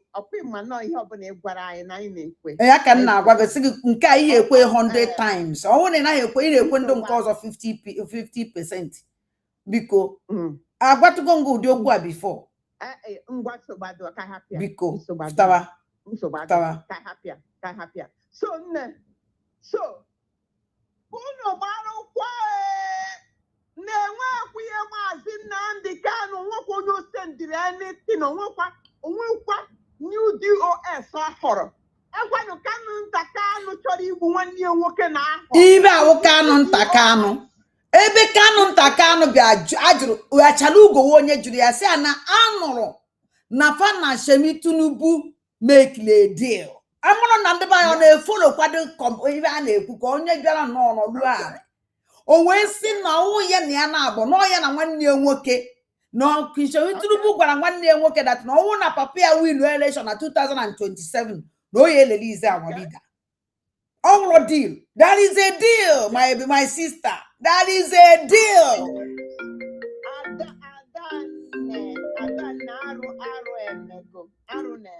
That is a deal. Mana kaine negodanya we mara ebe ife end. No bukwa mana ndị na-egbu anyị ọkarịrị ndị na-azụ anyị yes. Ọwụ na amara na ichetere mgbe alọya ejimakọ bịa gụọ akwụkwọ ọgụrụ one time. Yes. And ọwụ na watch a condition alọya ejimakọ ji wele goda eji eme program. Si na Canada, this man no under tension. Even ka ọ na-agụ akwụkwọ and the kind of heat and the onosi ama jijiji mgbe ọ na-agụ ya with ya ama that na kwa the same thing ahụ, the same condition. Anybody alọya ejimakọ bịa na-agwa something si na wani da maazị Nnamdi Kanu so ọnwa nsọkwa na ọsụ ha oye eji o nwere ike dissolve o dissolve ndị a o dissolve fa mana kwa ifu this cream ndị a hụrụ ọfụ nne fụtara ibe ahụ ndị nne kachi mezie hụrụ fa nne kachi mezie lụrụ ọrụ ọ bụrụ ka o dissolve ha danne go no bo n'ihe this year so nke a hapụtara ọfụ wee je Nigerian government with the Kanu Takanu na ndị governors wee wodo alloy maka na ha ma na alloy bịa kwuo na ya ekwe. Yes, na I like la alloy. Yes, na I like kia. Mana kita anyị edobe alloy ọnọdụ anyị debe Maazị Nnamdi Kanu nwe ihe ọbụla ha kwuru ebe ha ihe ege ọntị ha kpọpụtara anyị maazị. Yes, ya focus to let him focus. Ya focus on a legal thing now. Ka wadi da Maazị Nnamdi Kanu pụta. Ya hapụ Kanu Ntakanu na ndo dog this dog of sellout. When I started from Maazị Nnamdi Kanu, I had chosen instruction for now. Maazị no under duress. Okay. Adanne. Okwefuru ya wopụta. Okwefuru mmadụ one egburu ne since ekwuru okwu a. Do you know how many ndị Igbo egburu kita since 2 weeks now? Jeffrey Diegbu a na-agba na ala Igbo mụrụ nze nwụọ ọzọ. Jeffrey bọmbụ esikwana n'elu fighter jet na-atọ ha na-agba ha esi n'elu na-agba ha si n'ala na-agbafa. And the Directorate of State never said anything. Alọya Ejimakọ never said anything. Kanu Ntakanu never said anything. All this era tijuru social media never said anything. And I'm agbagbusi ndị be anyị. Ada egbuchara ndị niile Kanu Ntakanu kpọpụtara gbuo ha like that. Kanu Ntakanu apụtara bịa mee program sin ya dị tender apology to Biafrans. So iji ihe wee marụ na ha ji ya ka ha setie Maazị Nnamdi Kanu up. Nsị gị nke ahụ eziokwu. Onye na-eme ife a Kanu Ntakanu maka ọchị ibu leader mana ọ ya lead chie na. Ọ ya ama onye ọ ya lead. Ịma na ọ pụtara mee first program ahụ o mee. Mụnwa support ọnya because okwu kwuru ebe ahụ ndụ ma like m ife okwu. O tene nchọ ka ọ bịa kwuo okwu. Ọ dị ya ka na o mepego ụzọ. Amamihe mere na anabara ha ejeghadịzi na social media again. Amazi madị m afụzi platform to platform. Ọha che niile anakpụsiene. Mana m na ọkwa na social media agwago m ụmụ Igbo mụrụ nze mụọ ọzọ. Onye na-eso ndị a na-esokwa ha. Mana ine ha na-eso Kanu Ntakanu na grupu nonsense okpopụta akpọba no dog of sellout. Ịma datana ịba moto ndị ochi na ụmụnne ka a na-egbu. Because ọnwụ na these people the genuine ewere gba ndị ba ife niile a gbara fa gbuo ụmụazị ha kpopụtara na Anambra steeti gbuo fancha niile. Onwe nke pụta okwu Maazị Kristi ekwuru okwu Kanu Ntakanu ekwuru okwu deputy ya ekwuru okwu onwere onye n'ime ha kwuru okwu ka ebe na support. And all this era so nke a na-akpọ njide ka nwere ka o si wee ti ihe.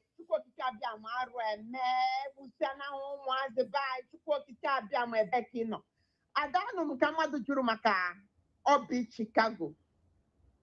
Ana m ajụkwa esie ọnọzi ahụ ọdụkwa ya. Obi Chicago oge nke na ọgba anaghị achọkwaghị ma. Na m akwa m adụkwa ka agbara ara m abụzie. Obi Chicago ọ dị ka ego ha abatazi. Ọ dị ka ego na-abatazi. Useless people. Anyị Igbo ya jụrụ ntọala. Well, maybe now how they that's in Chineke. And it will your disgrace soon. A quick from master profit. I don't give a fuck. The innocent. That woman no daru. Nena daru. Daru.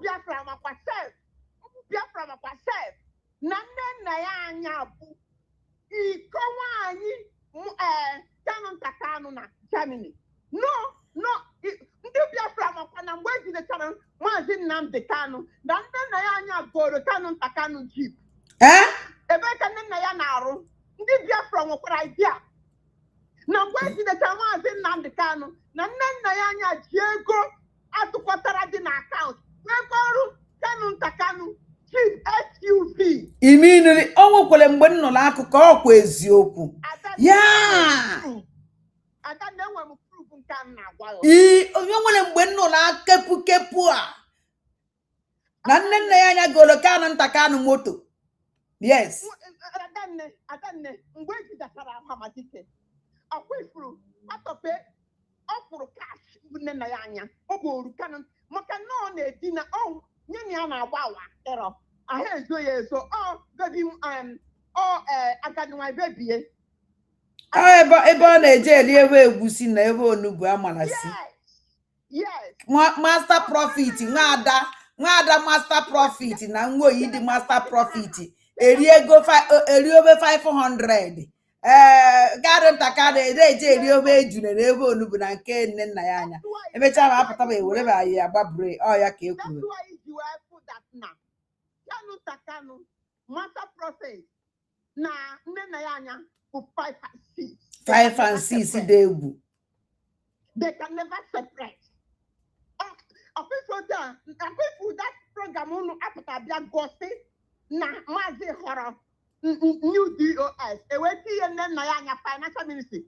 Continue ebe ha kwụsịrị. Ọ continue ebe ọ pụtara gwa gị na ozi ihe ọ gwara gị sị gị na ozi ihe na-eji ego na ọwọ woman a na-akpọ Bridget. Criminals, they are the same people. Nje wele ego nye Bridget. Nke Bridget ọkwa nwere ndị America riri ego ọkwa nwefu onye nke ha riri. Ndị nke ha riburu ebo ndị riri ye. Madam Oyibo riri almost 100,000. Mba ọdụkwa nke madam nke obiri madam Bridget amaghị ya kpọrọ onye nke ha akpa. Madam Oyibo rifuru ego nke izizi.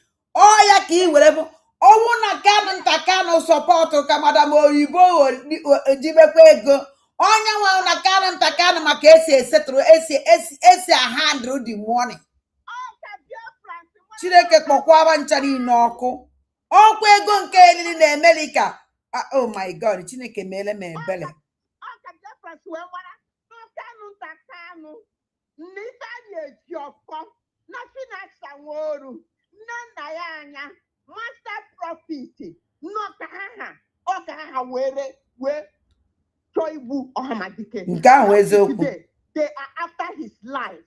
Nke ahụ eziokwu master profit ya na Warida Maazị Nnamdi Kanu ọdụbụ na mma ụtọ bidoro mgbe ozi nke ejidere Warida Maazị Nnamdi Kanu kapa ya adịbazi na mma kwado na master profit na-eji Warida Maazị na-eme program against Warida. Years back, on a program against our leader. Yes. No Ahamadike no na Sokoto prison na zo nwe ya. And then we also chọrọ ịgwa gị adanne rukwu ya nchi gwa gị n'obi. Ichekwe ndị Biafra ndị anụmanụ ndị niile na-eso gị. Unu chekwe na Kanu Ntakanu ha ya ezu ike. Na he bu Nnamdi Kanu unu na-waste time. Oh ya ka na plan. Can I give the truth what they are doing now? I don't know what information nke onwe m. O nwekwara ndị mma. Inwe ihe na-akọwa ada. Yeah, enwe my idea. Okay ma. Thank God. Ada ne ka ngwakwa gị fefa na-eme. Nna Kanu Ntakanu na Ifeanyi Ejiofor na nwunye Maazị Nnamdi Kanu ex-wife ya Uchenna na Chinasa nwụrụ ha. They will never rest. Na bụ na so ha na Nnamdi Kanu anwụgo ma Chukwu ekwena. They will never rest. Him why? Because Their target will be to kill him so that any secret will never leak. Yes. Now, here na plan bu etaye chibuo ya. Chineke aye ekwe. Chineke aye ekwe. ekwe. Na oburu na ho Chineke aye ekwe. Oya ka ba je me ife aba mere. We group ebe nke muola bobi na group kede. We lukwu ụka n'unu ụka wadide maazị Nnamdi Kanu si na ndị sinagogu. Yes. Bịa mee Eastern ndị sinagogu iri akwa ụka wee pụta present onwe maazị Eastern Security Network sinagogu. Nke nka nọma na okwu agwụgo na ire ahụ plan deal. I don't want one information leakiri. And the amam ne got ebe ne jo leak o we ruta ayenti. Ina got ayenti. Yes. Ndi Biafra ni na agency. Tanku kwaya ada tanku ya na open. Biafra si na agency. Ejuko Chineke yonu. Onye ọbụna ike ya ruru ihe bụ ka save life Nnamdi Kanu kita. Si mee ya maka na if not ihe ha chime kita bụ kenye ya death sentence go immediately. Exactly. Adakuchana moku. No man kai nsigi na kifa family. Je group o mase man group o bandi synagogue. Imo bi u synagogue. Enu ana na ndo ka the Eastern Security Network. What are you talking? Can it have no be? Ada board na Africa. Aka mazi aka akifani Ifeanyi Ejiofọ Uchenna ndị akpọ ma paka nna gwa mana ndị ọzọ sokwa Ifeanyi Ejiofọ Igbo governors yes Kanu Takanu Uchenna ex-wife Mazi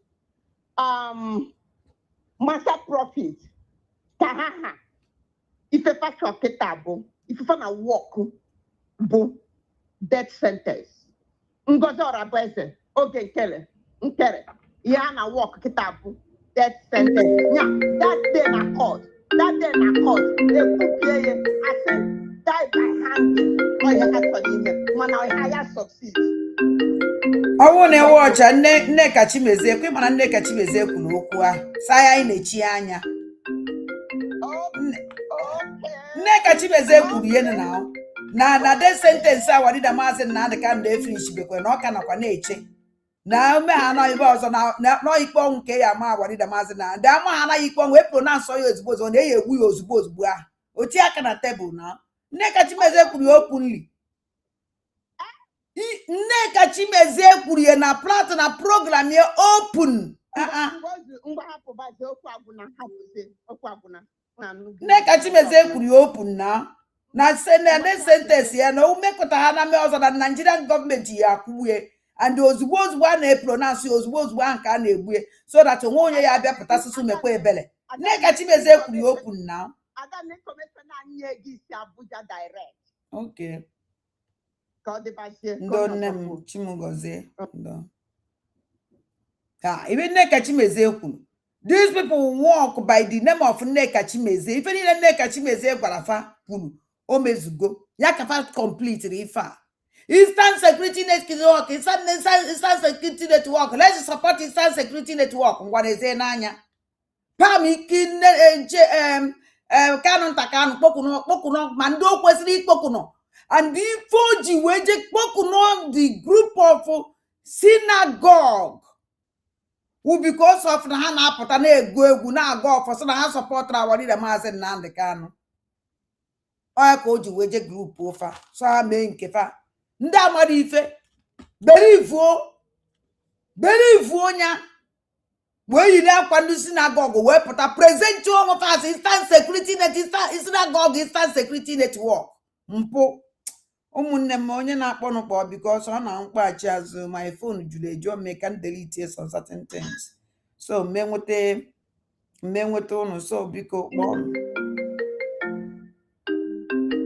hello nna ọ na-akpụkwa ụla n'iwe na-enwe m ndo nna ya mgbede ọma enwere m ọtụtụ okwu awụrọ na nna m One on the other side, all the Kadim Bane to Roperum. Now laugh that Potapala. As far as normal now up in Ezio, no more they Kadim Bangi to no from. So I know it's Mako, I know it's Mako. I will never hear no it's Mako, but I will never hear him. Hands in there, my hand. Exactly. If he cannot caution other junior lawyers around him, that means he's not innocent. So I'm not all these things on that I'm not know in social media because of threat of life. A threat to go to can hear threat or Hamadiki Oluchukumas in Namdekan. A threat to go to can hear threat to other strong men and women that have believed in freedom. Nah, if you are more that na lawyer Jimaka would a freedom fighter. So Madinina or Madina stand there way take with the threat. The real person will cure a freedom fighter. I want to make a woman your trauma. Your trauma. Yeah, I buy a man. I want to make a woman. I work at the bank to as I said. So he should stop. He should focus on the his lawyer work. My friend, maybe I see a man do to yesterday. I don't want that as a lawyer. No one some certain things and some pronunciation of it from the pronounced from his mouth that will put other people's life in danger. Exactly. Exactly. Yeah. As a lawyer of our leader, Mazen Nandeka, no yen in a cake was refiania. Yes. Okay, this pronunciation now will cost 100 life buying, so nobody should defend those people. Oh. As what how many life can come? And I equal life. Nobody is talking about innocent souls. Because of this if I allow you to make poor, so I did a mazen and the cano. I saw when I did a mazen and the cano raw. Onya can you well like Obatobie? Onya Kobatobie West, Niamwe take any order from anybody in an DSS dungeon. Don't worry, keep anything on that do less.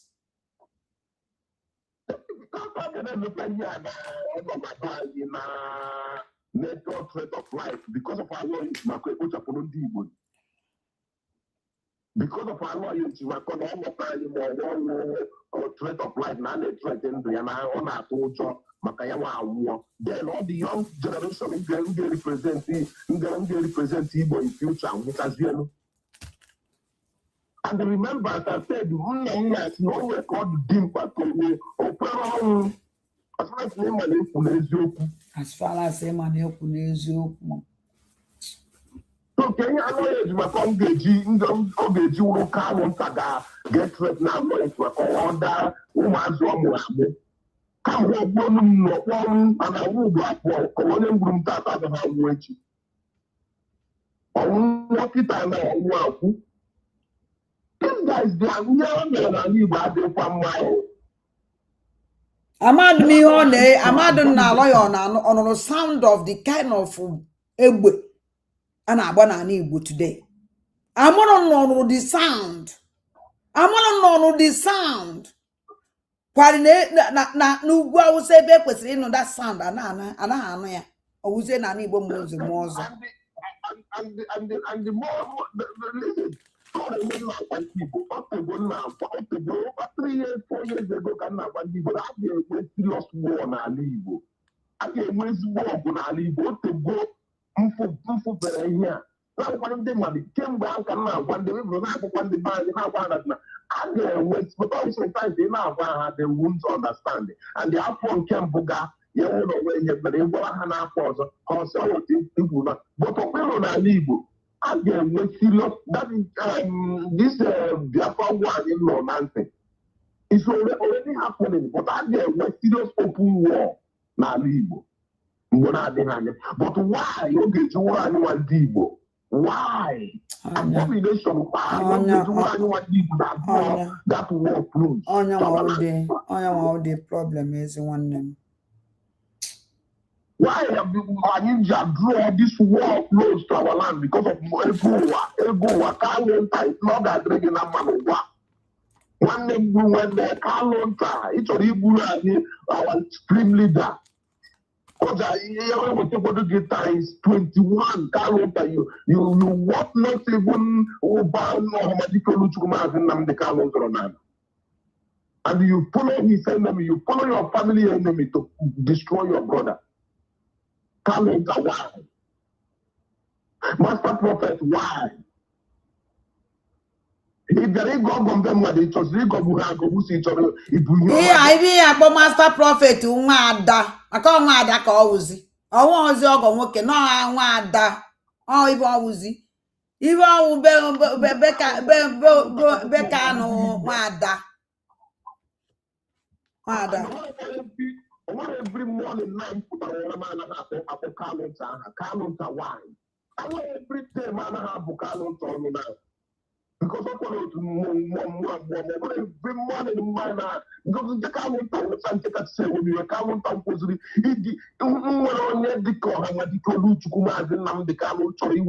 family into global standards. No, I'm addicted to you put your family into global standard that the whole world will hear about your family. I go to put a dress in Biafra, West Igbo. On a Suzo, you won't and can ask no, you won't can ask no Igbo. About me for name, on they use English. When the race said the nation, got the whole world need for Kurunano. Why would you West Igbo? Onya on the cabin by him, Watamana, many people water. People are understand. And I've got answer. All woman are fan it can never happen. No. Only now support among our and they can never support evil. Our reader Mazen now the kind of potano no yan if you attend them apology. I want to make it down on Gakayatan Biafra. I will put them fake me life on time. Switch almost special prison. Ebe and we game. Just Zeke ba or getting you one.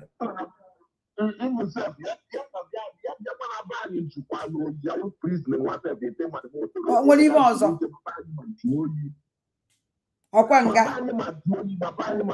Because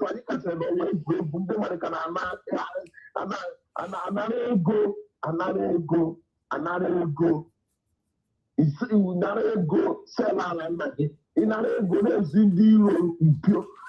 Ndiro amatapona impure ndi bonji nji aporia. Oduto okeno no, I finalize is one. Aunt.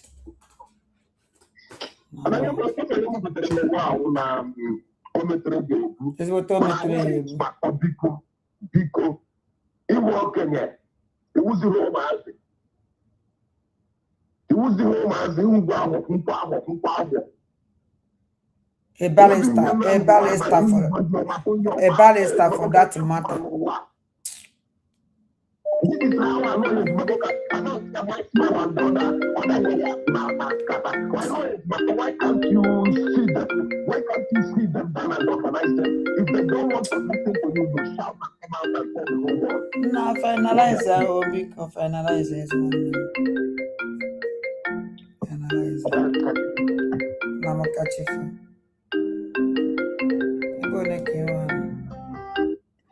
Hello? Hello? Hello, tutu ama ezi nwanne m ụtụtụ ọma nna. Hello? Nna anyị so wadụ ha udo dị aka Chukwu Di Ya. Mba anyị emerie na anyị meriri nnọọ. Hey, ama na ọ semi final ka gbadoro ibe aka ọ gịnị dị. Mba ka ọ na-aba adịla final. Ihe aba kịta mba gachi anyị ka nwere hope. Mba. Anyị dị happy anyị abanyego. Anyị ka anyị na-akọntinu kwa na-abanye o.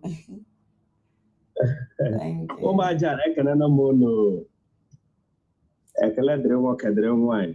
dịkwara onye ukwu dịkwara onye nta ụmụaka okenye maka ọnwata na-ememe gịnị towe okenye ana m ekele onye ọbụla na-asị ihe ọma mere eke mere ihe ọma mere eke mere oyi ka mere afọ mere nkwụ ka ọ dịrị nwoke mma dịrị nwaanyị mma ihe m na-ayọ n'oge ọbụla n'ime ndụ m niile ihe m na-ayọrọ onye ọbụla ma ndị iro m ma ndị kpọrọ m ụgwọ ma ndị hụrụ m n'anya ana m ekele onye ọbụla ọ ga-adịrọ na mmadụ ofu na ofu n'aha Chukwu okike abịa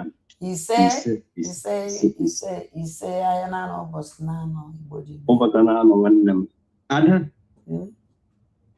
ọ gị nwe aka ọkwa ana m agwa gị ị ga-anwa ka mgbe since the time ị chiri were pụta njem a m ga-awụ onye aka atọ m ga-awụ onye eke mbụ m onye eke atọ mana nsogbu ada kamgbe aga n'ihu eso gị aga n'azụ eso gị nkịta asị ya bụ ihe na-eji eso onye akwụ ya ga-agbagbo ya anyị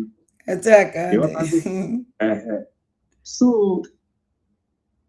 enwere ihe niile na-aga akọwasịra kama na onye ewute m ndị na-agwa ihe majority of them amara ihe na-agwa they don't understand ọkwanụ sọ ha ma ya bụzi ọka ma ama erisi ọha ka ọ dị because enweghị ihe ori kwuru ihe aka na ndapụta m ote isi were so biko ka m chite na nwanne m nna m ochie alọghị ejumakọ umere nne m gburu na ake okereke onye bụ umere nne m ịchọ ma akpụrụrụ ya ọta ya dịwagodo taa so n'ọmụmụ isi akụ so biko m were na-ayọ gị biko nne m nna m ihe na-eme adịghị mma ezi afa ka ego nwanne m nna m ochie ihe karịa resign threaten the too much because history akụkọ n'ọbịaga n'ihu ga na-echeta gị ime nke ọma ọ ga-akpọ gị ime nke ọjọọ ọ ga-akpọ gị so m were na-agwa gị biko nna m apụtakwa na asị gị ama the other time ị pụtara na-agụ akwụkwọ hit na-ebi gị na hit na-ebi a na-ele gị mana ọrụ dị mma ọka ndị atachi oke dịka gị adịghị mma ịtachi ọbịakwa ọgba ọbịakwa egen ọzọ ahụkwa gị pụtakwa egen si Nnamdi Kanu a na-enye ụzọ ka na-enye o kwesịrị ị kwesịrị ịsa anyị kwụrụ anyị kwụrụ ịsa anyị gbawa anyị gbawa I'm telling you ị kwesịrị ịsa anyị kwụrụ anyị kwụrụ ịsa anyị gbawa anyị gbawa but lee ka ejiziri ụmụaka jiziri were na-akwụ oru ọ dịghị mma nwanne m nwoke ọ dịghị mma biko asị taa adị mma akpọ ya ihe ọma asị ebegharịkwa na ebegharị egwu ebegharị ọnọ achọrọ m ka ị gbanwee ọnọdụ a achọrọ m ka ị gbanwee ihe na-adị eme onye afesịrị agwa gị ị ga-anọta direct from Nnamdi Kanu don't come and tell us anya sị na-agwa anyị and gị na-agwa anyị na Nnamdi Kanu gị na-enye anyị proof ịghọtago gị na-enye anyị proof don't blame Simon that guy the wise that's why one mana ego na federal government spend iji nwute Simon karịrị ihe spend iji Nnamdi Kanu ọ nwere idea no people are mad spend when ego ebe awalida spend ego wee nweta awalida You're a hero of faith, and we have a very passionate Christians in Nigeria whom you are. So, m gwara na-agwa gị na-asụ ụlọ biko Kanu ntakara ọ ga-anọ oge ejidere Nnamdi Kanu Simon jiri mee program immediately ji Nnamdi Kanu ntakara na-agbaji Kanu ntakara nke dị ka ị na-ara eji agbaji na adịkwa surprise kịta our sister kwuru ya ịma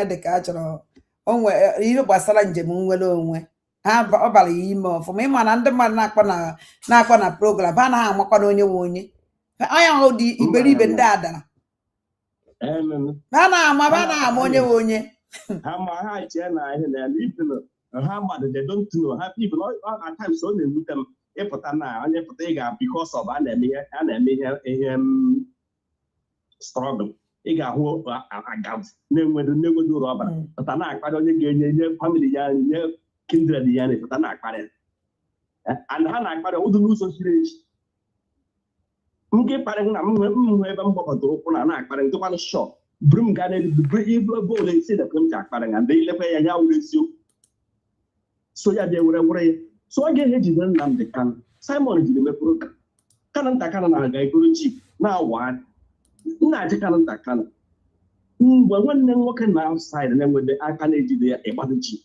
ozi mgbe eji na-eke gara oshiagha mme ha comes ọ dị jip ka a chọrọ ịgbakwụkwọ ọzọ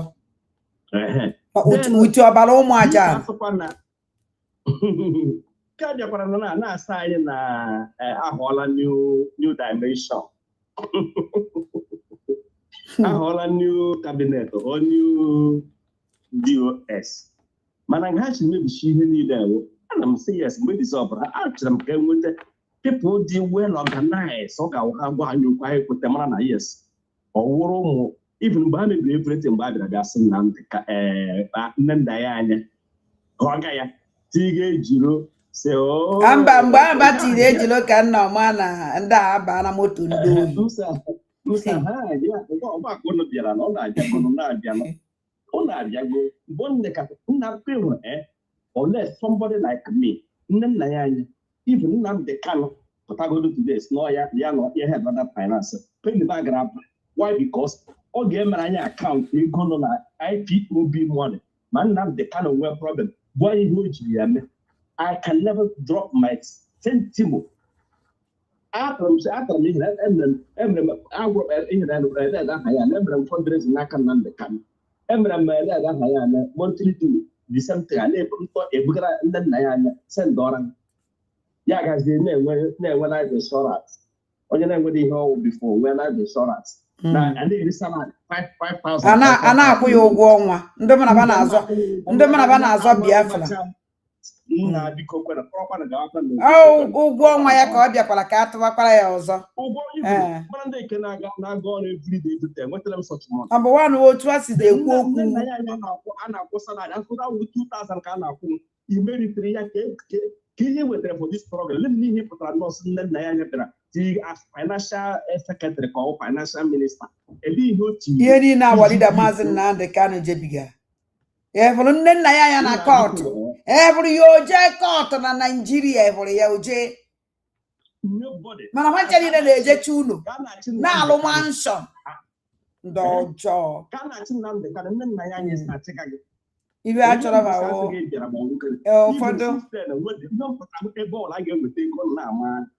ụfọdụ ndị mmadụ ya na-eblem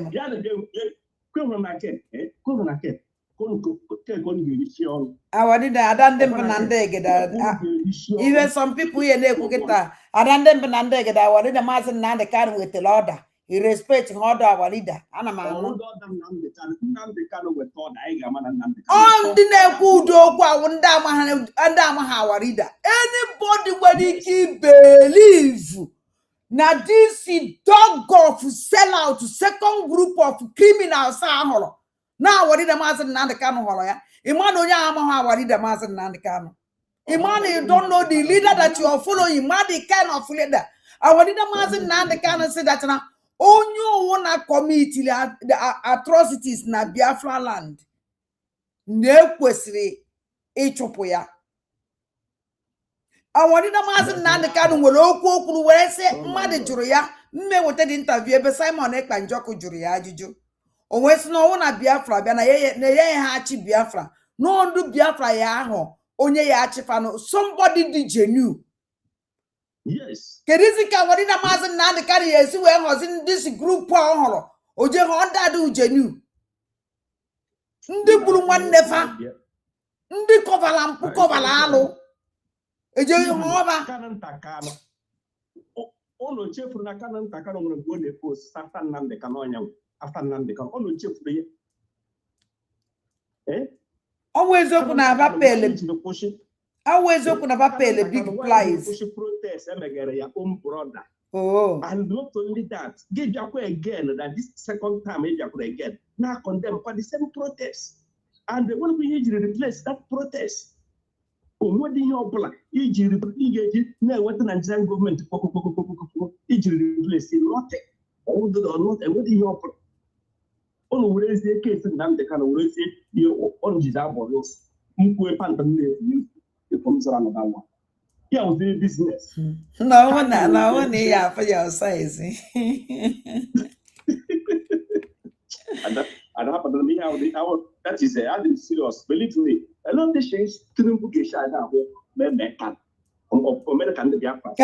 Yeah, I would have met Nnamdi Kanu all sorts of good or I'm fine. I'm marking. And in Melenu, in Jim Dimple information I do have to dog of sell out the actual. Who can the melody weapon because all him have they follow one bumper to bumper. If only I'm Hanchani no na the same jail.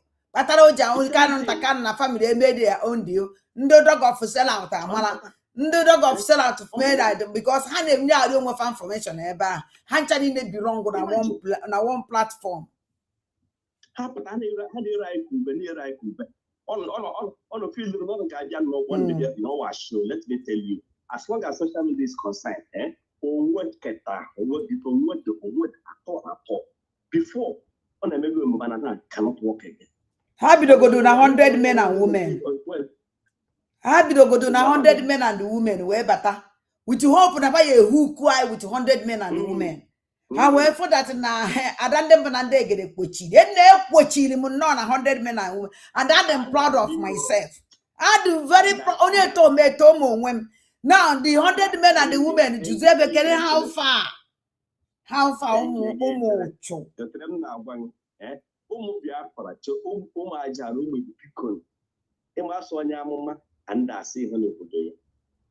Because it's time I gave Megan Washington at the or she can even because I got one, yeah. That is that without this woman from all game. Go to our best CRC. Look what they're going to say RC. Have their back up, wash up from go. I have asked why I let that can't have this woman and we Chamokama. No problem. What the heck? What is the problem? Emma born and now won't kuna son neno. And when we cannot get the coin mad the show, or don't possible. One Yamakama chimney say, show me a common and do check another care. Nation of Biafra or Biafra personal something. Muama Piene Selehano, Abiancho Hema, Chineke Pokwa Chanino, one all the time. That is all of Simon can just like a Simon brain because Simon is Chitonio, just that boy, that's all good too much. Believe me, Simon. Oh, boy, only comment in the person. Oh, where do even in Anna call my sister. No, thank you. I can go see him. Your woman, Jana, because Fanya, Disho, Biafra. Count like our group again. Count our mass for the Bozora best. Count one of Nasi RC. Count our DOS. You hear them and who get them who DOS. They were I for a woman. I was at Aquan Oka. Pataquan League. I support on Simon. Pataquan League. I support on the Gawa. Oh, I hope. And I hope power in a Mazen and the can. Oh, no, hope power in a Mazen and the can. On them can DOS. Since I've registered what is happening. The DOS on Juro Ibono Brock. Oko from golf. Oh, you to one on the same thing, the same story yesterday, the same story today. And you wouldn't buy nobody, never name after. I got work on my buy. I want to do social media. Oko ran never and nobody. And I have repentant. Are you go and ask yourself a question? You don't need to go and ask yourself a question. You want to know that this problem, go and ask yourself a question. That job will ask you. Why did you show my carpet? I don't have to know. You want to do a simple, you want you. You want the IQ will be able, you want you. You want on your top pilot. Oh, many, the same people can live. Go ask yourself, nobody come out to defend you people. Oh no. Get a petition. Before I do too late. Nam, thank you very much. Happen do. Nam, thank you. Chimugozi. Kachifo is one name.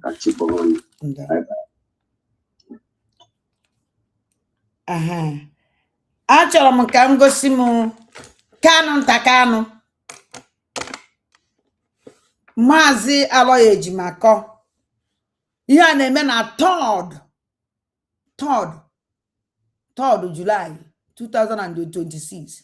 Ha na-anya ya gee ntị ka ọnụ ihe na-aha nụ. Yes, sir.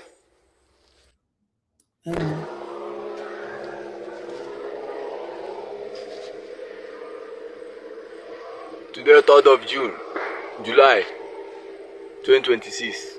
3rd of July. You can see it. They leave Savisa Forest, come to Biafra land, searching for ESN. They leave Savisa Forest, leave bandits that killing people in the north, in the east, in the southwest. They come to the forest to search for ESN. Aloy Ejimakor. This is the agenda. To take over the whole southeast and give it back to the Fulanis. Aloy Ejimakor and the Kanu Ntakanu ka hapụgodo Aloy Ejimakor n'akụkụ. Ka hapụgodo this man n'akụkụ. Mana ọ dị Directorate of State ezigbo mmadụ. Ya na Kanu Ntakanu jiri group make this our angels pụta with hope that Libya kwuru eziokwu. So ha kpọpụtara ụmụazị a na ifefa ji wee so ụmụazị a pụta asị ya ji wee so our angels pụta we ji wee nwee ike ifiset war against them. Ka ha mara kafasi wee kwado ka ha mara ha pọwafụ mmadụ one fa ha onye ka Kanu Ntakanu ji wee request ka ụmụazị a pụta machi pụta go code of conduct. Code of conduct Kanu Ntakanu adị respect. Code of conduct Kanu Ntakanu achọ dị ife edere na ya. Kanu Ntakanu wee pọpọ na Kanu Ntakanu mana enwere code of conduct. Kanu Ntakanu wee nọ na social media wee gwa mana gị na-abụ na ya mana some people jeje fa wadida Maazị Nnamdi Kanu mana ife ọsọ na wadida Maazị Nnamdi Kanu ya gwafa na ya nwere time. Oh my God. Mana ọ chọziri ka anyị respect ye nke Aloy Ejimakor gwara anyị. Achọbekwa m ikwu ibe adị m n'obi o. Aka na reserve kwa okwu. Ma ọkwa ma onye ekwu eme ekwu maka ana ha abịa. Agwagwo m Aloy Ejimakor gwa Kanu Ntakanu gwa the Directorate of State ụmụ amosu na ụmụ udene. Gwa Deputy of Directorate of State ụmụ amosu na ụmụ udene. Maka ibe unu niile wụ. Kedu ibe mezi dat na na-agbagbusi ụmụ Biafra. Unu bara kpọpụta, unu apụtazi ikwu okwu, unu apụta nkonde enwuye, unu apụta nkwu call a spade. Gwa international world na-ekwe n'ibe na-eme na bai na Nigerian government ji fighter jet wee bịa na fight ụmụ Igbo. Kerizi all this Iraq rubbish and the Iraq criminals achala ugo kunu ụmụ amosu na ụmụ udene ibe gị kunu ha aṅụ ọbara gịnị mere unu use be platform unu wee gosi ụwa nekwa ibe na-eme na Biafra land na Nigerian government and the Fulani terrorist and the Ngozi Olabeze terrorist oge nkere terrorist and ebe ka odeke terrorist Chinasa Nworu terrorist na ọha ncha niile nọ na-agbari na fight na-agbagbusi ụmụ Igbo kedizi ife wee na afụzi m ụlọ afụ break light ụnụ kwari n'ụnụ nwa ndụ pụtara nụ kwari n'ụnụ maka ndị apụta bịakwari ugwu kwari n'ụnụ nwa ndị mere ha ji wee pụta ebido na gbuchasị ha kịta onwe ozi afọzi break right ụnụ apụta condemn the evil na-aga against ndị niile ahụ believe n'ụnụ ekenekwa m ụnụ ma ọkwa ma mụ nwa ada ndị mbụ na ndị egede mụ nwa onye na-eti eje na-eti eyi enweghị m ike imechi ọnụ ọdụ possible ọrụ kama m nwa onye na-eti ya mkpu eye na-eti ya mkpu steady eye na-eti ya mkpu steady o so ọ bụ Chicago akpọ m upon you ka ezi ife kpatara na nwoke ya na oge nkele na-ese foto steady ka Nigerian gọọmenti na-enyezi award ọ biko bịa kọwatara m ka m mee understand maka m abụbeghị oge nkele na nwoke a na foto abụzi onye nye almost to 7 places ya na oge nkele tekiri picture oge nkele onye na-eteki foto Nigerian gọọmenti a na-enye award nna ọ dụkwa terrible achọkwara nke abịa gwa m ya ọgwa maka ndị ya wetara ụnụ Biafra na ndị na-ebere ivu onye bi Chicago achọ nke ịpụta because ama na-achụọ na maka ka ụnụ na-ese okwu ka ahụ ọdụkwa gị ana m ayọ Chineke ka ahụ dị gị na o nwere ife ya eme gị ezi nwanne m mana achọrọ nke ịbịaza m ajụjụ dee na ajụọ m kele nna Kai telivishọn ụmụ amoosu na ụmụ udere kedu nke na-akpa ada idiot na ada rubbish ụnụ ọmakwa na Ngozi Olabeze agbagbuo na nwatakịrị a na-abịa asụ ụnụ our DPM so Nigerian soldier nka ụnụ onwekwala idea na-agbagbusie nefa ọnụ na-amara ya BPM ọgwa hụrụ dat na ụmụazị a anọzi ndụ na-agbagbusie nefa ọwụgodu na ụnụ amahụ kachasị disi one na-apụta all the time na-eye ka o buzi RIP ụnụ onwekwara idea na this is small boy evo na RIP kele nna telivishọn bụ ka nna ajụ onye ụchụ Kai telivishọn amoosu dịka gị bịanụ zam ya na ụnụ ndị ọjọọ unu na-eto mmadụ na ndụ unu etokwa onye ahụ n'ọnwụ mana nke unu wee gbuo onye ahụ unu aya ekwu okwu unu niile adacha ụmị ndị freedom fighters chia unu niile na-asọ m oyi unu niile kwụrụ ha unu niile na-asọ m oyi Chineke kpọkwa unu niile ọkụ ụmụ amoosu na ụmụ udene onye ụlọ pụtara asị ya na chie ya ndo ụmụazị na-aba agbagbusie nefa agbagbusie na ụmụazị nwaọzụ nke nọ ndụ